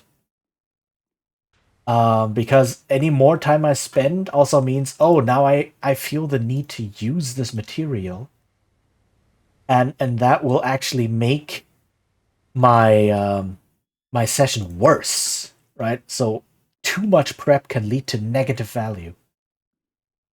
That's also something a lot of GMs don't take into account. The players left the body unexpected, or the sentence is designed in a backwards way. Yeah, event for homage I wrote until the input of some player characters was required. Hard to predict stuff. What is after that? Yes, exactly. And the thing is, like, it is true that I forgot who said that, but some dude said no plan survives first contact with the enemy. And some general said that. I forgot who. I don't really care who said it. And there's a similar saying in RPG circles for GMs. No adventure survives first contact with the players. It's like, okay, yes.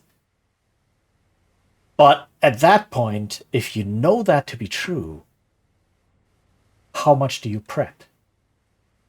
Do you spend 8 hours prepping every single possible thing that the players could think of? To put into your adventure so that if the players then think of, I don't know, the 101st thing that you didn't think of, you have to improvise anyway? Right? It's like, okay, so this is the setup. They go into the combat. If the players do this, then that happens. If the players do this, then that happens. If the players do this, then that happens. And you think of 100 things they could do in the first choice. And then you go, okay, if they choose this, then that happens, and then the players can choose this. But if they choose that instead, and if they choose that instead, and then you get into a choose your own adventure module, where you write 1,000 pages, and you know you were only going to need 2 of them. And the rest 998 pages will never see the light of day. Why do you do this to yourself? Right? And then they think of something completely new anyway, and then you go, oh, hey, this whole book I just wrote, I can toss it. Bye-bye. I just wasted 16 hours of prep. Yay. You know, and that's not healthy for anyone. So, like, that's the biggest thing, like, learning how to prep sessions and how to prep adventures. So yeah, definitely very good point. Like, the opening of something you can plan, but then after that, you have no idea where it's going. So as soon as you start finding yourself planning contingencies in an adventure, you know you've gone down the wrong path. Essentially. I prepare a theme I wish to have, a few bubbles to use, but exchangeable if not used. Yeah. Definitely. That's a much better way. Call it bubbles because you use them free floating as a concept for different table, time, or mood. That is definitely one way to do it. And then you can find ways to connect them, right? And depending on how you structure them, right, you can have a lot of different useful pieces of information, all compartmentalized away, and then use them as necessary, right? You could have NPCs as these bubbles. You could have locations as these bubbles. You can have pieces of information as these bubbles. You can have certain events as these bubbles, items, clues. I don't know, whatever you want. And then you can just toss them in there as necessary or as they become relevant. And that is a much better way of planning things. And then, like, a lot of GMs also, I think, forget that NPCs can have agency. Right? A lot of GMs writing adventures are like, okay, I have this NPC. They want to take over the world. Ah, ha, ha, ha.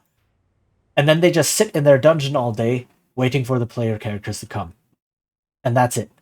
Like, no. Just have them have plans. Give them some tools. Give them some resources, right? And have them say, okay, so they want to achieve this overarching goal, and the best way that NPC thinks to do that is to go about step 1, 2, 3. And then they will try to do this. And if the player characters interfere, then they go, oh, okay, so I still have this overarching goal, and now I know how the villain learns about the characters and what exactly they did. So now the villain wants to deal with the characters in this way, and they have these tools and materials to do so, and these resources to do so.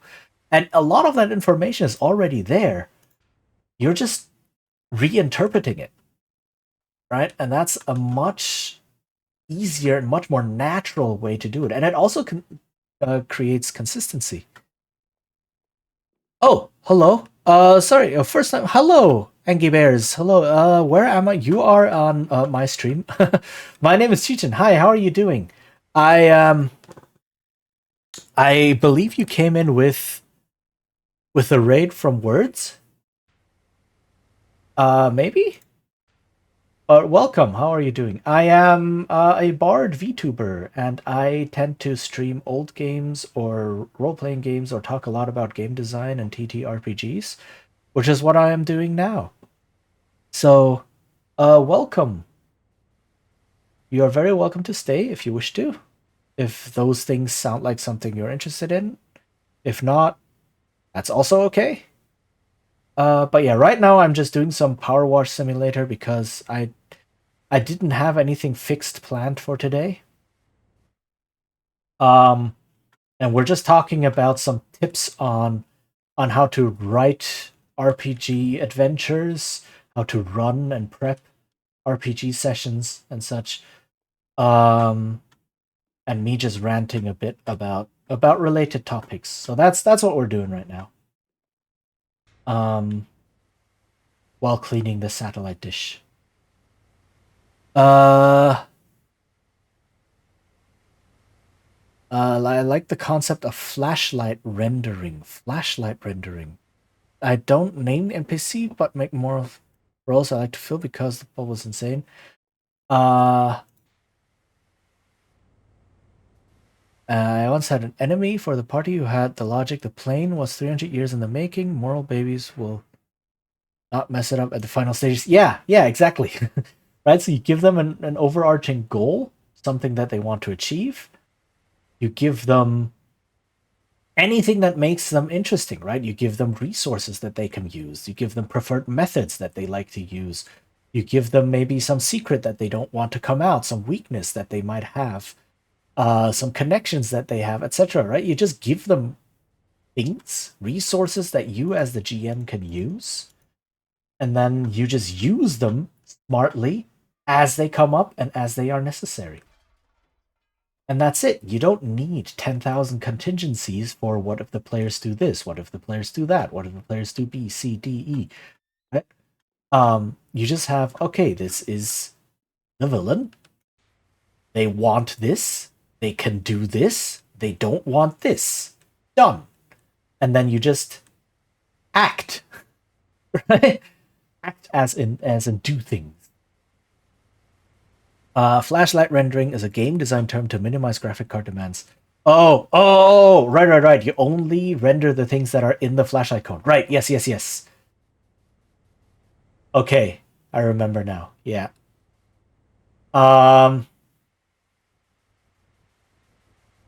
Yes, exactly. That is definitely a way to do it as well. And then, yeah, definitely. Like Blades in the Dark, for example, the game I was running, explicitly says this. Right? So the game is played in a large Victorian steampunk city.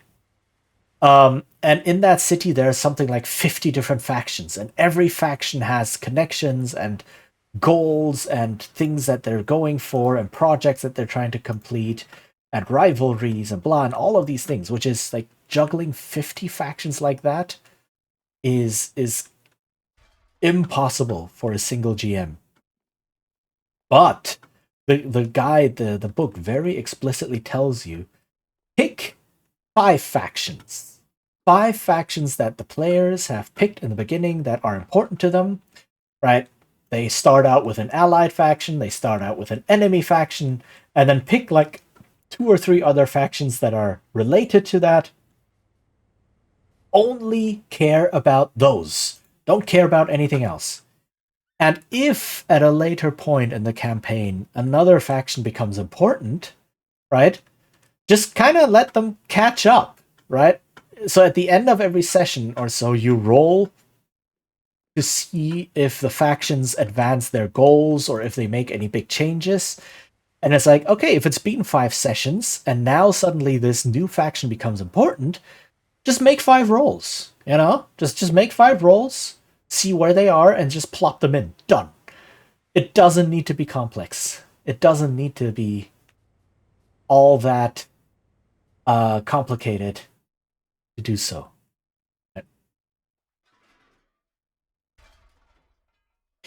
The graphic card renders what is seen. So as a DM, I only need to work out the details around the corner of my players and they will see now. Yes, exactly. Right? You can have, if you have the capacity for it, run, or not run, but like deal with some bigger events that are happening in the background, right? Maybe there's a war brewing, right? And then there's another nation that is starting to gather troops, and you hear rumors of war happening, but that is not going to happen until like, I don't know, 7, 8, 9 sessions in. But you can still kind of drop rumors here and there so that the players get the atmosphere of this thing happening. So when the war suddenly does break out, it's like, oh right, we've been hearing about this. That's the thing, right? You can have bigger projects in the background like that, but you know that's foreshadowing, and that's just like 5 minutes or less, 2 minutes of each session. Right, so that is something you can also do. Oh wait, I have this. I forgot. Right. And also, hold on, let me catch up with chat a bit. The BBEG they haven't even seen yet might not need as much details. Yeah, exactly. Right? You just need the very basics of like, what does this dude even want? How are they gonna affect the world in very broad strokes?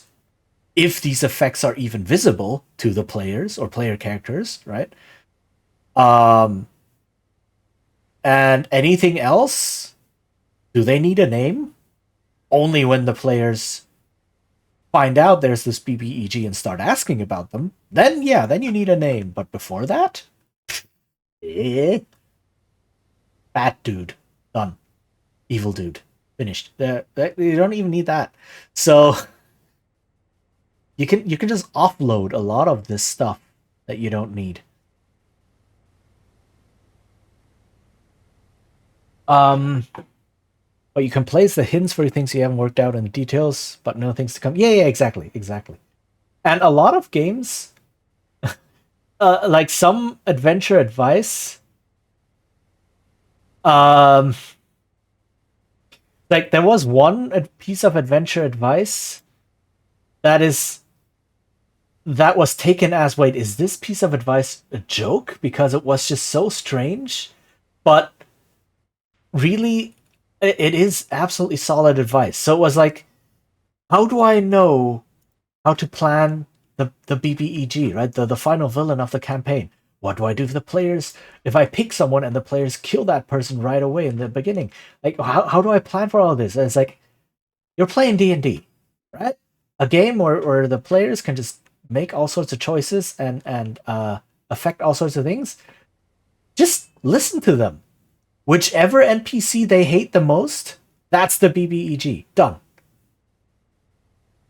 Right? Conversely, whichever NPC they like the most, that's going to be their most important ally. Done. So, I'm going to let the ad play, but there's a really nice, funny, not anecdote, but like an example given by another YouTuber who talked about the exact same thing. Called like a YouTube channel called Dungeon Craft. But yeah, I'll let the ad run first because I also need to go to the bathroom. Endure And then, in yeah, there we go. enduring All right, grow I need to strong. head to the bathroom. And I shall, I'll be right back.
Are we back? We are back. Okay. I also got a bit something to drink. Because that was necessary. Alright. I had once the draft for throwaway wizard NPC. Player liked him to the point he became the character of the wizard. The teacher. Yeah. You cannot plan things like that. So that leads perfectly into the story that was being told on Dungeon Craft, or not story, but like just as an example, right? So the host of Dungeon Craft calls himself Professor Dungeon Master. Um, so he said when planning NPCs and such, or putting NPCs into your game, don't overplan them. Right? Just give them very simple things. Give them maybe a name, give them a quirk or some appearance thing. Give them a basic role. Like, are they a knight? Are they a bard? Are they a tavern keeper? Are they, and that's it. And then let the story develop to see which NPCs become important.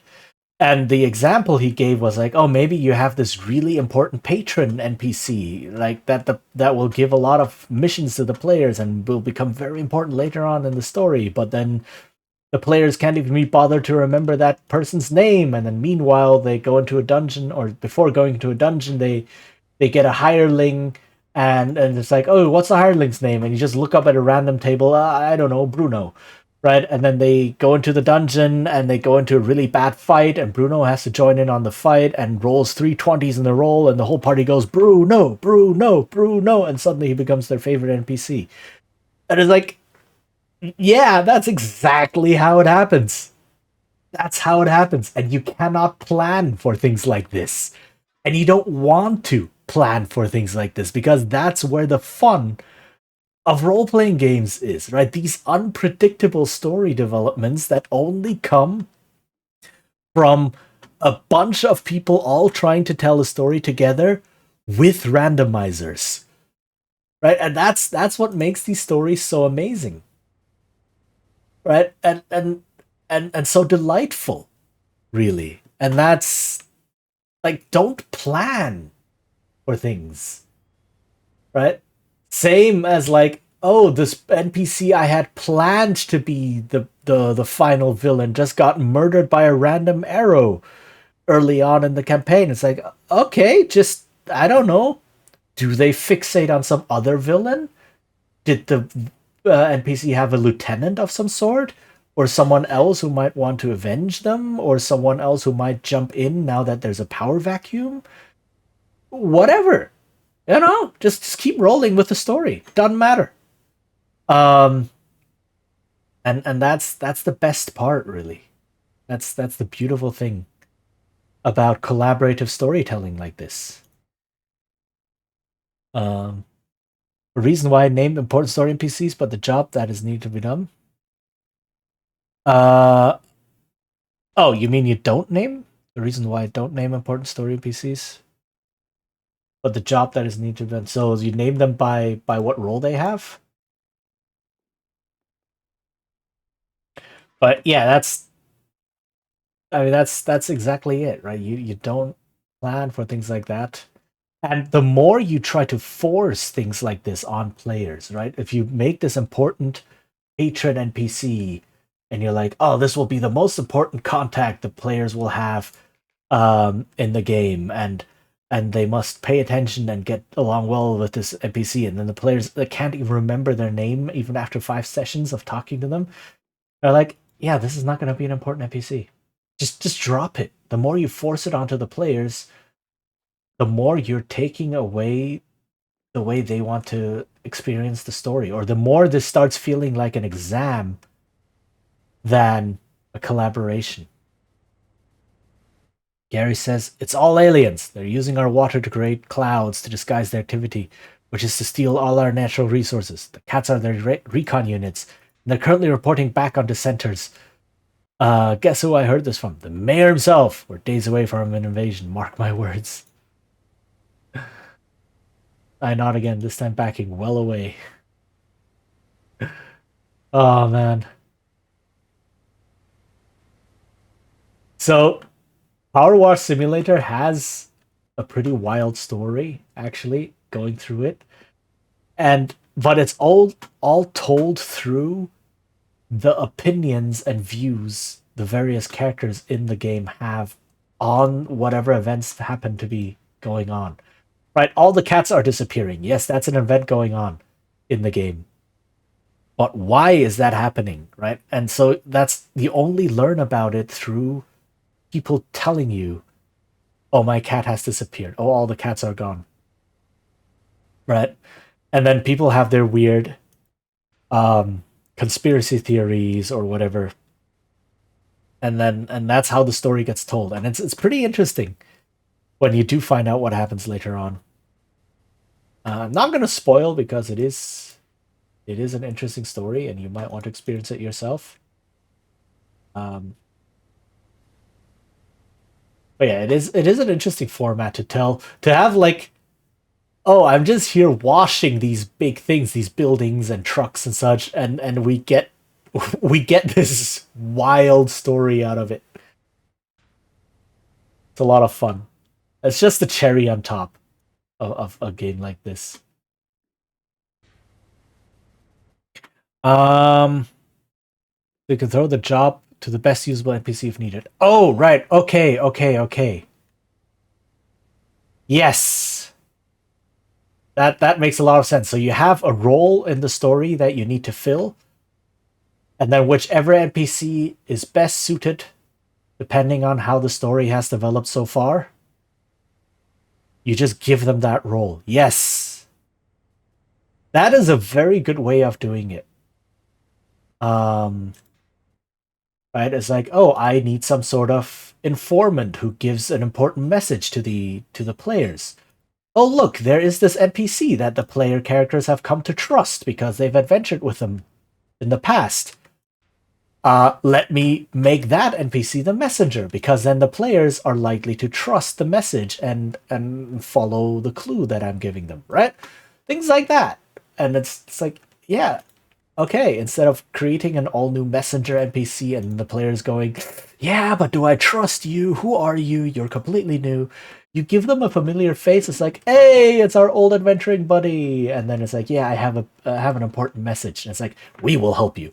Right? So that's how you do it. That's exactly how you do it.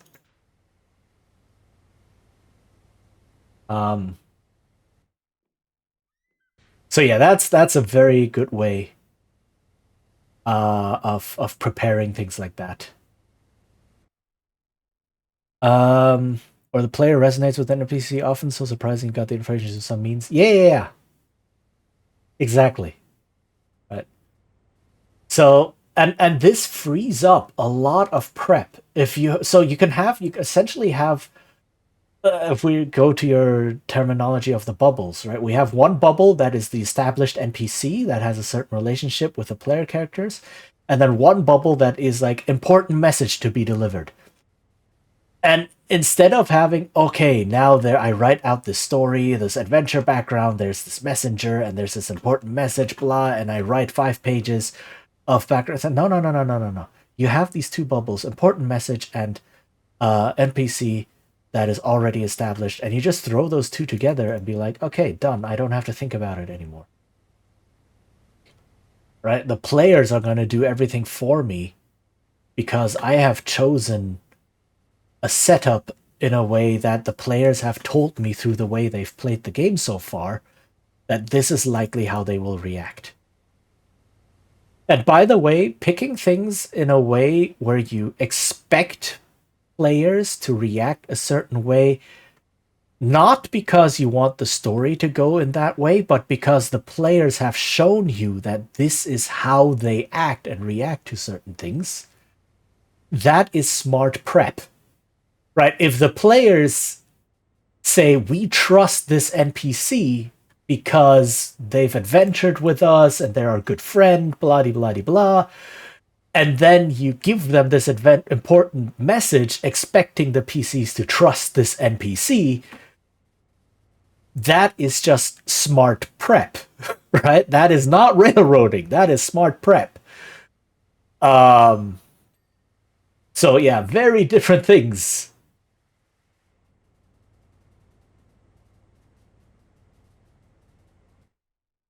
So why ignore the connection when it's already there? Yeah, exactly. Exactly. It helps greatly with the improvisational play when in a pinch. Yes. This is especially useful in any kind of situation where you want the player characters, or the players by extension, to gather information, to collect clues, to understand what is going on and what their next step should be, right? If you say, I don't know, they're searching this mansion, and you say, okay, so in this mansion there are 3 clues that tell the players what's going on. First off, that doesn't sound like a lot if there's only 3 clues in one gigantic mansion. But if you then say, all right, 1 clue is in the bedroom, hidden underneath the pillow of the master bed. That is setting yourself up for complete and utter failure. Because if the players never enter the master bedroom, they miss the clue. If they enter and never think about searching it, they miss the clue. If they search it but never think about searching the bed, they miss the clue. If they search the bed but don't think about, checking underneath the pillow, they miss the clue. So that's a lot of failure points for something that is possibly crucial for the adventure to continue. So instead, just go, okay, so there's a bunch of clues here that they need to get at some point while traversing this mansion. And whenever a suitable opportunity comes up, I will just drop one of these clues in there. Right? So, I don't know, the players are searching this mansion, and one player character is like big into liquor and drinks, and it's like, oh yeah, I like this. Let me check out the bar. And there's like, okay, there was this letter that was supposed to be found in the guest bedroom, but you know what? They're searching the bar right now. It's tucked in between 2 bottles. Done. And now they get this letter, and now they have the clue. Right? So that's instead of placing the letter into the bedroom or into the guest room so you have to remember it when it's there, you just have it as letter clue. Done. And then it just floats around and you shove it in whenever you need it. It makes the adventure a lot more solid. It removes a lot of breaking points or points where the adventure can fall apart. And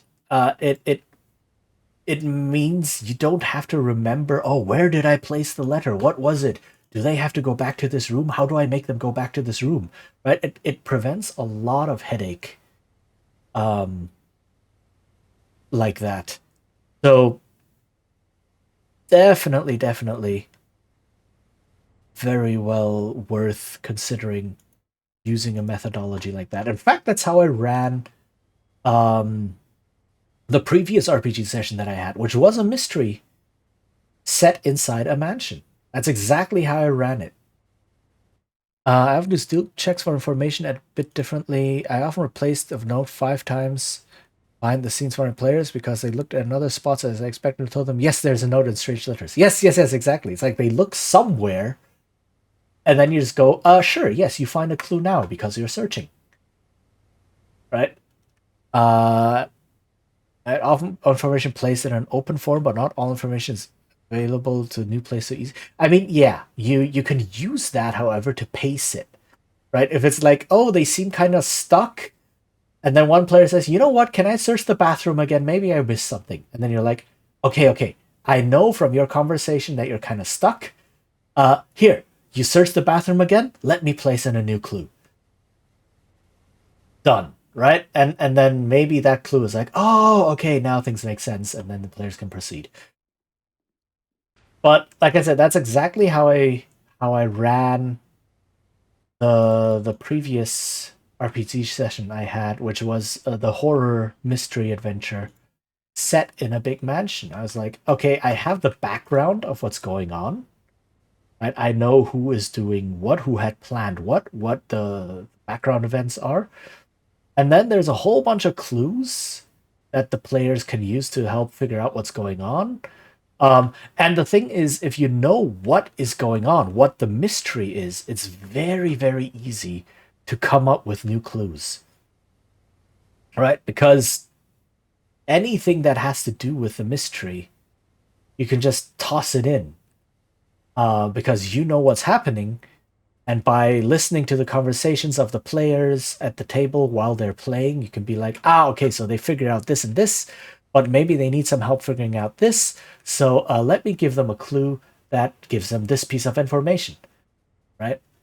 And so you can just do that as well. But that's basically what I did. I had a bunch of clues prepared, but just on their own. And then I came up with new stuff as the game progressed and just threw it in whenever the players were like, I want to search this place. I want to go look for that. I want to talk to this person. And in the end, they actually figured out the complete mystery, right? They were like, so this was happening and this was being planned and the people did this and that, blah, blah, blah, blah. And that's what's going on. It's like, yep, that's exactly what happened. You figured out the entire mystery. And it worked completely because like I felt like it was a success because they figured things out, and they felt like it was a success because they figured things out, right? So that's the ideal outcome.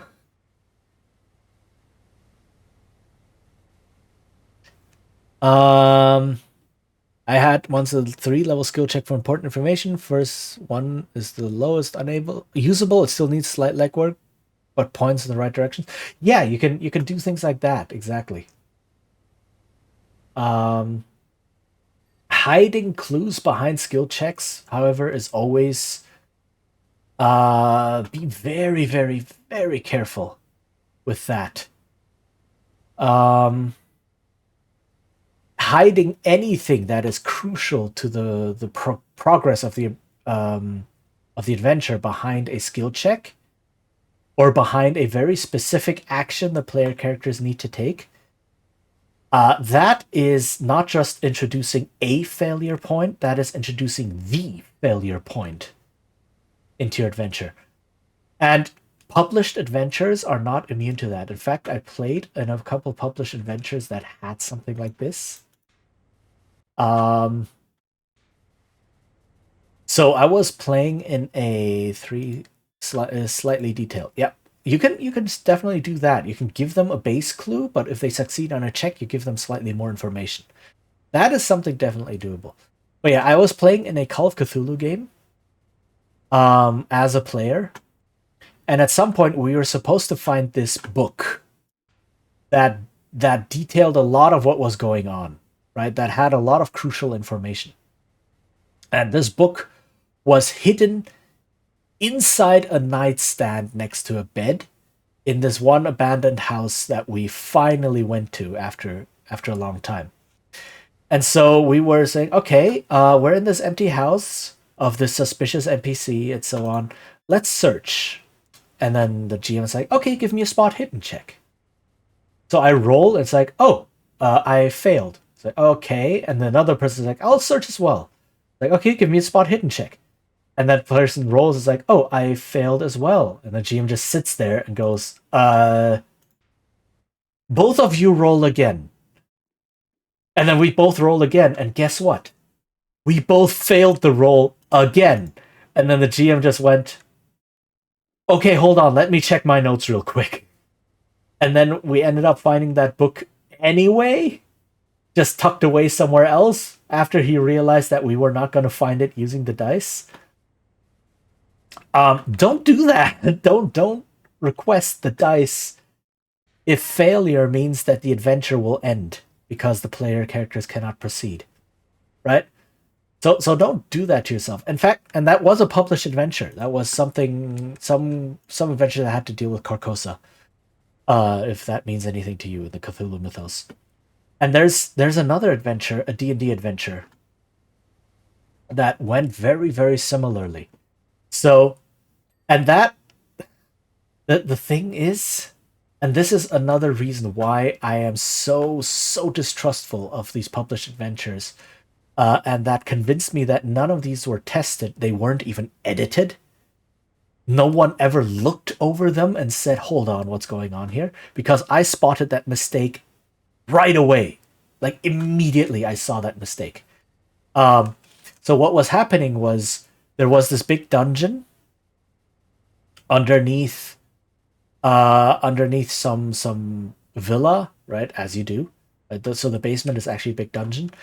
And the player characters were supposed to go through that dungeon, and at some point they're supposed to meet the boss, find out that he's the boss that is actually leading a cult or something.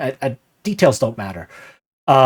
He was leading some sort of cult, and this is what their plans were, blah. So they were supposed to stumble upon this huge conspiracy saying, was the book yellow?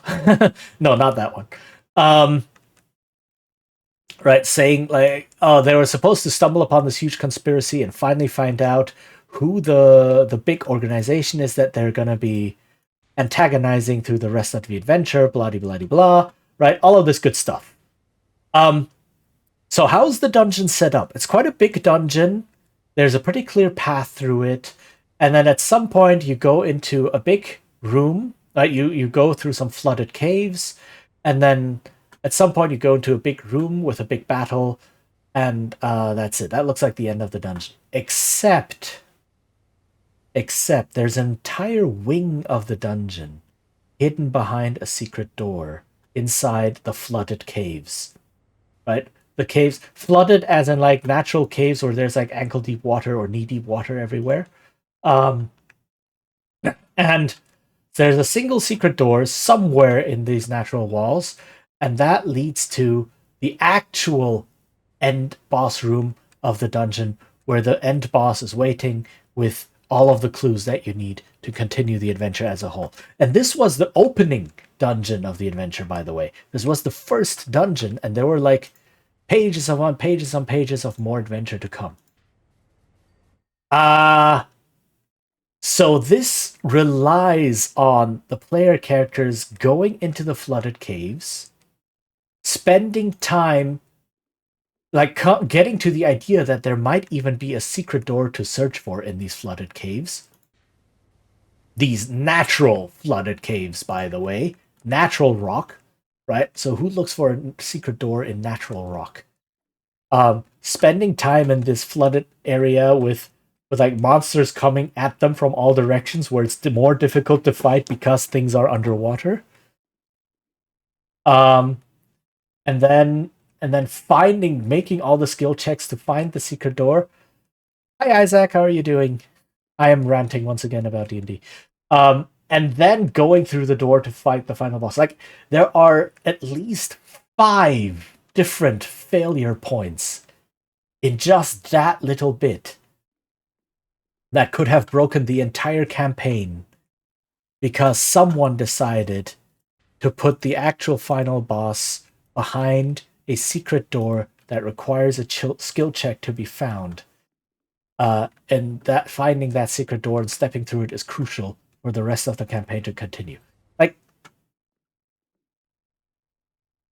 to me, that was when I lost all faith in these published adventures.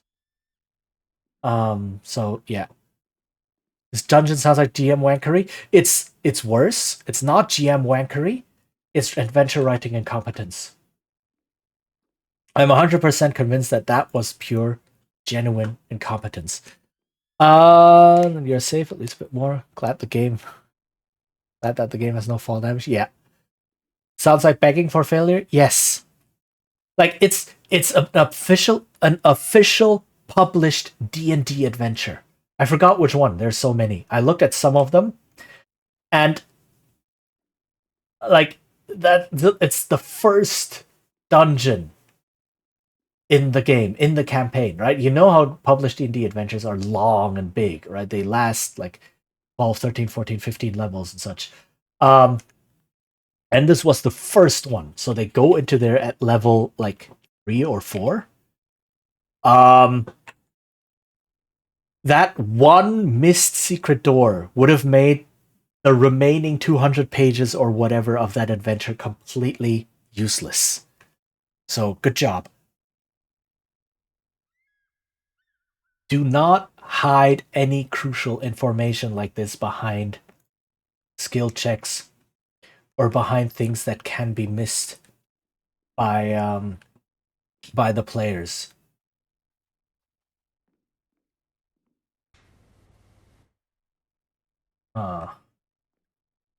Where is it? Where is it dirty? Ah! But yeah, how are you doing, Isaac? Nice to see you here. How was your weekend? You're gonna teach your players to poke every single rock. Yeah, that as well. That's also a thing like of like placing traps haphazardly. Right? It's a thing that if you just randomly place traps in a dungeon all over the place, all you're doing is teaching your players to slow down completely and roll a search check every 10 feet. That's all you're doing. Right? If you place traps in places where it makes sense, or if you give them some way of knowing that there is a trap here without knowing exactly where or what, then they can work with the environment and they can then they can feel smart. Pedestal door handle. Pedestal door handle.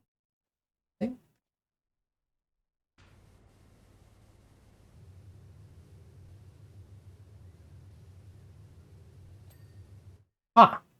Okay. What else is there? Pedestal door frame. What?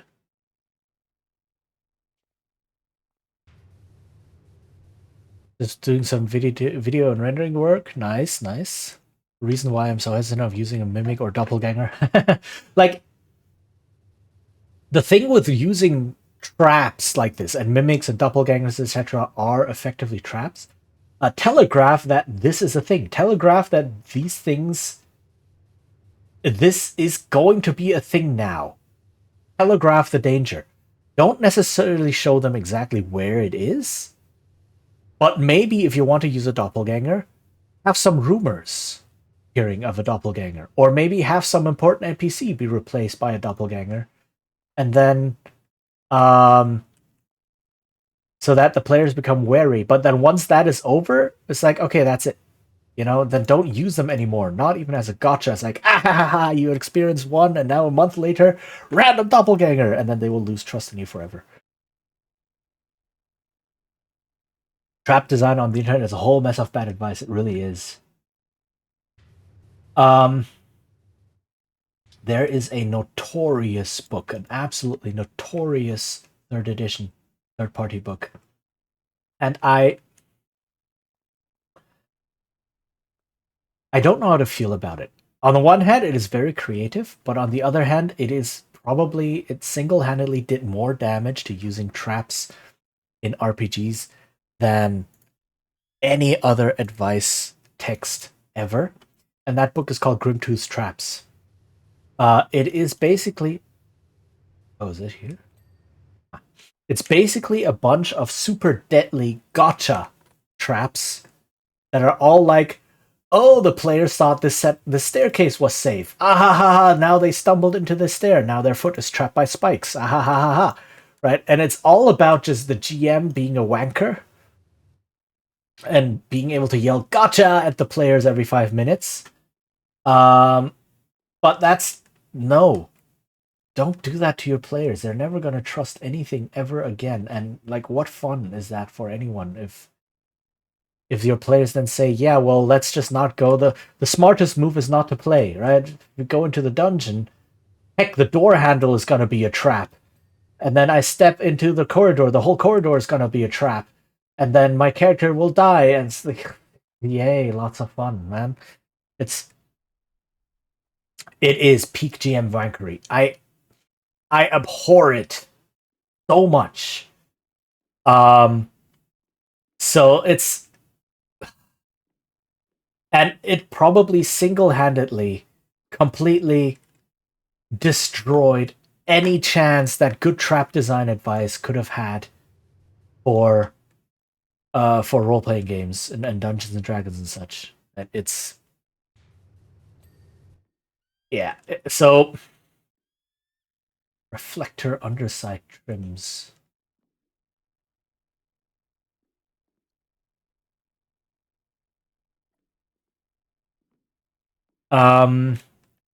But I once used a trap, but the building was known not to be trustworthy because of the insane owner. Yeah, see? So it's like, oh, this house belonged to a completely paranoid owner who kept hearing voices everywhere and didn't trust anyone. And if they then run into a trap in that house, it's like, oh, right, yes. Insane person living here. Right. And at that point, it's like, okay.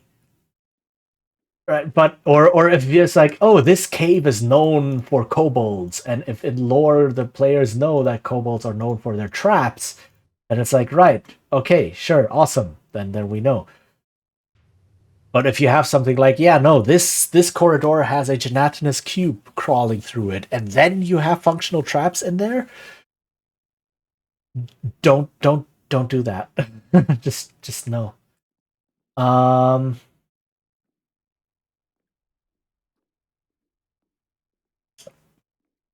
Before the door had a strange resistance as he tried to open it. Yeah, see? Like, telegraph the danger. Let them know something is up so that they pay attention, or at the very least, if they do get hit with something, that it's not completely by surprise. That they can be like, oh, right, that's what that meant. Now we know, now we can be more careful. Right? Followed by a clicking sound when they open it. Yep. Okay, which trim? This one.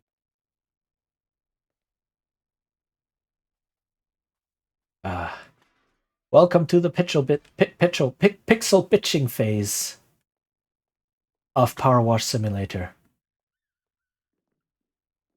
There's the end of every level where it's like, oh, there's 3 pixels that are still dirty.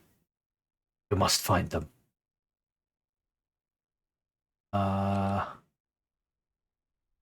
Where the heck?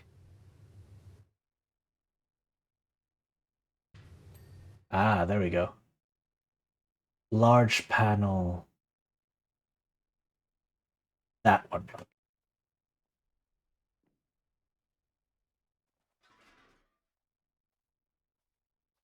All right. Honestly, if you're doing traps and puzzle without some kind of visual aid, you're never going to get your players to understand. Yeah, very often that's the case. But I do love, like, the one thing that redeemed traps. One source book that redeemed traps, in my opinion, was the 4th edition D&D 4th edition second Game Master's Guide, or a Game Master's Handbook or manual. That's what it's called. Yay!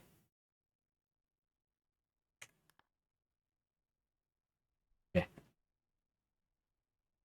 So once again, cementing my love for 4th edition. Right. The second GM guide for 4th edition D&D is really, really good. And the way they integrate traps into it is a trap becomes an entire encounter. Where every character can contribute. Right? So maybe the whole room is a big trap. And then one player, and there might be, I don't know, monsters flooding in. So one player holds back the monsters. One player has to, like, I don't know, counterspell some sort of portal that is opening. And then one player has to search for the mechanism that is slowly lowering the floor or the ceiling or whatever. Right? It's like, it's a whole thing where every player contributes, and at the end, you are dealing with the trap as it's going off, because, like, what is a trap actually? 40 had a million great ideas and a very unfun core. Yeah. A lot of awesome side systems, really. So it's like, what is a trap really. Right, and a lot of a lot of games handle traps just as stat checks. I think I've talked about this before. It's like, what is a trap really? A trap is just for one player character to roll a bunch of dice, and then either the adventure continues as normal, or someone has to pay a bit of HP, and then the adventure continues. Right? That's all a trap really is used as, right? It's like, oh, I search. Okay, roll a search check. That's stat check number 1. Oh, you make it. Okay, you find this trap. I roll disable trap check. Okay, stat check number 2. Okay, yeah, I make it. Or maybe you don't make it. Okay, roll to dodge. Okay, stat check number 3. Okay, I make it. Right, then now you continue. So it's just you are exploring the dungeon, and then because you have nothing better to do, you just roll a couple of dice, and then maybe someone takes a bit of damage, and then you continue exploring the dungeon. That's how traps are usually used, which is not very interesting, in my opinion. It's not. So traps are fun in two ways. Either if they have a big complex mechanism, and you have to like do certain things to try and not trigger the trap. Like, you get this in many movies, right? Like the laser grid trap, where people dance around funnily or do their weird acrobatics, or a corridor filled with different tiles and you can only step on certain tiles, and the part of the trap is figuring out which tiles are safe, right? Almost making it like a puzzle. That is fun. That can be very fun, right? So figuring out how the trap mechanism works in order to not trigger it or deliberately disarm it or trigger it in such a way that it's safe for you. That's cool. The other way traps can be fun is when a trap is sprung, but it doesn't like kill everyone immediately. It's like, oh no, now the room is starting to flood. Or, I don't know, now spikes are lowering from the ceiling while skeletons are pouring in from the sides, right? That is also fun. And in fact, when you look at movies, how they deal with traps, these are exactly the two ways they deal with traps, right? Either the characters have to get through some way without triggering it, or the trap has sprung and now they have to escape it. But just having like, oh, there's this featureless corridor. I roll my dice. Oh, it's not so featureless after all. There is a trap here in this one corner. Okay, I roll my dice. Okay, you managed to disarm the trap. There's the next featureless corridor. It's like...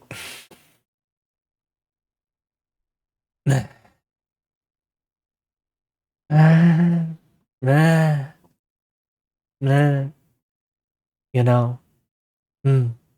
So... one player then uses background to look for a trap, knowing it might be is already too late. The end, the player decided to rush through the door to take the brunt of whatever would hit the fumbling friend who decided this already started, but couldn't find out. We just disarm it now. Disarming a threat sounds harder when it's already halfway ready to shoot. I think a trap is good as skill chance. Yeah, exactly. So, and if every character can contribute, right, you turn the whole trap into a puzzle or into an action encounter, right, of escaping the slow death trap. Why is my music not?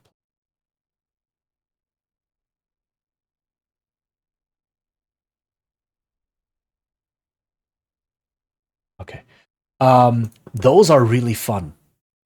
And 4th edition gave us that. Right? They had, okay, here's a skill challenge, how to use traps. Well, make the trap the entire encounter. A trap is a puzzle once. After that, you got to switch it up by adding different action or environments. Yeah, exactly. Agree with your points. Yeah, thank you. I made once a trap room whose aim was to lock the door behind them.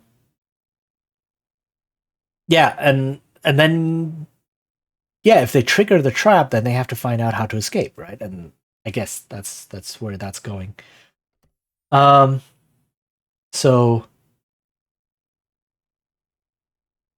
or like you can use traps in very systematic ways. Like there's one anecdote I heard of a GM who had a dungeon, and the dungeon had a whole bunch of wooden doors in there. But underneath every single wooden door was the same trap. Right? So if you have consistency like that, that is also good, because then the entire dungeon becomes a puzzle with these traps. So what he did was he had a door, and then effectively on the bottom part of the door frame, there was always the exact same trap under every single door. So the first time the player characters opened the door, stepped through, the trap was sprung, and they're like, oh, there's a trap here. And then they saw another wooden door somewhere else, and it's like, hold on, let's check for a trap. And indeed, there was a trap there. And then at some point, every single wooden door had a trap underneath, the same trap. And then somewhere deeper into the dungeon, they find a wooden door, but the trap underneath has already been sprung. And at that point, it starts becoming interesting. It's like, oh, what's going on here? Right? So the players have this pattern, and then you throw in a curveball, and that becomes a clue that something is interesting is happening here. Right? So that's also a way to use traps as clues to a larger overall puzzle. And I found that to be very good, right? And because it's so predictable, it doesn't slow down play. It's just like every time you see a wooden door, the players are like, yeah, okay, we already know there's a trap there. Let's just deal with it quickly, move on. Right? It's like, okay, it doesn't eat up any time of them searching all the hallways and rooms and such. No, they already know. And then you throw the curveball of, oh, wait, but this trap's already sprung in this random door, quote unquote random door, in the middle of the dungeon. And yeah, that really helps. Or that can be a really good tool. The dungeon had a short way through and the other. And the trap was designed to force you through the long path eventually. Ah, yeah. That can also work. Dungeon had round groups for the doors with unusual design. Yeah. So you use the trap to force the players or player characters into interesting situations, right? So you can have a trap where there's a combat encounter, and initially the trap splits everyone up because of walls that shoot out from the side or something, right? And then the first 1 or 2 combat rounds, they need to all be on their own and figure out what the heck is going on. Where's everyone else? What are these monsters? And then they start navigating a bit, and it's like, oh wait, there's a path here, and then let's meet up, right? And things like that. And that can make it interesting, or a trap that forces them through a certain room or a certain path can work. I would use things like that sparingly, though. Like, I would give them a chance to spot that this trap is happening, or realize that this trap is a possibility. And then possibly, if they are smart about it, give them a way to avoid it or counteract its effects, right? Because you don't want to force a situation like this on the players completely out of the blue. That can feel bad, depending on how your players are approaching the game. But if you tell them through in-game clues that this could be a possibility, and then that thing actually happens, then they can be like, oh, that's what this was referring to. Right, yeah, we walked right into this trap. Ah ha ha, silly us. Right? And it'll be a lot more palatable for them to deal with.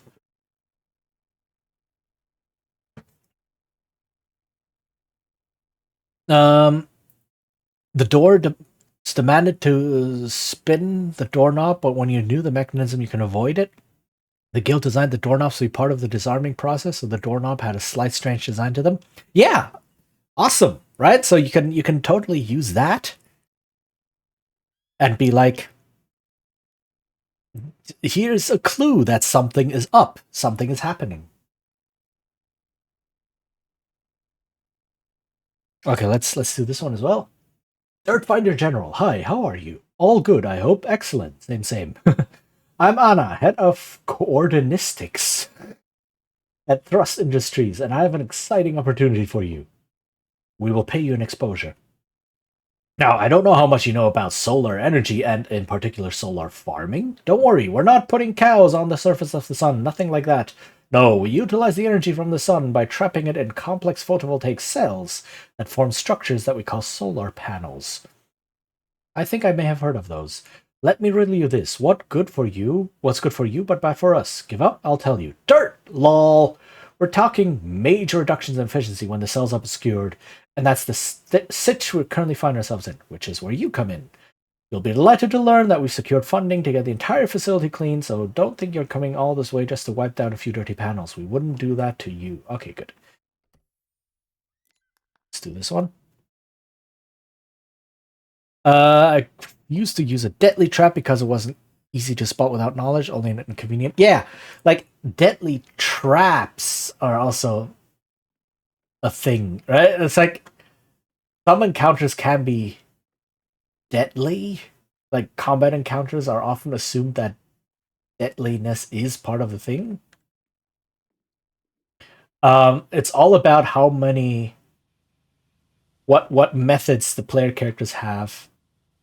Please feel free to clean the facility in whichever way you please, so long as it's systematic, efficient, and allows for its reopening at the earliest possible opportunity. Okay. Mega appreciate it. So, it's like, what tools are you giving the players? What opportunities and methods are you giving the players or player characters to get out of the situation? Right? Wow, there's so many spam bots today. Crazy. Capsize power wash in the desert. Yes, I know. We're washing dirt in the dirt. Traps where the intent to kill should be noticeable. Yes, definitely. Not just super noticeable, but also like how to get out of them should be clear. Right? So it's more about the coming up with the plan to get out and executing it rather than figuring out what the heck you need to do. That's oh You must wow. Gather your party before venturing forth. Okay, I'm not hearing my alerts again. Hi, Crescent. How are you doing? This will be someone's job one day. What were you doing? You were playing Sonic Rider Zero Gravity. Nice, nice, nice. Hoot hoot, indeed. Welcome, welcome, Raiders. How's it going? I hope you had a wonderful stream, and I hope you all had a wonderful weekend and a good start to the week. Happy Mid-Autumn Festival to those of you who celebrated. Welcome, welcome. My name is Cheechin. I am a Bard VTuber, and I usually stream old games and or role-playing games, and I do a lot of game design on stream, talk about game design, which we're doing right now. We're talking a lot about TTRPGs at the moment, about how to run them, how to prep them, and such. But yeah, how are you doing? It was fun, chill time with the hoverboards. Nice. How goes the cleaning? It goes. You know, it's chill until we get to the pixel bitching phase. But until then, it's fun. And we're talking a lot about role-playing games right now. We're talking about how to run them, how to prep them, how to use NPCs, why published adventures suck, how to use traps. We're currently in a big rant on how to use traps effectively in your game. So, also, thank you for the follow. Follows are anonymous, but I do have the I just followed command or channel point redeem. If you do wish to use that one, you're free to do so, or you can just lurk. That is all good. We'll apologize for a quick lurk. Gotta get some dinner sorted. Oh, yes, please. I do realize it is quite a bit later over there. Do get your dinner sorted. If any of you also need to get rest, grab food, etc., please do. Thank you for the hydrate. I shall do that.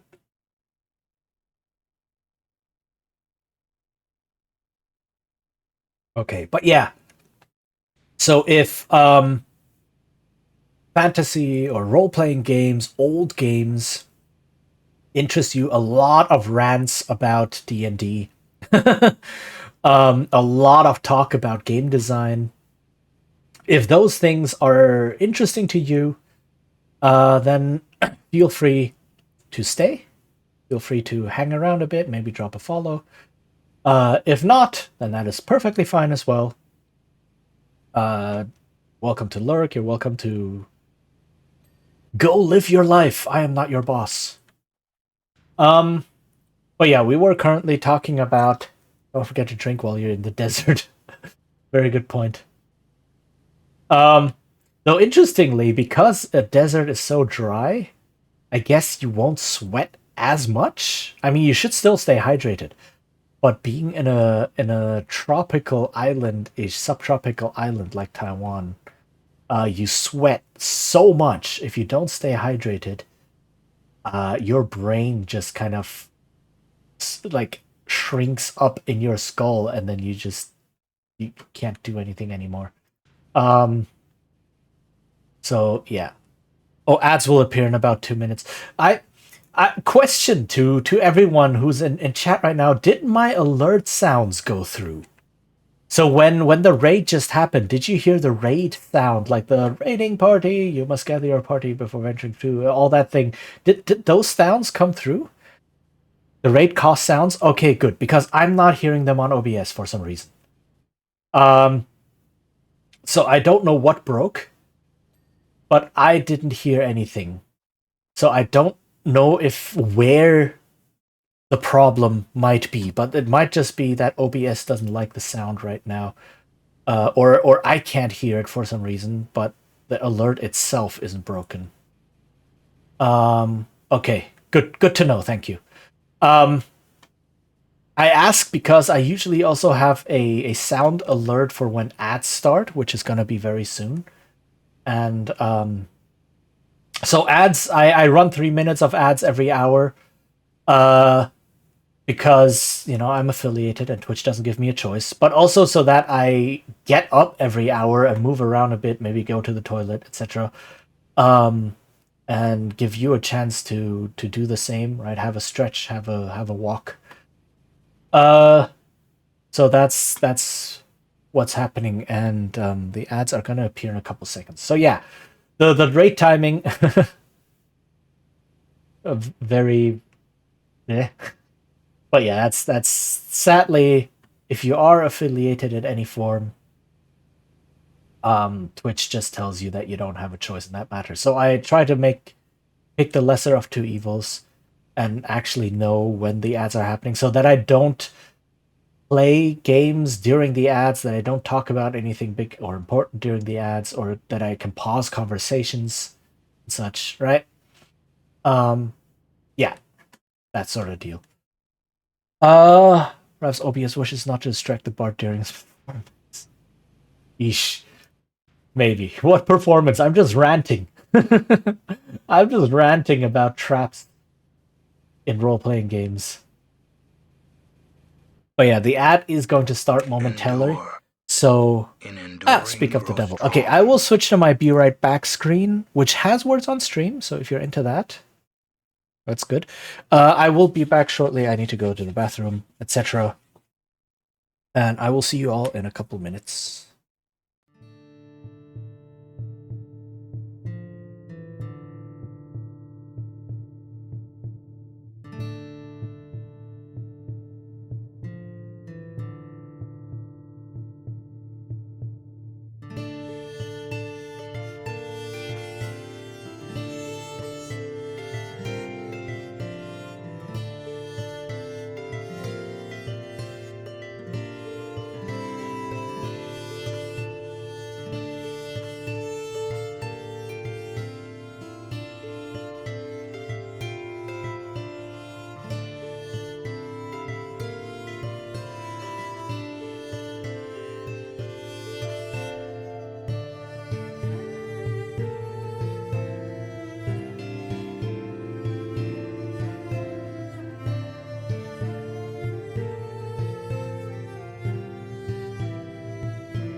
We back? I think we're back. All right. Whew. So yeah, sorry about that ad timing. So shortly after the raid. But yeah, I also needed a quick break. All right. So yeah, I didn't have a plan for today, but I guess today so far has turned into GMing and adventure writing tips for RPGs. So hey, why not? I mean, it is a topic I talk about frequently, and I love talking about it, and I just want people to have fun. I just want them to play awesome sessions of RPGs, you know? Like, it's difficult enough to get people together and to schedule everything. So when you do get together, I want people to have a lot of fun. But there's so much bad advice and so much bad practice out there that I feel like I have to help counteract that. Okay.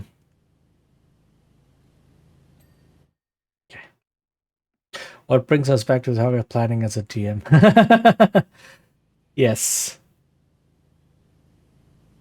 So yeah, the bubble system, as you call it, is very, very good, where you just have all like the pieces, the moving pieces of your adventure, each in its own bubble, and then you can just toss them around and combine them and put them in and take them out as necessary. That's very, very good. And that's how I have planned the adventure. I'm running one. I haven't mentioned that yet, really. No, I have, but it was a while ago. I can mention it again. I'm running an RPG session. On Saturday. So I used the prototype bubble for another table. Nice. But yeah, I'm running one on Saturday. It'll be fairly late. If you're used to my usual stream time, it'll be like 11 hours later than that. No, 12 hours almost later than that. Because I have to coordinate 3 different time zones. So we have one player in the US, one player in the EU, and then one player in the same time zone as me, right? Which is like the Chinese time zone. But we have to find, so we're spread out throughout the entire day, across the day. So it'll be morning in the US, it'll be afternoon in the EU, and it'll be night here in East Asia.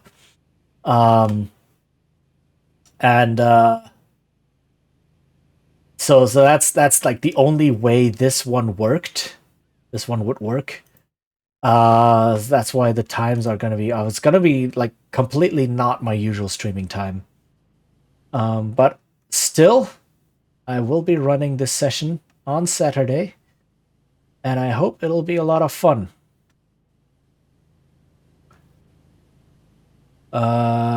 My players, did you plan for us to do this? My honest answer, no, but I had something improvised along the way. Yeah, that's usually how it goes. Right?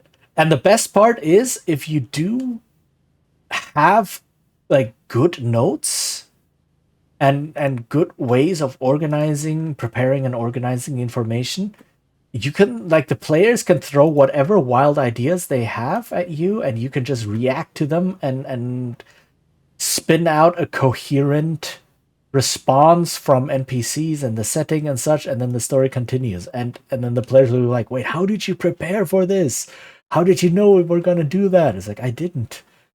But I just had the world organically react to your actions. And it works. So yeah, my answer, I told them I had something prepared. Yeah, I had something prepared. Yeah, definitely. So, yep.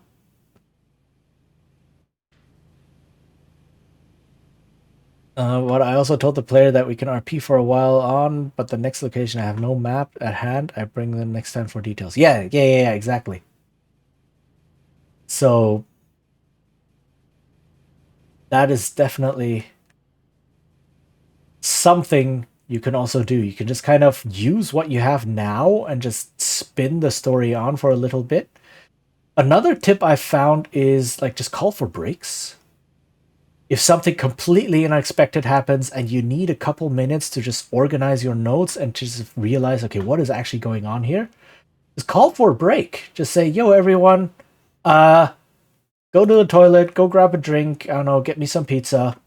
10 minutes, and then I'll be ready for you after we reconvene, right? I was like, yeah, okay, do that. Don't be afraid to call that, right? It's better to have that 10-minute breather so that you can collect your thoughts and organize your notes rather than trying to spin up something right then and there, right?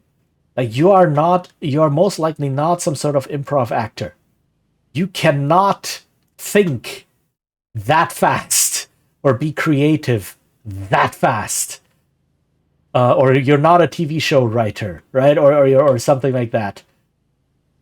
People who have trained many years for their jobs to think of ideas that quickly and that coherently, right? You're most not likely not that. So just call for a break and say, yo, give me 10 minutes, bring me some pizza and a drink, and then I will have something ready for you. Right?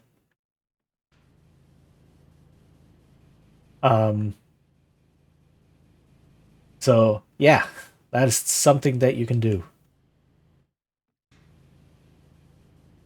And if you have organized your notes well from the beginning, like something like 10 minutes should be more than enough to reorganize them, to like recombine them, not reorganize, recombine them into something coherent.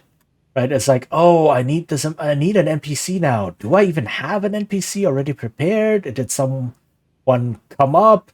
What is actually happening here? Do I have a rumor that I maybe snuck in some like 2 sessions ago? Can I pick that one up now? It's like, oh yeah, I can. Okay, so now this rumor is gonna pay off, right? Set up and payoff. Awesome. The foreshadowing is working. And that's how you can do that. That's what you do during this time. So that's don't be afraid to take breaks like this. Right? Heck, streamers take breaks all the time. I just took one because I need to clear my head real quick, and then I can come back, and then I can talk some more. I can talk for another hour. So do that. Very important. Was long enough to end it or play on for a bit RP along the way. Yeah, that's also a thing. At some point, it's just like, let's just end the session now. We've come to a natural ending point, right? We have half an hour left, but that's not enough to open up a whole new chapter. Let's just end it now, right? Call it a day. We can hang out a bit, play some Mario Party. I don't know.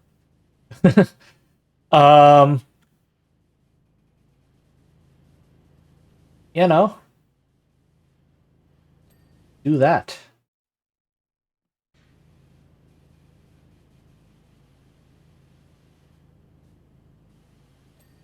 Okay, there we go. The TMI joked, I can't compete with 4 brains. Yeah. Very true. You cannot compete with 4 brains. On the contrary, cooperate with those 4 brains. They will give you a lot of awesome ideas and random thoughts. Use them. Combine your 5 brain cells. Or, I don't know, 3 brain cells, or however much you may have. So I have a room map even, a reason why I bought Dungeon Alchemist. I mean, maps can be very helpful. I personally don't use them really. But I've heard of people who find them really useful, as in like oh, the party is going to this location. Let me just, I don't know, pull up a random map so that I have something, and then I can improvise off of the map that I present them. Right? And that can be a very useful tool. And there are a lot of services out there, people out there who make amazing maps. You may notice as you work that some of the apparatus appears, at least to the unformed, to be linked to the water industry. So you say.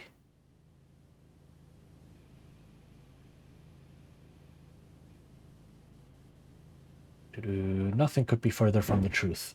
Okay, well, if you say so, then I trust you, even though you've given me no reason to trust you. That said, it is linked to the water industry, but those parts are purely legacy and not integral to the current operations. Oh, I love this. I love that. Okay. The best DM tip: take notes when your players joke around. Yes! Listen to them when they are going through random ideas. Right? Listen to them, and they might just give you your next adventure or your next plot point. Right? It's like, oh, what if there is this conspiracy? What if that is happening? And it's like, yes, that is exactly what is happening, right? So yeah, use that. Some people run mysteries in that manner. I haven't tried it yet. I don't know if that's a good way to run them.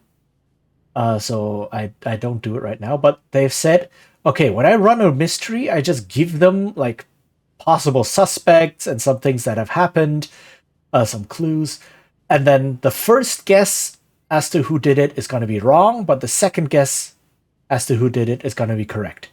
And that's all it is, right? So you as a GM don't have to think about if these clues make sense. The players will take the clues, they will interpret them in a certain way, and then you as a GM then say, yes, your second interpretation of the clues is correct, and then you just play the adventure that way, right?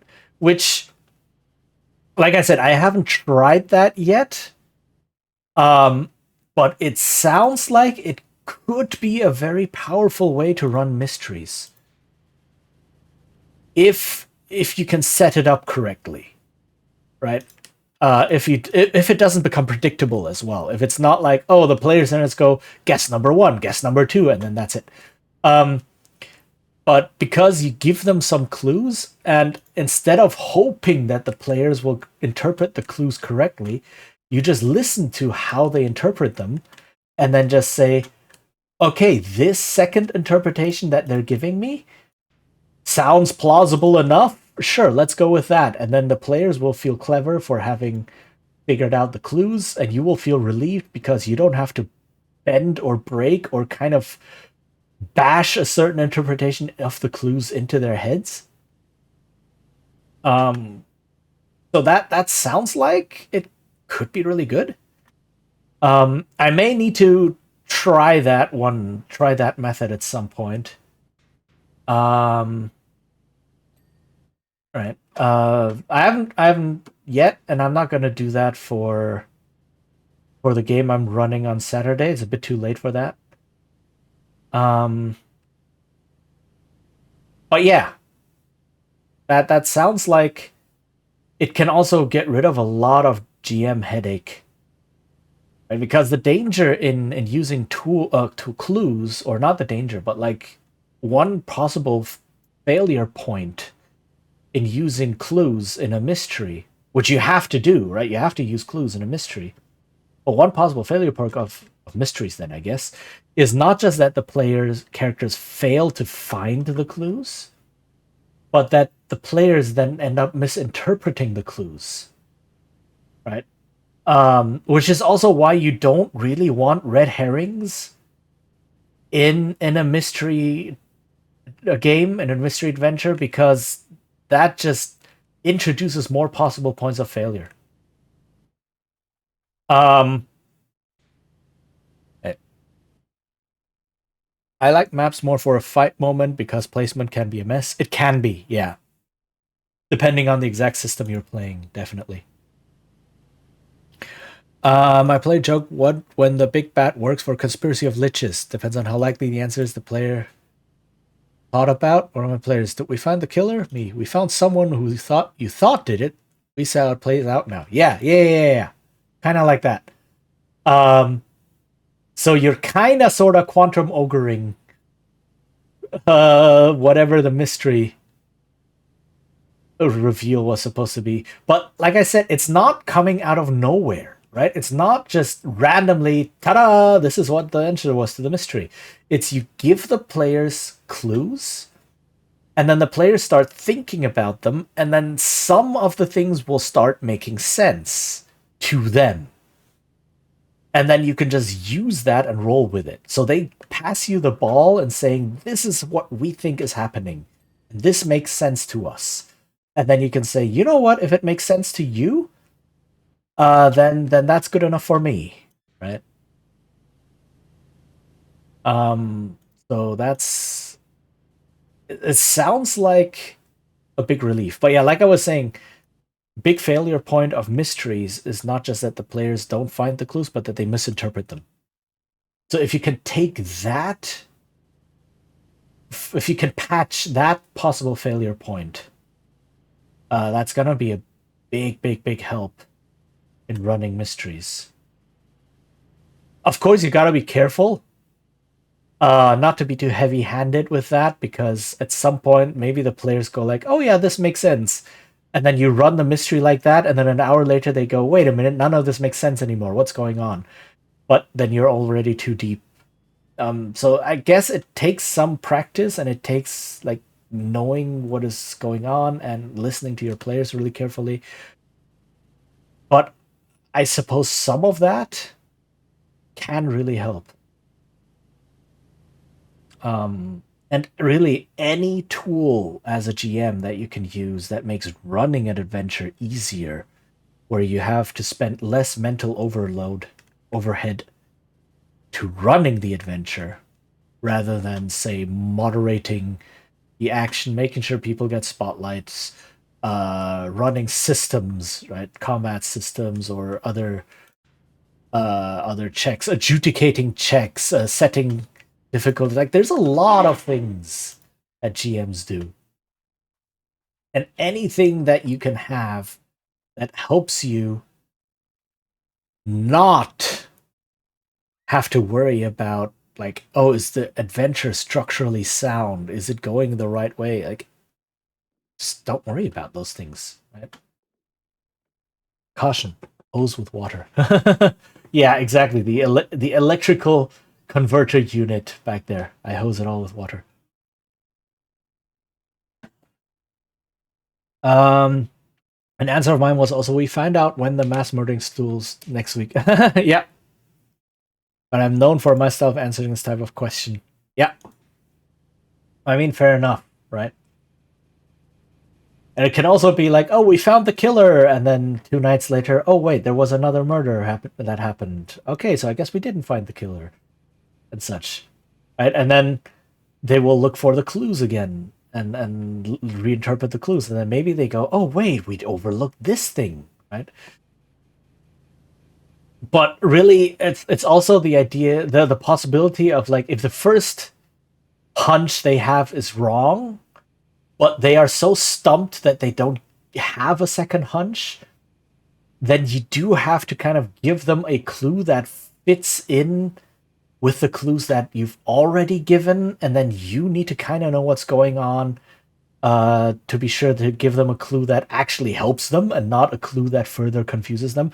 So I'm guessing it is, like, in some circumstances it can be more difficult, but I believe overall,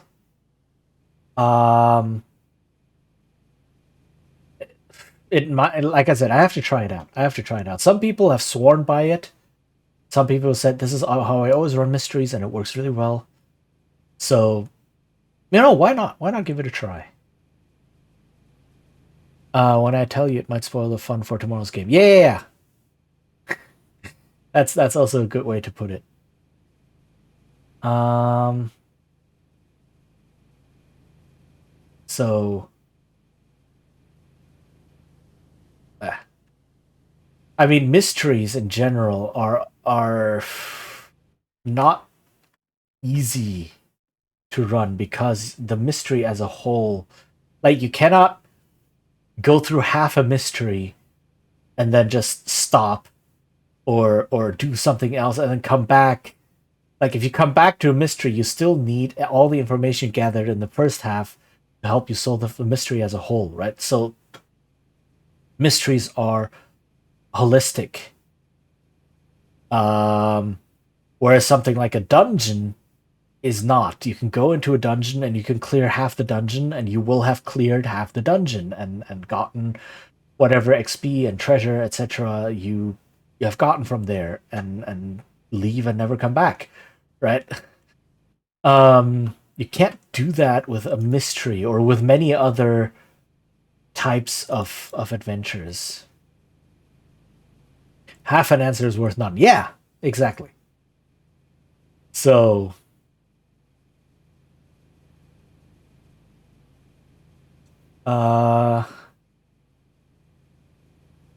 so that makes them just by their very nature, that makes them more challenging to prepare and to run. Right? Because if nothing else, then the GM has to keep the whole thing has to keep an eye on the whole thing. And that can be quite taxing on the mental load.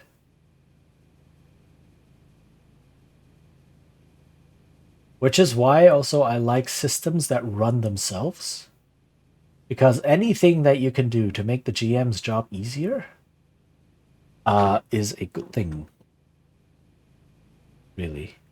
I had once a party that ignored or overlooked half of the clues they found and pointed at the wrong NPC because they didn't like them. Sure. I mean, there's multiple ways you can run that, right? You can then say, okay, if they then accuse that NPC and get that NPC arrested or something, maybe the murders continue if it is a murder mystery of some sort, right? And then they're like, wait, what is happening? Why is this continuing?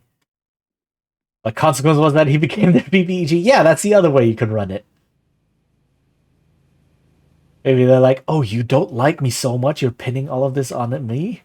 Well, then I will show you what not liking you means. Justice for NPC, exactly.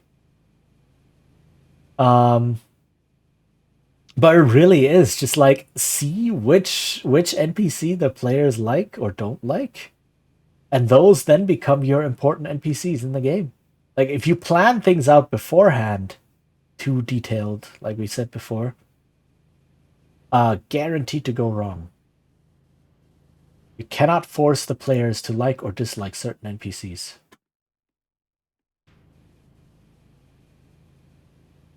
Later on, he was the second in command. A man for the assassins to the party. Oof. Yeah, okay, then the not liking that NPC is well established. And right, so it's like the players already don't like that person, so they will be motivated as players to go on adventures that hurt that person or stop their plans or whatever, right? You don't even need to hook them into the adventure. They are sending themselves on the adventure. That is amazing. That is really, really good. Cultivate that. Use it. That's some good stuff.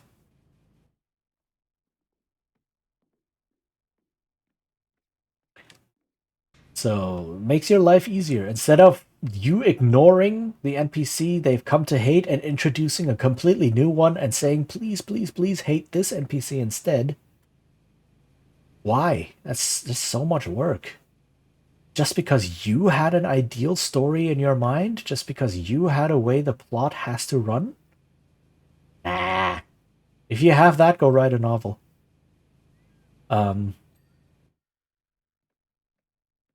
The NPC BBG had a reason to send out the former killer to his doom.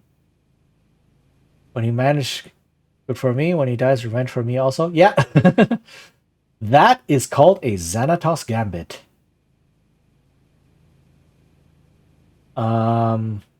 Named after David? Yeah, David Xanatos. From the Gargoyles cartoon, which, by the way, is really, really good. It's really dark and mature, especially for something that Disney put out, but it is really, really good. So the Xanatos Gambit, by the way, is a gambit where if you get what you want, you get what you want. If you don't get what you want, you still get what you want, just something else, right? So if you get outcome A, you get something that you want. If you get outcome B, you get something else that you want, right? So you will always come out ahead, no matter what. And that's called the Xanatos Gambit, because the villain of the show, David Xanatos, was known for using these. Every time it's like, oh, that's so brilliant. I can never pull something like that off. I am not smart enough. Gargoyle hype, yes. It is so good. Hero decide how much the villain is to win. Yeah. It's like, and then as a hero, that can also be very, very motivating in a sense that, oh, if we do this, then the hero gets that. If we do that, then the hero gets the villain. So if we, the heroes, do this, the villain gets that. If we do that, the villain gets this. And then it's like, so you are choosing in a lose-lose situation, and that just motivates you more to try harder and stop the villain the next time. Right? It can. But that's a very, very good it gets the players emotionally involved. And that is really, really powerful. He will win regardless, even when he loses. Yes, exactly. And anything that draws the players in, not the characters, but the actual players, where they get emotionally invested. I mean, obviously, players have to let themselves become emotionally investable. No, not investable. Investing? Like, they have to be willing to engage with the story on a level that they can become emotionally invested. That's on them. But once they do, you can get some amazing stories out of that.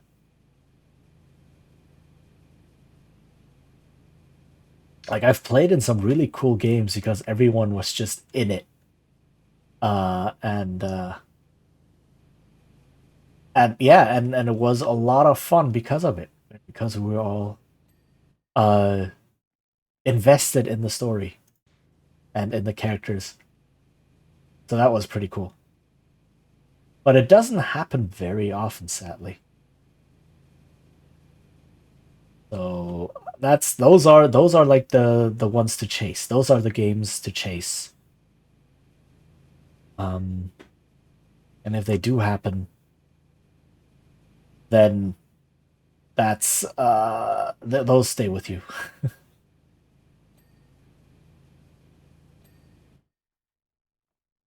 I like the gamut for the real BBG to show he is a puppet master. Ah. Yeah, that's...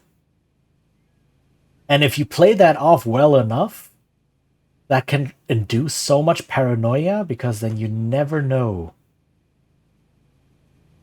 who is actually on what side. There's a good show called The Mentalist that plays with this aspect.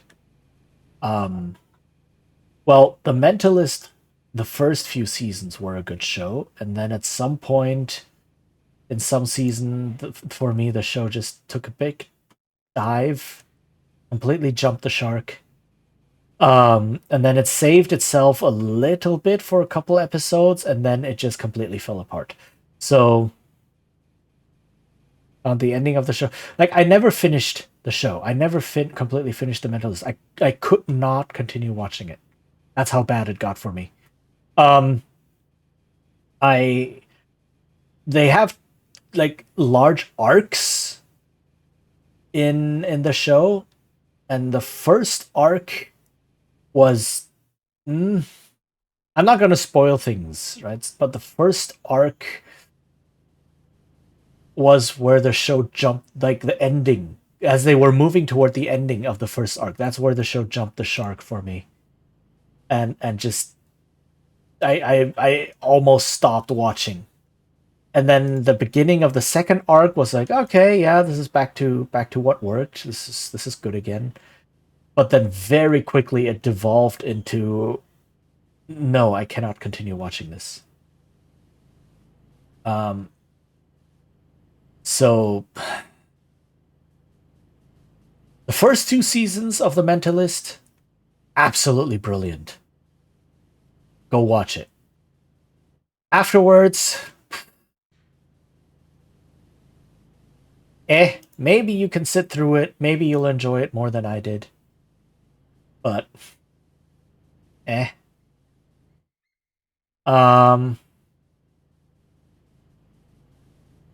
on, now I'm curious which season actually had the resolution of the arc. Let me check the list.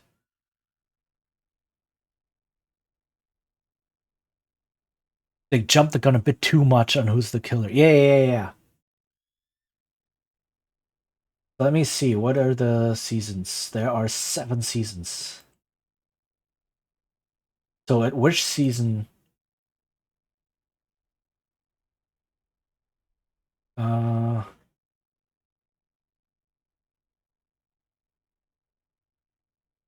Oh, okay, so the first 3 seasons are good.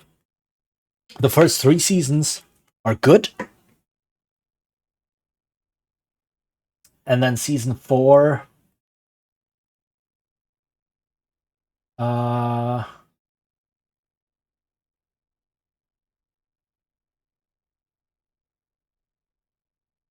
let's see. Oh, season 4 is apparently also... Wow, so I must have watched a lot more of this show since season 5.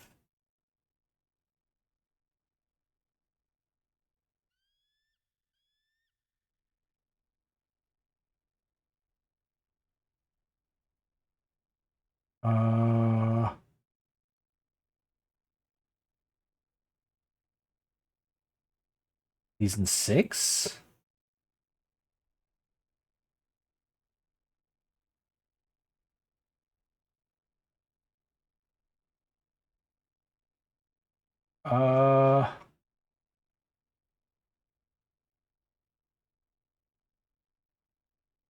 Yeah, so the first 4 seasons are really good, and then season 5 it starts to drag. And then in season 6 it feels like the writers no longer had any idea what they were doing, as they wrote themselves into a corner. And so yeah. So still you get 4 seasons of good TV. Right? That's a lot.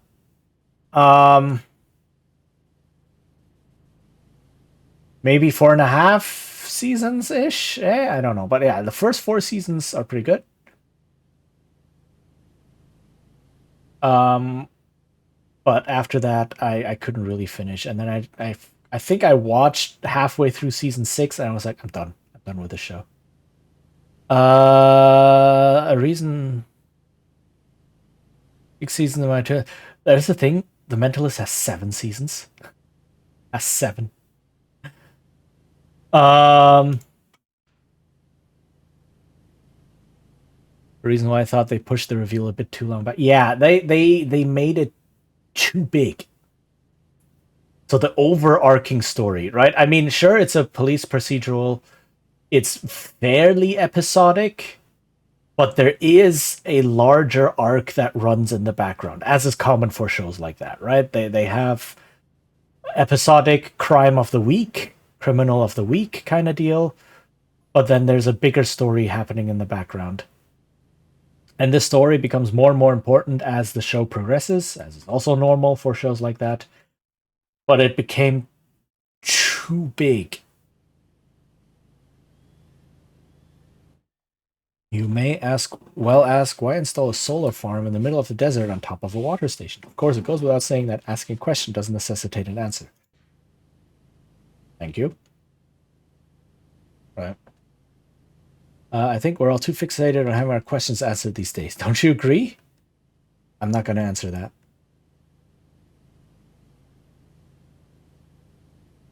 Dang. Yeah, it became too big and too convoluted, and then yeah. So, but they did have like some cool ideas in there. And the mentalist character is a nice idea. Unable to fulfill, yes. They promised too much.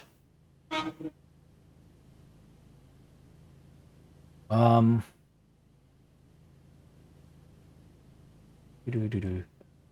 why I avoided Game of Thrones and Walking Dead. I mean,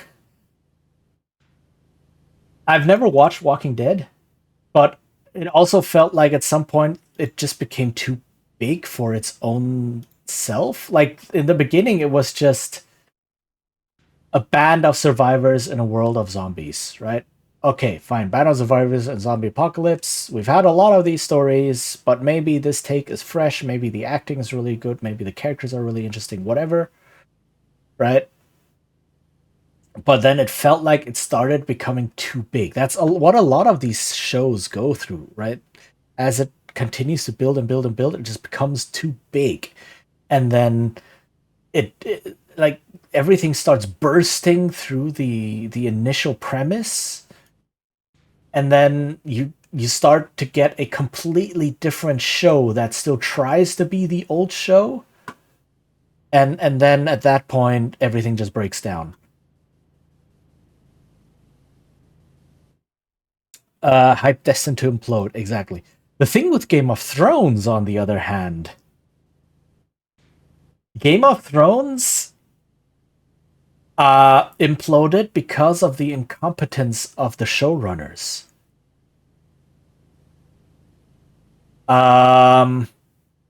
Not because the show became too big or the premise became too big. The premise never really changed too much. It was still like the same idea throughout, but at some point the showrunners, David Benioff and DB Weiss, they started mucking about and so things started to not make sense anymore and not adhere to things that had been established before, and that's why the show imploded. And it's a lot of people said, how many seasons did Game of Thrones have? 8 or 9, something like that. A lot of people said they could have done with 13 or so. Right? They had enough good material, and if they wanted to like tell the story with the same pace and the same characterization and the same drama, like drama in the good way, not like melodrama, but like impactful emotion, they would have had like 11, 12, 13 seasons of material right there. And then they finish it off very quickly just to get it out of the way, it felt like, right? And it's so the deep character studies that you were used to, the intense plotting and suspense, the living along with the characters, all of that disappeared for the sake of some action. Right? And well, it was like big action set pieces. And that's why the show imploded. Among many other reasons. Like, I really don't like Kit Harington's acting. I'm gonna say. He's one of the main characters. I really don't like it. I really don't like it. Um, so he plays Jon Snow, by the way, and I don't know. He's one of the weakest actors in there. Holy heck, I can't. Um, they flew blind when the book material ran out. Yes, and they didn't consult George R. R. Martin. Right, they just kind of wrote their own stuff, and what they wrote was just very rushed. Oh, let's have some big battles. Oh, let's have some action stuff. Oh, let's just kill off 90% of our cast because we can't keep track of them anymore. Or so it's like, yeah. That's, yeah. So that's kind of what happened with Game of Thrones.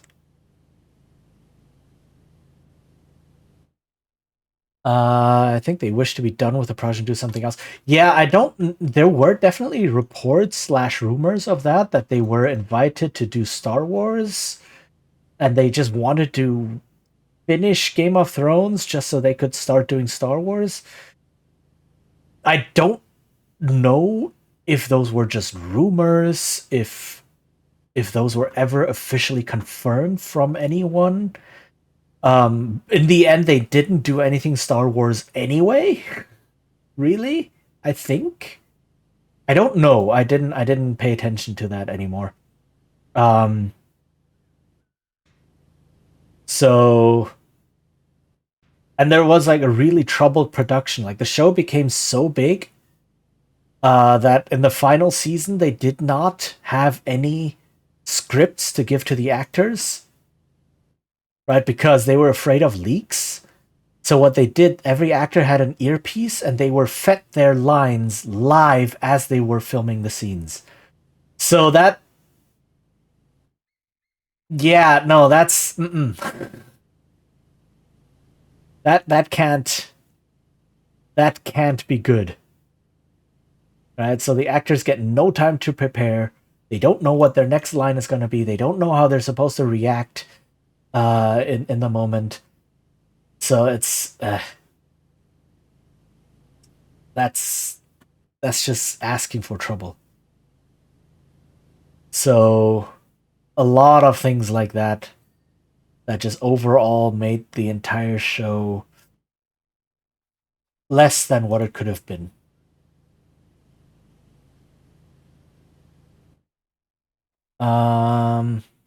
So they but ignored his input. They ignored his input. Again, I don't know exactly what happened, right? I don't know enough about the showrunners to judge either way. And honestly, I wasn't too interested in learning too much about it. Like I don't care. um so much about it that I definitely want to be like, oh, I need to know exactly what happened and who's at fault. Of us. I know I don't care. It's done. It's over. Right? We got what we got. A mediocre ending to a show that had an amazing start. Nah. It's been years. We have new shows. Right? Game of Thrones is not gonna be the be all end all of TV. We have other things to look forward to, maybe. We have old things to watch. Heck, give me Stargate SG-1 any day of the week. Give me that show. I will watch that one. Um so yeah. And so it's I don't know, it's not a cultural artifact. I don't have to care. I can just say it turned itself into cheap entertainment. And so I will treat it as cheap entertainment. Right?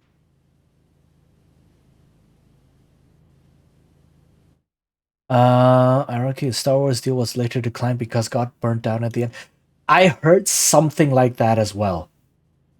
I heard that they were considered for running some Star Wars thing, but because of the way they handled the ending of Game of Thrones, that they were then uninvited. Right. I heard that that was a possibility. Again, I don't know how accurate that is. And a lot of it is just insider talk, like insider, not rumors, but like insider information that I don't think anyone has really confirmed ever.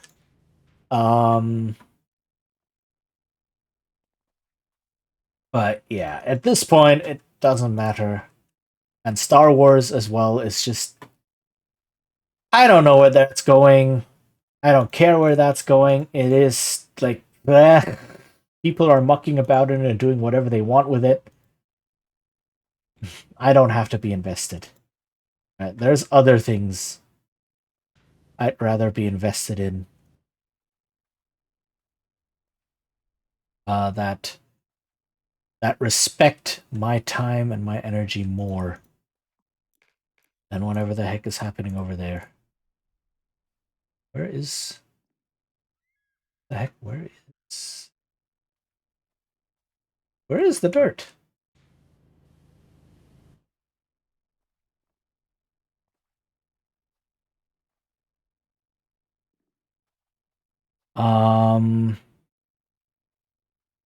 I must admit, I listened so much to the aftermath of Popcorn because some GOT followers tried to make me see the show by any means, to the point that they tell me to watch God or they stop being friends.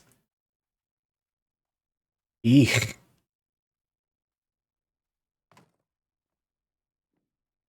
Oh. Ah. There we go. Thank you. Aha. Good eye. Thank you.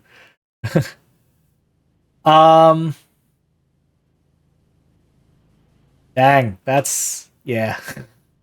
I mean, at that point, you get a lot of Schadenfreude by being like, ah, ha, ha, ha, ha, ha. Your messianic show turned out to be cheap entertainment at the end. I don't know. I would. I would.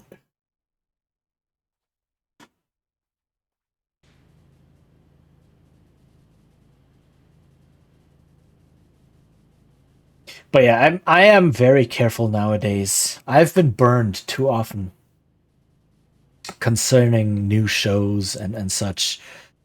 That I'm just I don't do hype anymore. I just don't. I don't have the energy, and mostly I don't have the energy to be disappointed. Um and it's like, hey, if something gets announced and I like it, I will just be cautiously optimistic, or I will just wait and see. If it turns out to be amazing, hey, awesome. I now have a piece of media that I can really love and appreciate and enjoy. If it turns out to be meh, then I say, okay, no hair off my back, no skin off my back. I was just, I never really cared about it anyway. Now I don't have to start caring about it now. There's something else to look forward to, right? And this has happened so often in my life that I'm just like, eh. Like City Skylines 2 was a big one. That was the last time I was truly hyped for something, I think. And that was already, I say truly hyped, but that was already at the, if like this is the last time I'm permitting myself any sense of hope, any sense of hype, because I've already been burned so often. And if this one doesn't pan out, that's it. I'm done. It didn't pan out. So now I'm completely done. And it happened like the Avatar live action series from Netflix. So many people were really hyped about it. I was just sitting there going, I'll wait and see. I'll wait and see. You know? And turns out waiting and seeing was the correct choice because oh my god, is that show bad. Um, if you haven't watched it yet, I'm sorry. I just told you it's really bad. But also, maybe now you don't have to watch it. Uh, it is like it has nice effects, I guess, and there's like the actors are doing a good job with the material they're given, which isn't great material, but you know, they do what they can. Um but like the biggest flaw is the live action show completely misunderstands what the original show was talking about, like the message of the original show. Um it's like, yeah, no, Mr. Director and Mr. Showrunner, you have no idea what made the original Avatar great. And the original Avatar is still really freakishly amazing. It's like you have no idea what made the original show great, and you have no idea what message the show is trying to tell, what it is, what philosophy it has, what view it has, right? And you can see that in the live action. It's like, yeah, no, this is just some pretty effects, and this is just the story beats of the cartoon. And I guess superficially, if you look at some screenshots from the cartoon and some screenshots from the live action, yeah, it looks like it's probably the same show, but that's it. That's all it is. So, I never got disappointed with the Netflix live action Avatar adaptation because I never had any hope to begin with. Which I guess is a very sad way to view things like this. But I just don't have the energy anymore. You know? And I still have the old Avatar to go back to. You know, it's like, yeah, no, if I want to watch that, it's still there. It's not going away anywhere. So, I can watch it. Not a problem. I was critical about the project. Avatar is such a drama project. What do you mean with drama project? Like a lot of drama surrounding the production, or like, um, what happened in there? Opinion was rushed to reach bullet points of the original Avatar. Yes, yes, yes, yes, yes, yes. I mean, obviously, well, no, not even that. So, uh, it's so some people actually made a lot of comparisons. Obviously, Avatar is still a huge thing. It's one of the best shows ever made. So if a live action adaptation comes out, people are going to review and compare and do analyses and such. So the two shows, the live action and the cartoon, have nearly identical runtimes.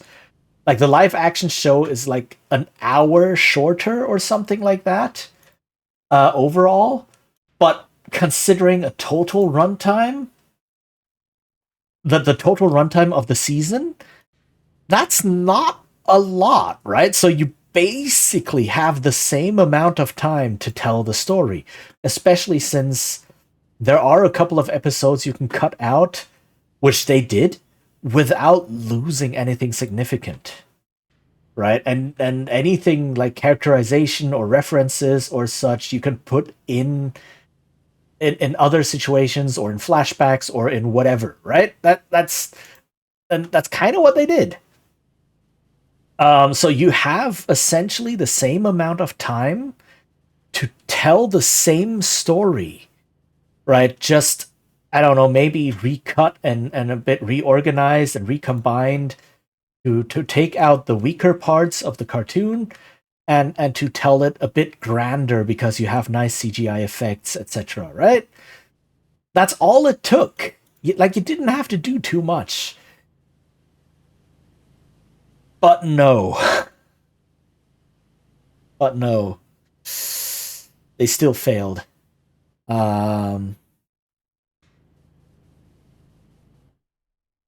Hi. Oh, hold on. Where were we? The original team of Avatar Animation jumped ship at the Avatar live action. They did. They jumped ship relatively early on, and a lot of people were like, "Is that a warning sign? Is it too early to tell?" Now we know that that was indeed a warning sign. Also, Plasma Grapes, hello. You heard stories about the Avatar production or Avatar show? Who's writing in here? Oh, hold on. Was always destined to die because of the expectations given to it. I mean, it didn't have to. It just had to Endure understand what the in original enduring show was grow about. strong. Right. Also, oh yeah, kind of went bad. Still enjoyed it though. I mean, yeah, I can like I personally didn't. There were some parts that were good. There were some parts that were good. Some parts where I went, oh, okay, this is a nice change, a nice addition, a nice expansion. But overall, the show, I just went, eh. No, I'm not into this. So oof. Different medium also needs different approach, in my opinion. Live action can make things work that an animation can't, vice versa. Yeah, definitely. Definitely. Mm. Oof, but yeah, ad break is happening. Hold on a minute. Have I been going for 7 hours?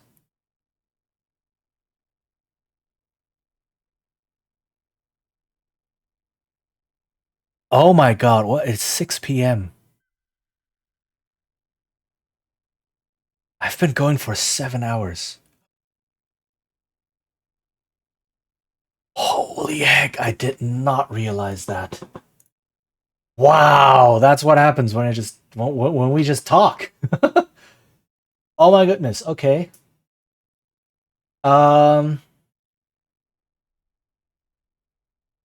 don't forget to eat, drink, and look at the clock. Yeah. I mean, we were talking about so many interesting things today. Dang. Uh but okay, that means I will probably going to.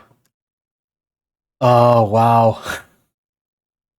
To be fair though, are you hungry now? No, I actually had uh food. Like I had food at around 2.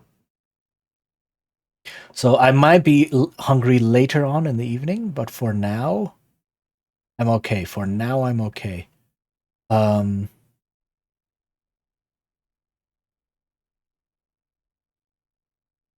yeah, no. I'm good. But yeah. I mean, to be fair, I this is my normal stream time back when I was still in Germany. Right? I used to stream 8, 9, 10 hours. Um it's just now that my streams are usually 5 or 6. Um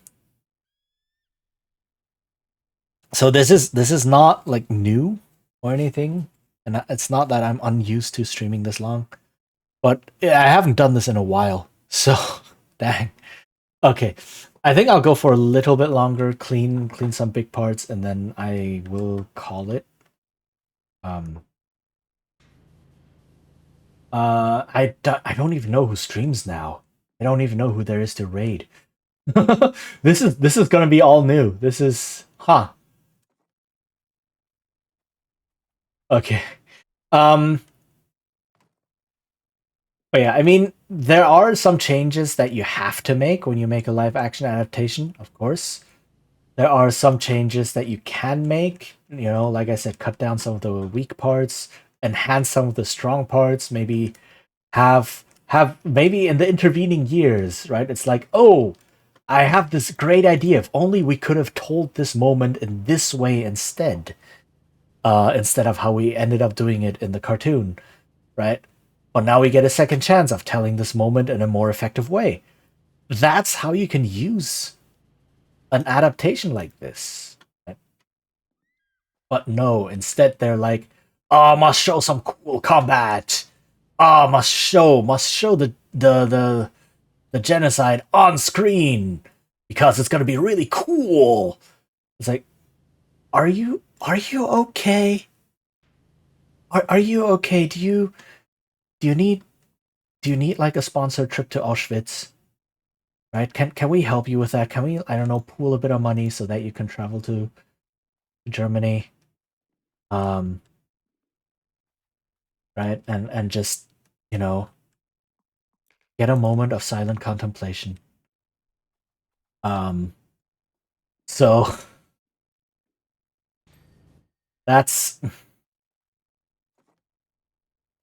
so that's why I never got hyped for the show. And then when I watched it at the end, I was just like, okay, I just finished watching it. And I did finish the entire thing. I finished watching the entire thing. It's like, okay, that's over. Time to move on to other things. Like that was literally my reaction watching the live action Avatar. It's like, just a very disinterested meh. And just move on. Right, so good job, I guess. Live action, in my opinion, is better on a character focus and special effects. Yeah, if you have the actors and the writing to pull that off, right, you can really you can do some very good and deep character moments. Though again, with the many years in between now and then, like, you can have some nice effects as a treat, right? You're allowed some of those, but the airbender part not mentioned would be better in my opinion, because everyone could guess if they manage to get up there, it's over for them. Yeah, like, and it changes the entire thrust of the story, right? Here's the thing. Every single interview they had with the showrunner, the main director, about the adaptation, like, every single thing he said essentially amounted to: cartoons are for kids, live action is for adults, and therefore live action is better. I will make this show for adults, and adults means it needs to be dark and gritty and serious and edge. Right? And that's basically the idea you got from every single one of his interviews about this. So it's like, my man, are you 14 or are you 40? Right? So when these interviews started coming out, a lot of people were saying, this dude doesn't understand what he's doing. Doesn't understand, like, the show. Can I not climb this? Hello?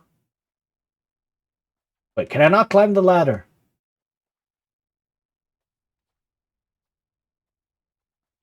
Oh, I can.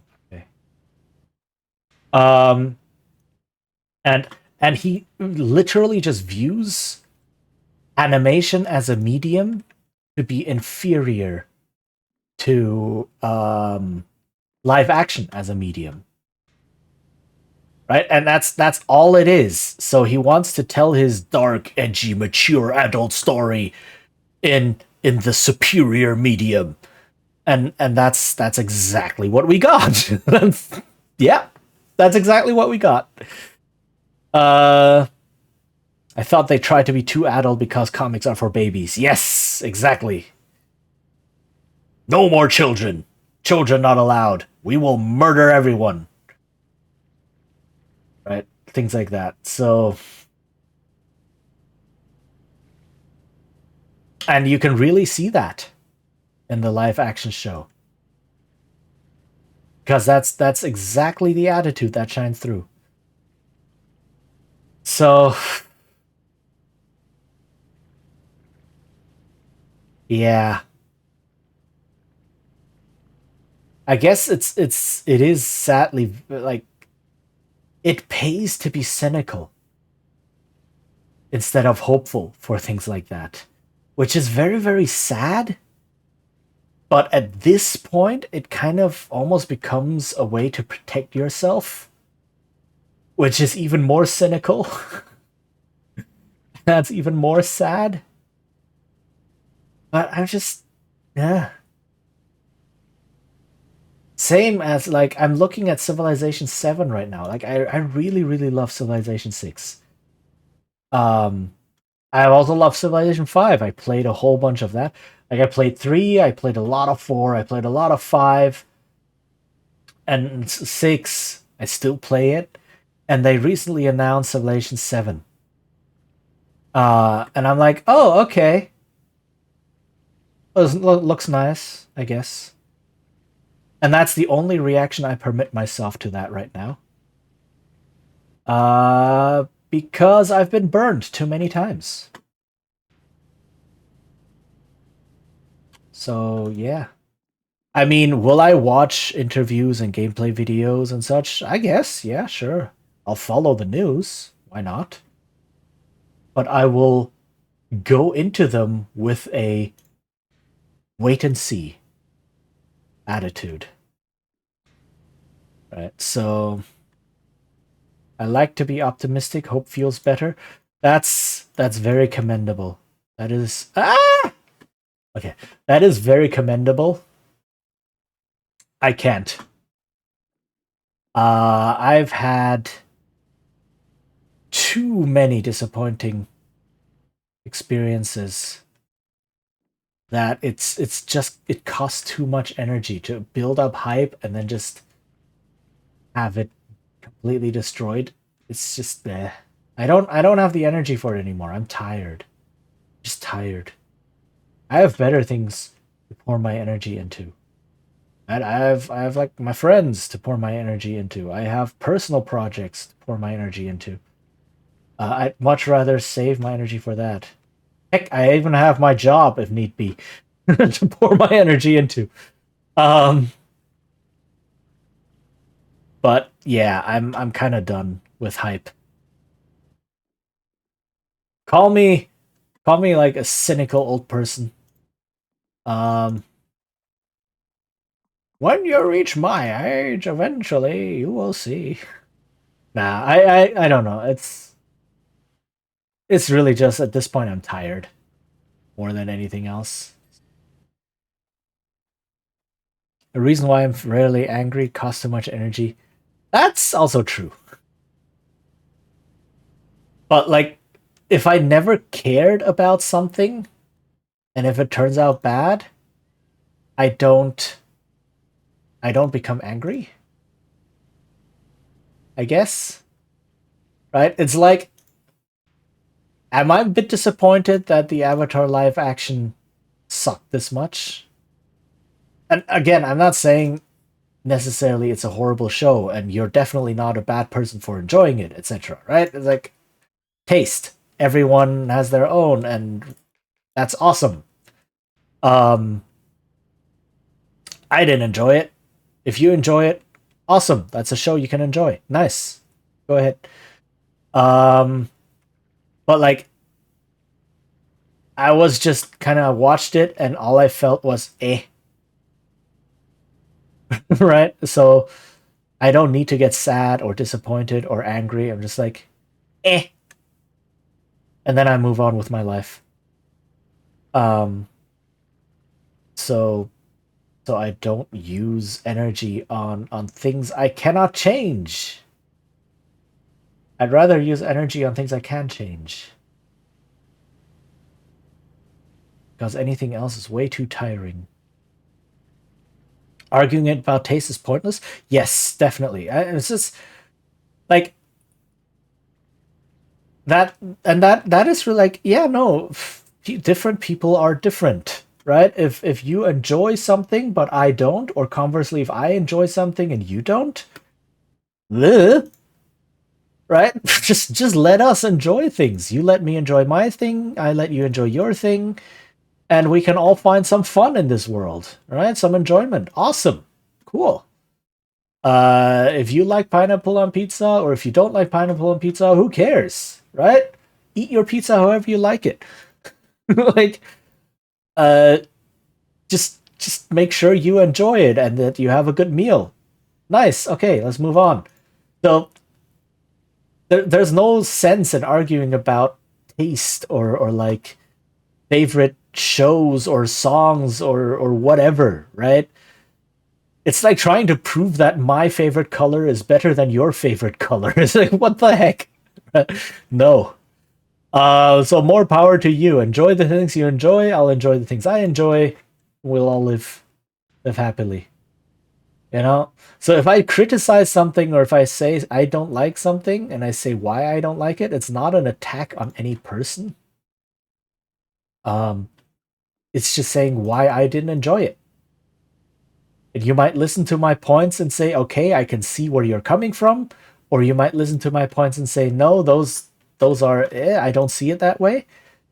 Okay, awesome. You know, we're different people. We have much more important things to be discussing than whether or not pineapple on pizza is good or not. Right? If I enjoy it and you don't, just let me eat my pizza how I want, and I'll let you eat you. Yeah, I'll let you eat your pizza how you want. There we go.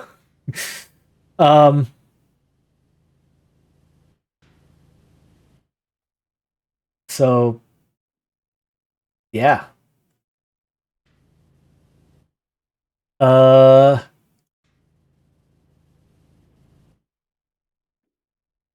When you reach my age, you crumble. Like, different opinions makes the world colorful. Yeah, exactly. Right? And then maybe someone really likes something and then introduces like, yo, I really love the song, listen to it. And then you go, hey, actually, I've never heard of this song before. I really like it as well. And awesome! Your world has just become richer. You know. Like, we have much more important things to be fighting for or against. Like, screw Elon and his Nazi website, Nazi enabling website. Trans rights are human rights. Things like that, right? We got those things to worry about. Who cares about pineapple on pizza? I mean, I do. I like pineapple on pizza. But, like, if you don't like it, I don't care. You know? I care whether or not you think trans rights are human rights, and that's much more important. By the way, if you don't, then do kindly leave. Right?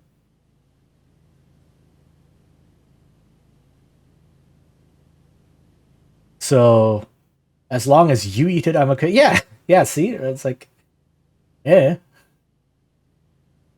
It's like, arguing about taste is,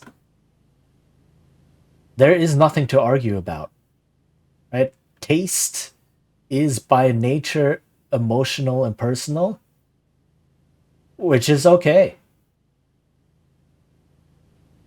So yeah, like anytime I do rant about something, same with D&D. I rant a lot about D&D, but I do know a lot of people who really, really love the game. It's like, okay, awesome.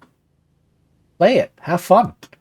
You know, if you have fun spending your time playing D&D with a couple friends, amazing. I would never try to take that away from you. You know, go play and have fun. That's what we're here for.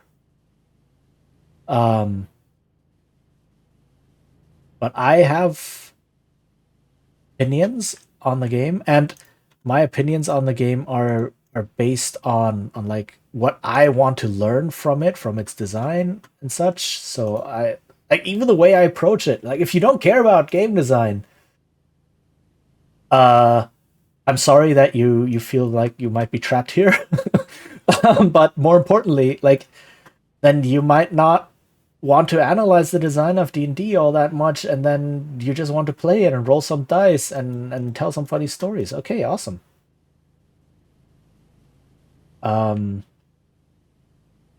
Or maybe some of the things I say might strike a chord and you go, you know what? When I play D&D, this particular thing isn't actually that fun. Like, in general, I enjoy it, but this thing has been bugging me. and now I know what's up. Okay, cool. You know? That's why I talk about it.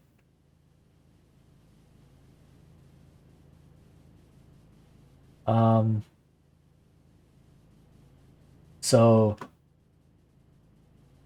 yeah, none of this, I mean, not all of it. Some of it is kind of sort of objective-ish because to a certain degree you can look at game design and systems design from a slightly more objective perspective than something like, is this fun? That is very, very subjective, right? Or like the adventure design, not or adventure writing that we were talking about, right? That's like, no, this is objectively bad adventure presentation. And anyone who runs these can confirm that the way information is presented in those published modules and the way the published modules are structured is objectively not good. Things like that, right? But most of the time it's really just like, I personally don't like it, and here are the reasons why, and if you agree, cool. If you don't agree, also cool. I'm coming at it from a certain point of view. Doesn't have to be yours. And then I try to learn from it for my own designs and my own games. I had an easy question about marriage. Do you love the person? Yes, no, nothing more to ask on my point, because the rest is just up to you two. Yeah, exactly. Right? It's like, do you think you want to spend your life with this person? Yeah? Okay. Go ahead. Sign some forms. Put your taxes together. Done. Right? That's all. Nothing more needs to be said on that.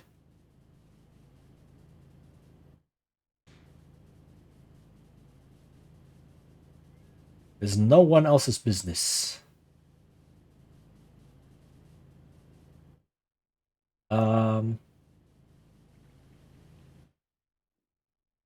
My opinion, a room description shouldn't start with the hidden stuff. I mean, at that point, this is not an opinion. This is just information structure.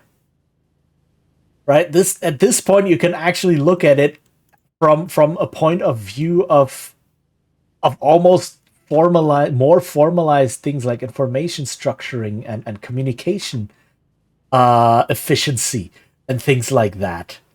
Right? If you start a room description in a published adventure and the first thing you start with is, there are all of these things, and then you list 15 things. None of these should be told to the players.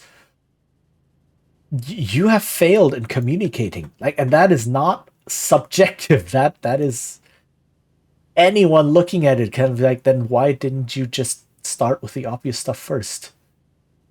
Right? And why didn't you say the following information is hidden here for your reference, and then you list all of those things. Right? So yeah, no, that's no longer an opinion, I think. We're moving into the true facts at this stage. And it's not for nothing that the adventures do get the reputation of needing to be prepared beforehand, right? Which is like, once you've actually read good adventures, even like published ones from other games, right? If you have an adventure that is well written and well structured and presented in such a way that you can basically just open the book and run it, maybe the GM spends half an hour reading the first 5 pages on the adventure background and things to keep in mind. Okay, whatever. Right? Taking a couple notes for ideas, etc. Fair. But then the rest of it is just like, yeah, no, open the book, run it, and then the information for this and this is on this page, and then all of this information is on this page, blah, blah, blah, blah, done. Like, if you haven't seen something like this before, and these things exist, by the way, they actually fully exist. Right. The Numenera books have adventures written like this, where each adventure is 6 pages, 2 double-sided pages. So the first double-sided pages is adventure background, or double-sided, as in like you open spread. The first 2-page spread is adventure background. So before you run the adventure, the GM reads through that. So that takes you like 5 to 10 minutes. Okay. And then the next 2-page spread is the main adventure, where you have all of the information you need to run the adventure at the table. And then the last 2-page spread is supplementary information if you need more background, or if you need more information, or if the players are doing something unexpected that isn't covered in the main spread.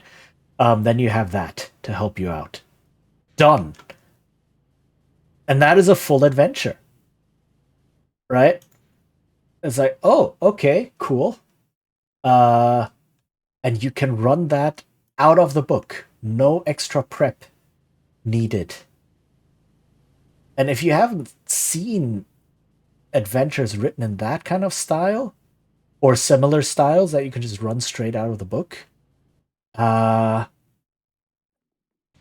it can be a culture shock almost, moving from the very clunky D&D adventures to something that's actually good.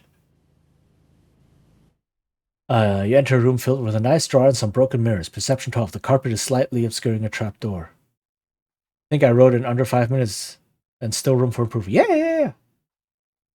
Yeah, definitely.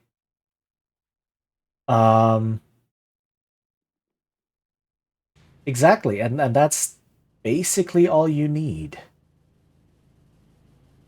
Right? There are a lot of guides on how to write good room description, or room keys, rather, right? So, and that's the other thing that I didn't mention before, but it kind of ties into a point I didn't make about the published adventures. So the published adventures are written so that a person can read them almost like a story, rather than as material for the GM to run the adventure, right? And you can see that in things like room descriptions, or monster descriptions, or tactics descriptions, or like events, right? If there's a conversation happening that the player characters can listen in on, it is written in prose. It is all written in very extensive prose, right? The room is this and that, and it is this kind of deal, and there are drawers here, and the furniture looks like this, and also there is a hidden room, blah, blah. This could be a bullet point list, or a table, or just a short reference, right? A couple of notes. But no. And then if the players go in and search for that thing, they will find blah blah blah. This thing is actually da da da da da, and does this thing and do, and please keep in mind da da da da da. Like, all of these things are written in prose, so that someone who reads it like a story can get the fulfillment of reading a story. But if you're running this, like, at least half the words are unnecessary. Cross them out. That's too many words to parse when you're in the middle of running the adventure, right? And once you notice this, once you see that this is happening, and then you look at the adventures in the book, oh my goodness, you cannot unsee it. So that is bad. that is bad adventure writing, or adventure presentation at the very least. But this type of writing would help my modules to lose. Sounds as if you write for a specific word count. Yes, very, very good point. It does sound like that. And I think that does play a large part into it, because in the industry, if you write things like this, you get paid by the word. You get paid by the word. So you try to stuff as many words in there as possible. And also, not only do you get paid by the word, but also, like, the publisher then says, we want to release an adventure, and this adventure book must be 310 pages at least, like between 310 and 330 pages. And then you go, okay, how do I fill these many pages if all I have are bullet points and short lists? Answer is you don't. But the publisher says we want a book that's 300 pages. And then you're stuck with that. Right? So it's a very, very much the format ruins what you can present. You know why in comics the villain starts monologuing? Probably because of that. To fill pages and to fill word count. Now that you mention it.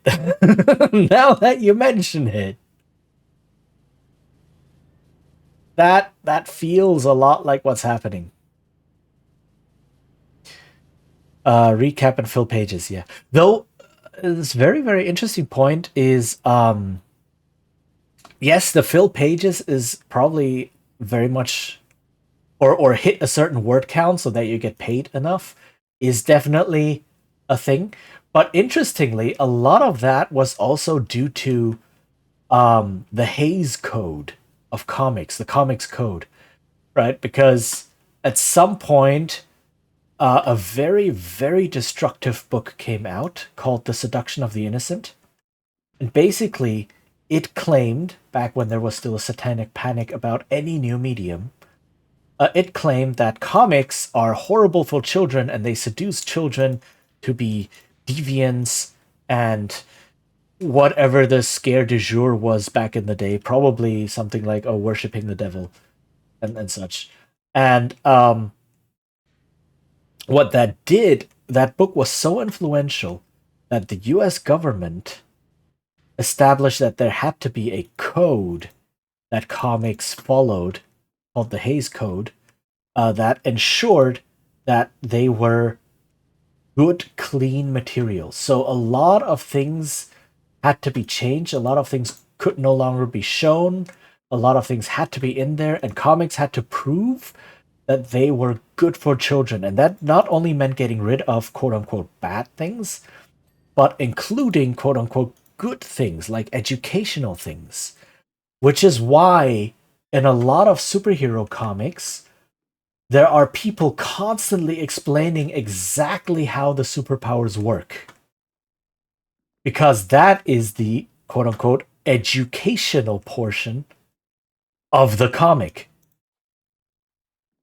Right? So they have pages upon pages of people, random bystanders, or the heroes, or the villains themselves, explaining how their powers work.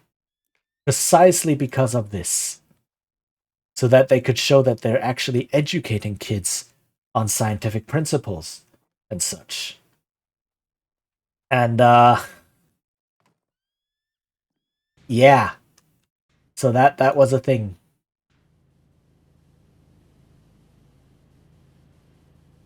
Okay.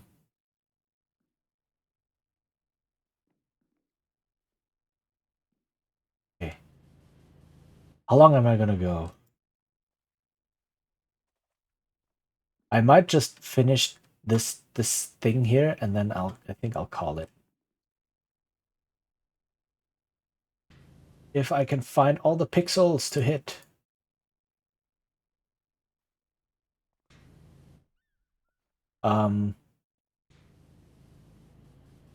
But yeah, so that was also the thing, and that's part of where all of this extensive narration comes from. Oh, look, this dude is using his powers in this and that manner in order to do this and that.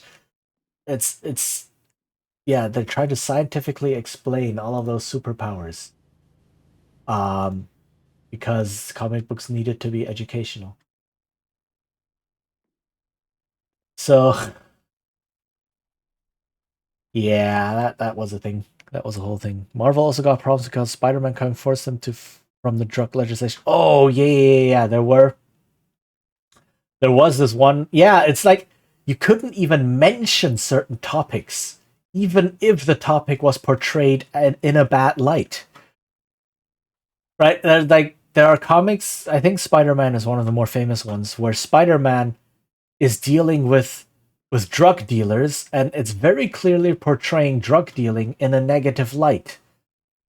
But then, because of the comics code, it's like, no, you can't even mention drugs in your comics because drugs bad. It's like, yeah, but our comic says drugs bad. Yeah, no, but drugs bad. You cannot have them in your comic. So, yeah, you had a lot of that asinine whack everything with the same hammer kind of legislation going on, which I guess still happens today, right? But yes, definitely that was very much a thing. Oh, okay. All right. Pressure part. Is this clean? Not yet clean.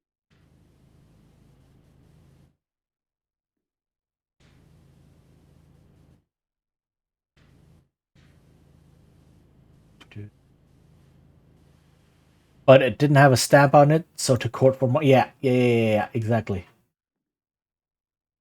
Okay, I'm guessing this is all clean now. Yeah, all right. Okay. Let me just do the floor over here, and then I'll be done.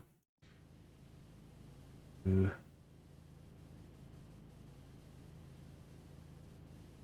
And then I will call it, and then I will see who is streaming at this time. Like, holy heck!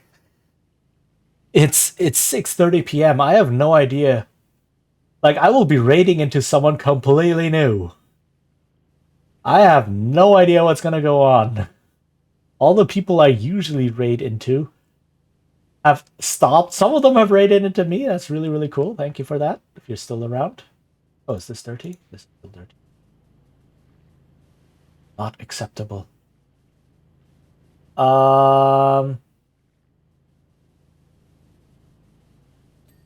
Okay, it's now clean. But yeah, this is gonna be the Wild West.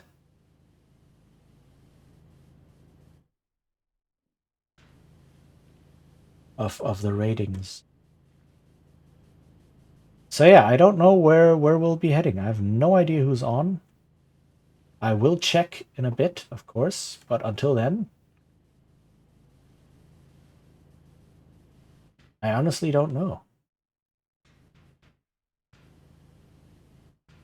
Ah.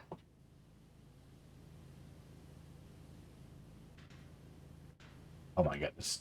Okay, there we go.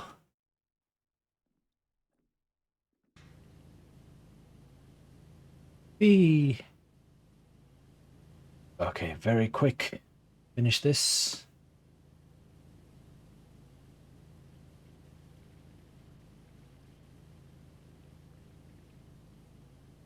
All right, there we go. All right, we're at 73%. Got pretty far. I'm not going to finish this tonight. It's going to be way too long. And this is pretty big. There's still a lot happening. But we got a lot of it done. Okay. So yeah, I will save it.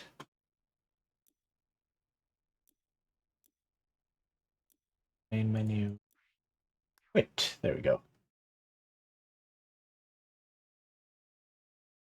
D&D player I know. How much damage can a child do unattended? Uh-oh. Not a good question to ask. Okay. And this. Alright. Parent on the table and sleep. Count the room as destroyed. Yes. Okay. Ooh, so we talked a lot. Like, for a stream where I didn't know what I was gonna do, we ended up doing a lot.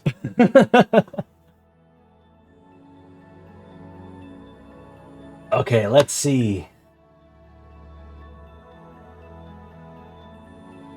Let's see what's happening. Who is on?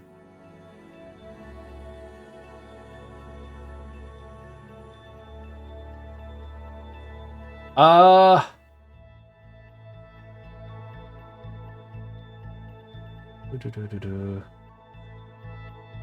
there are actually some people on that I could raid into.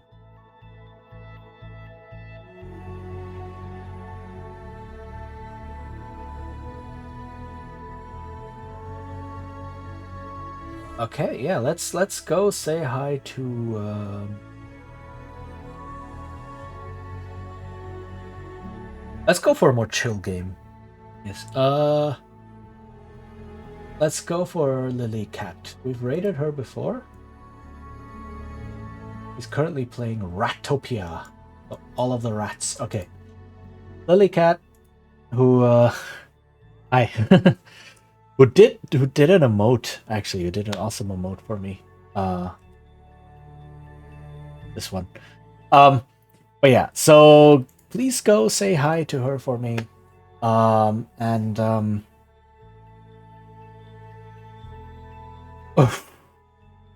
Brain is a bit, yeah, now that my brain is like, okay, I'm ending. What am I plotting? Nothing. I'm plotting on getting some rest, I guess. Alright, right. Anything to say? Right, so Thursday I will be streaming my normal Baldur's Gate. And then on Saturday I will have our RPG session. Let me just actually, yeah, let me very quickly put that in there. I have an announcement thing that, where is it? I do not have an announcement thing for that. I will post that later on Blue Sky. But okay. A joke for my own forgets stuff later. My brain's already ahead of me, jumped and already into the bed to sleep. Yes, sometimes that happens. Okay, so yeah, Saturday I will have my role-playing game session with a bunch of awesome people. So look forward to that. First one I'm going to run in a while. But other than that, yeah. And like I said, I am hoping to increase the number of streams I do in general. So let's see. All right. Lily Cat 615 VT.